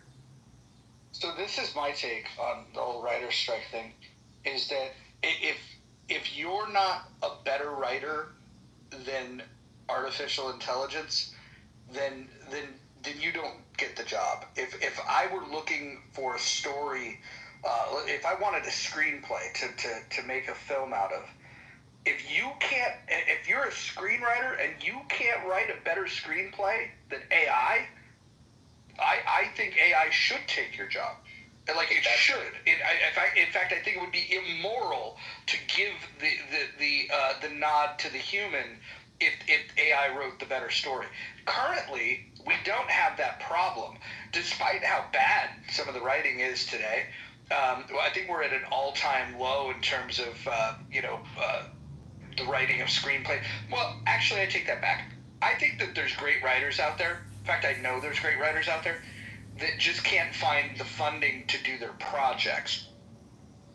But if you can't sell the idea, and if the folks that are going to put the money behind the movie don't believe it's going to sell, they can be guilty of being wrong, but you need their money, and so you need to do a better job of selling that. And so I just think that because money it's show business. It's a business. They want to make money. And as long as they're going to do that, I think this trend of going for existing IP where you have a built-in audience is going to continue. And the only way I see writers cracking into that would be through fan fiction, because you're going to see people continuing to go after existing IP. It's a vicious cycle, but it is what it is. Yeah, I tested this theory one day. I've been working on this script for a while, and I plugged in the outline to ChatGPT, and I asked ChatGPT. Now, I had already written the first act, but I asked ChatGPT to, after I fed the outline to it, I asked it to write the first maybe 10 pages, just to see, compare its dialogue to my dialogue, and it was incredibly weak. What the prompt gave me, right? And so, of course, I've been in spaces where writers brag about, they love ChatGPT, it writes scripts for them, and then I'm wondering, well, how much do you have to go in there and tweak the script? Do you rely solely on what ChatGPT gave you? Or do you go in and tweak the script and the dialogue? Because, what I found is when ChatGPT spit out the first 10 pages, all the characters sound exactly alike. Then the argument is, okay, so ChatGPT writes your script. Do you take credit for it, or do you credit the AI? Now, I will say as a writer, I do find ChatGPT or some of these other, Grok or Gemini, helpful in kind of streamlining outlines or beats, or even writing pitch decks, right? Kind of fleshing things out. But writing the full story or the full script, I agree. If you're not talented or creative enough to fully execute a 90-page or 160-page story, you're right. I agree. You don't get the job. If I were a producer, hire a writer. Agreed with Nye. I think that's a problem, considering I enjoy some screenwriting too, and it's fair to say that the inciting incident, right, is typically the first 10, 20 pages. One page of script is translates to like a minute of action, more or less, on the screen. So if you're getting a lame duck in the beginning, like, you gotta hone. At the end of the day, if you're doing the 3 arc, like beginning, middle, and end, most audiences will be more forgiving if the middle gets wonky, you have some plot holes, but you hook them and you hook them in the beginning and you give them a nice ending at the end, the dramatic, happy, whatever. That's what they're going to remember. But yeah, if the first 10 pages and the first beginning of the script does not hook, the inciting incident is weak, that's problematic. Now, I will say this, Moose. I'm a huge fan. I don't know if you're familiar with the films Cube, CB. I think they make 3 or 4 of them, right? The franchise has just fallen off over the years. I'm really hoping that whatever studio or writer or producer owns the IP revives Cube. In the meantime, I went into ChatGPT. I have like 3 or 4 ideas to continue the franchise. And I'm hoping through my resources and connections, I can get linked to whoever owns this IP to pitch them my ideas to continue the franchise. So I did plug in just, a log line or 2 into ChatGPT and asked it to flesh out what the next 5 films would look like. And I was thoroughly impressed with what it gave me because it was right on par with how I envisioned the franchise continuing. So in that regard, I found ChatGPT to be quite, satisfying as a creator. And, I copied and saved what it gave me and I added it to my kind of little collection of franchises that I want to see continue. So I've been putting out to the universe, and I have two visions here. One, to write at least 1 episode for Doctor Who, which I have a pilot script for. Well, not necessarily a pilot, maybe a pilot for a new season, and to be involved with, hopefully, the continuation of Q. So we shall see if ChatGPT, in that regard, brings me some luck.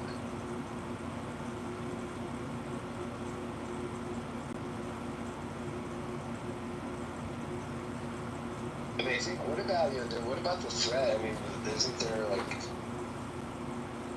as college students started writing papers using ChatGPT? Law students. Quite difficult. I'm not gonna lie. Okay, how do you censor? Can you write things or just ChatGPT? Quite difficult. I'm not gonna lie. Okay, that's 60 seconds of chillism. Now, I think at some point you have to have some self-reflection. Say, is it worth it? Is it worth it to come here and to listen to these meaningless conversations of brain? Is it worth it? That's my question I want to ask you. Okay, now rewrite it at a 5th grade education level. Now rewrite it, and you can start doing these edits and rewrites, and then eventually what will happen is you can get it so far removed from what its original AI instincts were, and you can even give it examples of in the voice of, write it the way Andrew Dice Clay would write it the way Shakespeare would write it. Okay, that's 60 seconds of chillism. Now, I think at some point you have to have some self-reflection. Say, is it worth it? Is it worth it to come here and to listen to these meaningless conversations of brain? Is it worth it? That was my question I want to ask. Just going to put in a prompt or whatever it spits out. The one that's pretty obvious is if you go to ChatGPT, it really likes, it doesn't like commas as much as it likes dashes. And so when you see the double dash, you see it like that is a telltale sign because nobody writes like that. Nobody on planet Earth writes like that. It's almost like they bake that in as like a first line of defense to be able to see if somebody used ChatGPT or not. That's interesting because I noticed even when you put typing in the chat here on Clubhouse or in the email, where let's face it, autocorrect is was like ChatGPT in its diapers. With all the word suggestion, you start typing hey, Google started this, right? You get a message, you get an email from somebody. Google is reading the email message because it's offering you prompt, it's offering you a variety of prompts to just choose instead of having to actually use your own brain and use your own words. It'll be like, yeah, sounds great, thumbs up, or oh, sorry to hear that. But I've also noticed the one thing that stands out with autocorrect is commas and calling you out when you're not using commas appropriately. But that's probably the least of our worries with AI.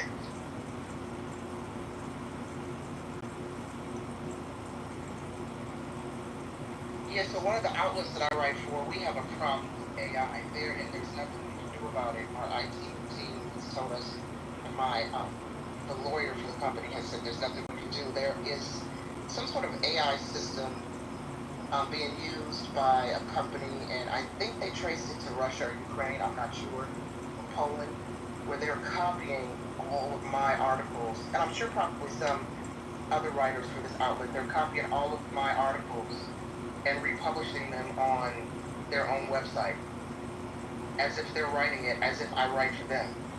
And my managing editor is furious, but there's absolutely nothing we can do about it.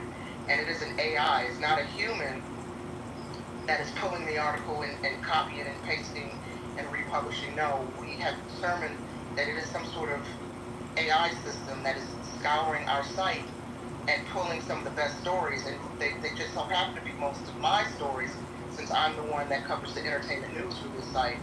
And so, yeah, it's pretty, I don't know, it's, dare I say, disturbing, but I guess this is what we have to deal with in this AI world, and there's nothing we can do about it. Imitation's the highest form of flattery, but that's creepy, yeah. So let me ask a question.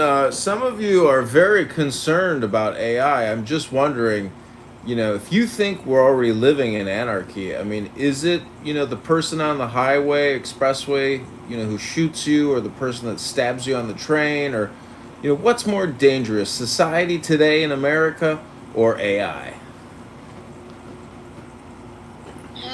I think AI could be, AI as it stands right now is not dangerous, with the exception of some of these deep fakes, because it's getting hard to discern what's real and what's not real, especially if these deep fakes are used to damage someone's reputation or image. But I would like to think that the population is aware, especially if you're on the computer a lot, and you're aware of AI and deep fakes. I would like to think that people are able to use some kind of deductive skills to determine what's real and what's not. But as AI gets more savvy, it might get difficult to figure out what's real and fake, especially as it relates to news sources, right? In healthy debates earlier today, someone noted, what if in the near future there's a presidential campaign and someone uses a deep fake to destroy the image or reputation or the campaign of a presidential candidate they don't like, and it really impacts their voter base, or how the population resonates with that candidate. So that can definitely be dangerous. And I don't know why you're talking about this in the future. I mean, our president held up a deep fake with MS-13 and deported a person with it. Oh, that's true. Yeah, you're right. Yeah. This is We here. also had a former president arrested by the FBI. So I don't know, John. I mean, I don't think it's as dangerous now. I still think the person on the subway with the gun or the knife is more dangerous than AI. But I predict as AI advances, and as these language models get more evolved, then yeah, I can see us living in a near future, where the AI could be more dangerous than the criminal on the street ready to snatch you up. I mean, in Chicago this weekend, 30 people were murdered by gunfire, 250 shot. It's like that every weekend. Why, as a society, do we tolerate that? How do we not? You could apprehend criminals. Yeah, I blame our politicians, John. I think we just need to, better officials. Listen, I live in Chicago, too. And the mayor down there, I live outside Chicago, so the mayor down there, as you know, is just a disaster. So, in my opinion, it's just we have to elect better officials. And a lot of these liberals, I mean, look at California, for instance. I lived there for 20 years, but I got the hell out just in the nick of time. California has this, I don't know if it's still like this, but in some areas of California, you own a store, you just have to let them snatch and grab. You can't stop them, you can't apprehend them for stealing your shit, let them go. I remember that video that went viral where a store owner confronted Gavin Newsom about these laws, and he gave kind of a laissez-faire attitude about it. A lot of these Democratic-run cities, they want criminals on the street. They want to let them out of jail early. You can't afford bail. Oh, no problem. Just let them back on the street, right? So I think it really comes down to the elected officials. They want lawlessness. They want criminals on the street. They want the people to be, armed, and then they want to threaten to take their guns away. So I blame the politicians, sir. I don't think the people Got it. want this. So if Donald Trump takes over Washington, D.C., you're all for that, correct? I mean, well, what do you mean take over? He's the president. What do you I'm mean? saying that he gets rid of the mayor and he takes over the city security-wise. There's no more lawlessness. There's no more rampant homelessness. No more drug dealing. No more shootings. No more robberies. He actually forms a security perimeter and takes care of the situation with force. Yeah, I would have no problem with that. And I hear your frustration there, but I have to push back because, the mayor meets with, generally most police chiefs, right, have one boss. It's the mayor. But the mayor, of course, doesn't make any of the laws. In fact, it's actually far more up to the DA. DAs don't make laws, but they are the arbiter of enforcing what laws and what cases to pursue or not. Again, back to California, which is why even bleeding liberal heart San Francisco pulled their DA, did a recall because of the frustrations of the smash and grabs and such. So, it's a bit hyperbolic to say like, all these lefts, runs, mayoral cities that are leaning left are all for Wild Wild West and like, to each, every, good luck, don't get killed. It's a little extreme because they are also, they're also, you have to look at the population, again, Chicago is a great example. Let me ask you this. Let's say if you had a Republican mayor in Chicago, how is a Republican mayor going to bring down, what are they averaging now? 500 homicides a year? Are you just going to add 100,000 more cops? What would a Republican mayor do differently? Well, you know what? I sit here and I think about Indiana. I'll let you go, Kima. Kima, you tell me if you agree with this. Because, I've told you I live quite close to the border of Indiana, which is a red state. Okay? And in my opinion, those boys in red, they don't play. I rarely hear about, I'm not saying that there's no crime in Indiana, but I feel like people know you don't go to Indiana with that BS, right? Because they're not going to put up with that N-word shit, okay? And I say N-word, to apply to everybody, black, white, that ratchet shit. So I'd like to think if there was a Republican mayor, or if Chicago was a red state, red city, or we were a red state, I would like to think that they would reel it in a little bit more. But how? That's what I'm saying. I'm all for it. That's what I'm saying. I'm always fascinated. What would Republicans do differently? And I could care less who gets the job done. Nobody wants homicides, but we're talking about cities like Chicago where cops know they're going to get shot at, right? That's not true. Cops don't know that. People are not shooting cops in Chicago. In Chicago? Yeah, in Chicago. Violence, they are in Oakland. Violence is down in Chicago. Murders are down in Chicago. But to Nine's point about Indiana, Gary, Indiana is a violent place where they... Well, Gary definitely is an exception. Sorry, go ahead. East Chicago, Indiana, you know what I'm saying? Indianapolis, South Bend, there are several cities in Indiana that are violent. There's no answer to it. But and a lot of the problems in Chicago stem from Indiana. That's the thing. Because people buy guns in Indiana and come right over the border and sell them. Because it's hard to buy legal, it's hard to buy guns in Illinois, particularly in Chicago. So all the guns are coming from Indiana. So they act like Indiana is got some solution they really don't. Well, here's my thing. Let me tell you something about Chicago. Chicago is easy on every corner, and yet they can't solve one crime, right? Which is a big trick bag. I feel like Chicago, were they part of the fun police narrative? I feel like if it was a Republican-ran city, we wouldn't have. And Hakima, I'm not saying every liberal leader in Chicago is about fun police, but there was that narrative at the height of George Floyd. You had some saying it. Just this past year, how many town hall meetings did we have of Chicago voters expressing their anger at the mayor and the governor over the immigration issue? I feel like if Republicans were in control, that wouldn't be a thing. We wouldn't have, and don't get me wrong, I'm not saying Republicans are perfect because I don't identify as Republican, right? And I know, I remember during Trump's last election, how some of my family members were gravely impacted by some social services that were cut because of Republican leadership or Republican policies.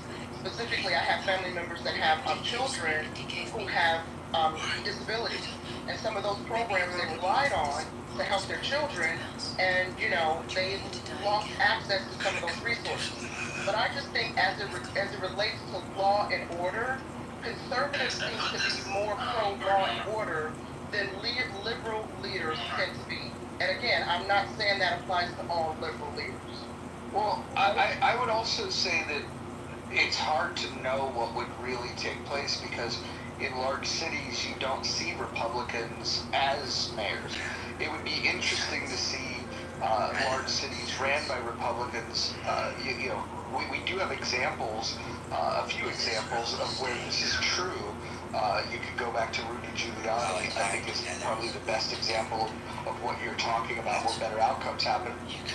But the challenges in a big city are just different than in the suburbs and different from rural communities. And I think it's interesting that in a big city, you tend to see Democrats being favored, and in the rural areas, you definitely see the Republicans being favored. But then in the suburbs, that tends to be the most purple that you're going to get. And then depending on how close your suburb is to the big city, it might lean blue. And if your suburb is leaning more towards the rural area, it might lean a little more red.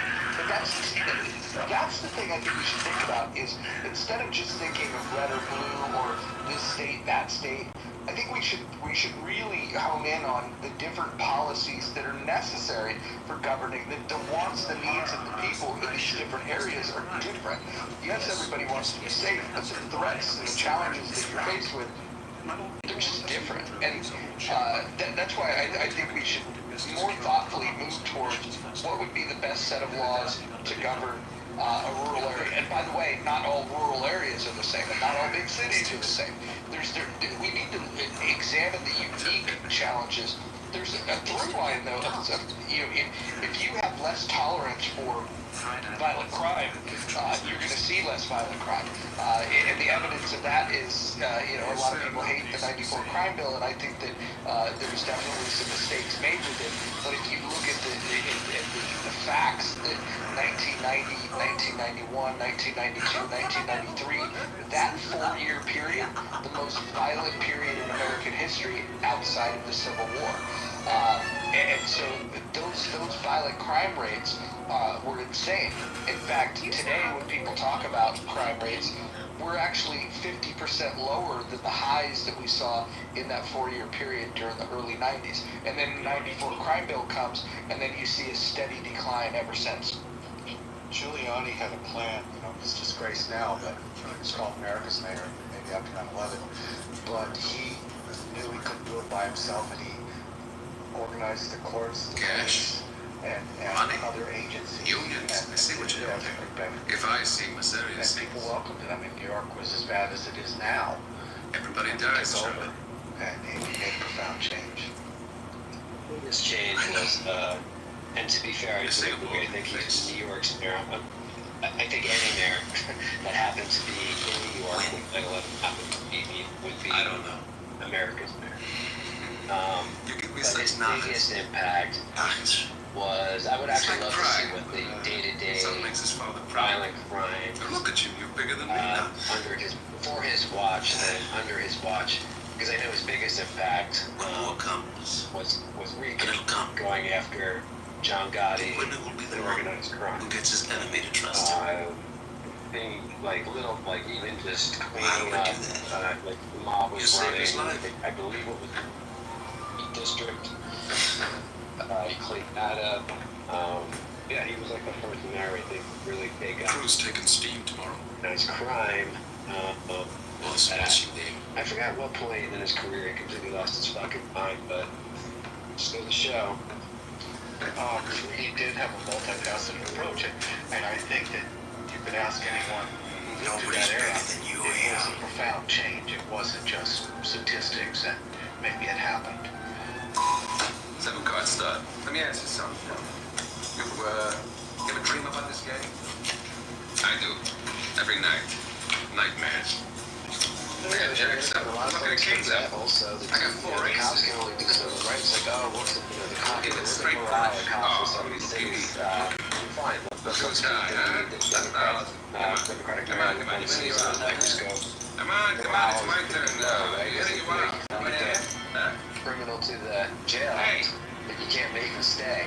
That's up to the DA, who then has to deal with the judge, who has the power, of course, to release them on their own recognizance, release them on mercy, whatever it is. And that's why I always thought it like amazing when you get those flyers to vote for your like local judges coming up at elections. Is there anyone really knows anything about most of these judges? There are some like folks that do deep dives that will do a history of judges' records that show you in bold print how many known offenders they've let go for whatever reasons, political or otherwise, to get reelected. But it's, it's not all up to the cops in the street to get it done. That is absolutely sure. And I don't know that this is the solution, but there are fundamental things that appointed judges would be better than elected. Appointing judges are better than elected. We should also not elect like DAs and stuff, in my opinion. I think, you get low enough in the chain of offices. Like, I grew up in North Carolina, we elected like the water commissioner. Like, nobody knows what the water commissioner is doing. Like, you have to have, you should elect executives and the legislative body, and at some point, just because life is too busy, turn over that kind of oversight of the water commissioner to them. It makes a whole lot more sense.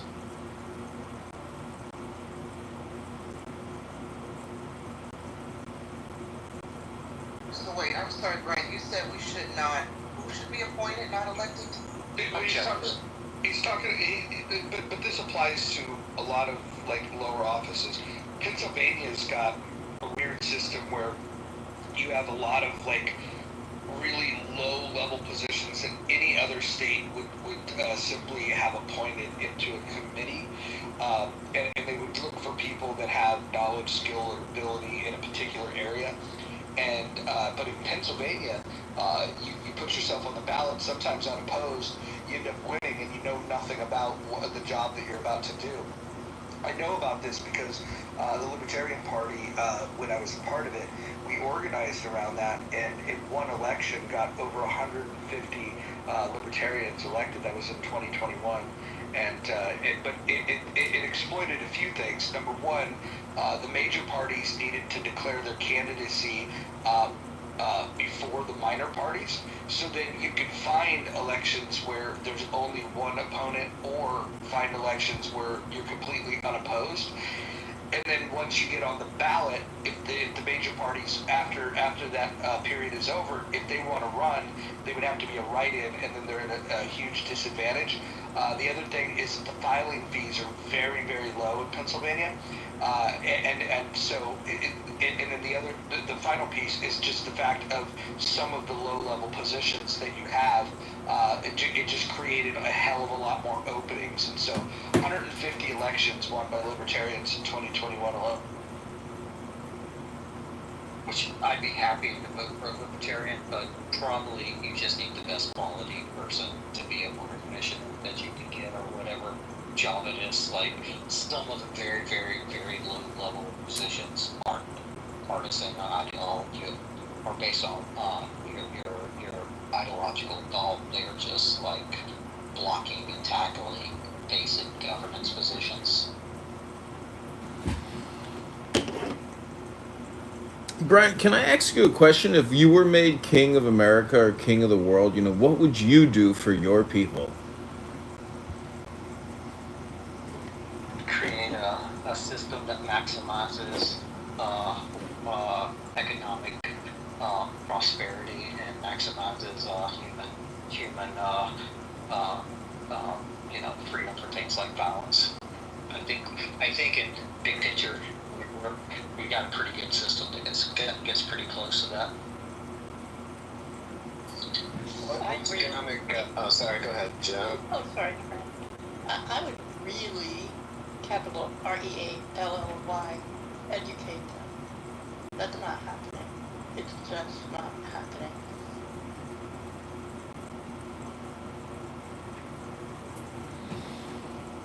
So you think we have a pretty good system? Is $37 trillion in debt a pretty good system? If that was a business and you created $37 trillion in debt and created no savings for your citizens whatsoever, you think that's a pretty good system, huh, Brent? Yeah, I think a system where per capita wealth is the highest the highest in human history, that keep on expanding human scale and expanding human lifespan. I think it's a pretty good system that we've developed in human history, and it is much more damaging to knock it all down than to not understand how lucky we all are to be born and alive in 2025 versus an earlier period in history. Well, what if you were able to participate in the economy from let's say 1870 to 1900? I would argue that was a pretty good time as well.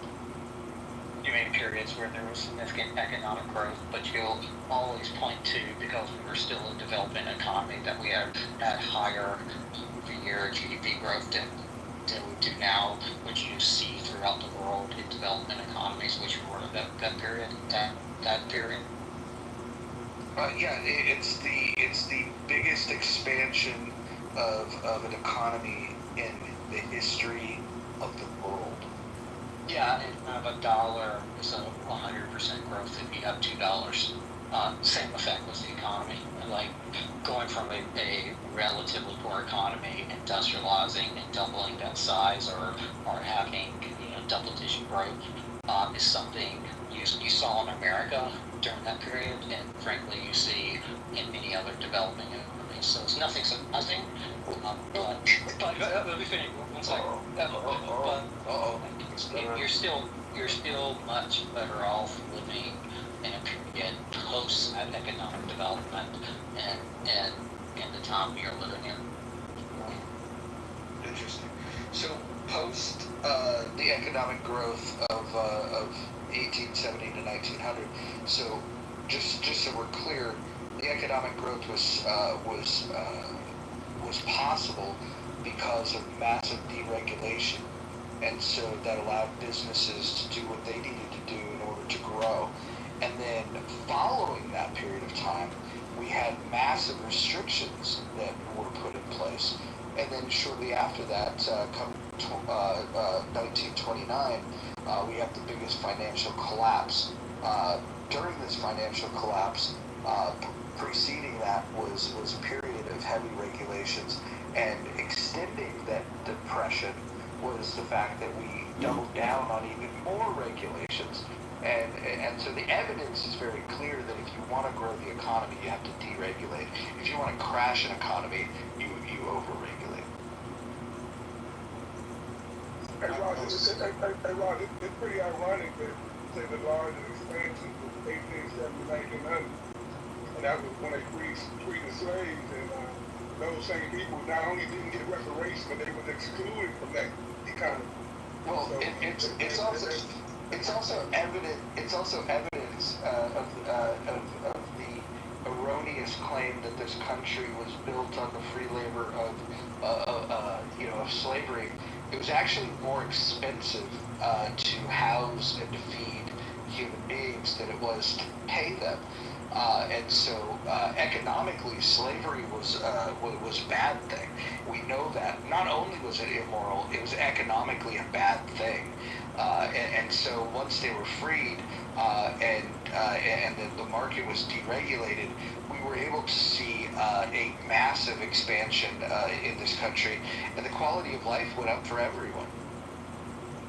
And just to be clear, we had several periods of pretty sharp economic downturn in the 1880s, 1890s, and even the early 1900s. I believe we had a downturn in 07. So this period is also known as boom and bust period, where you aggregate greater economic growth, which is not something uncommon. You see in industrializing economies, you see that actually over and over again.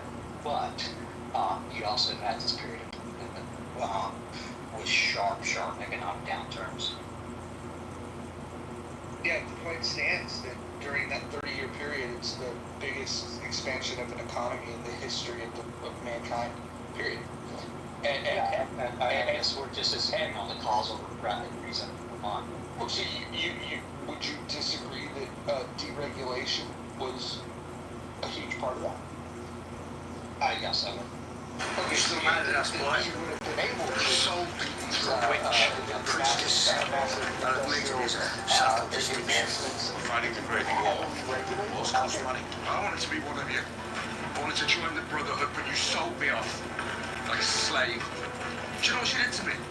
She strapped me down on the bed. She stripped me naked. Sounds all right so far. Put leeches on me. Was she naked too? Bleeding your blood? Yes, thank you. I know that. Very worse. She wanted to kill me. And they would have killed me if it wasn't for them. They didn't, did they? So what you whinging about? I'm not whinging. Your lips are moving. You're complaining about something. That's whinging. This woman killed 6 times. You don't hear him bitching about it.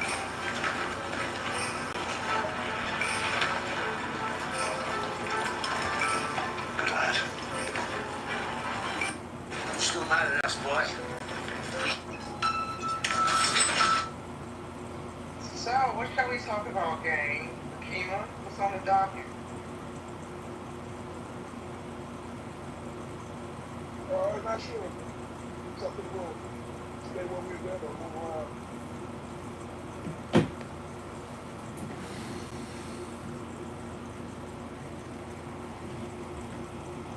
I don't know who needs to hear this, but the new Final Destination movie is finally on HBO. If that's anybody's sport. So he's just, but I think more right? Who makes the last decision on whether or not something is right? Who makes the last decision on whether or not something is right? Do you agree with that statement? Why the fuck I see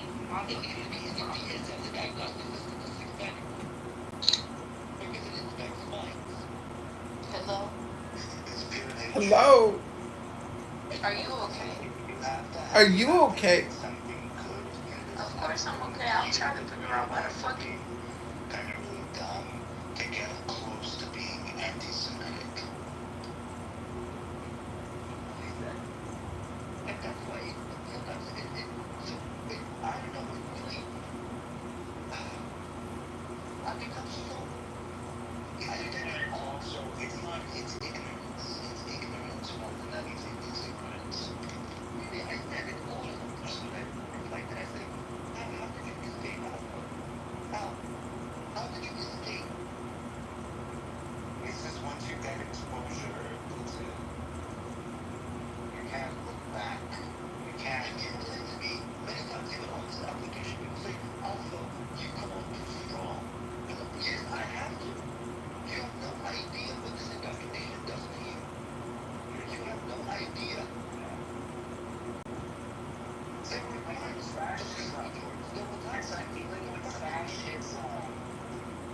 there were times I was sitting in front of the TV and I was crying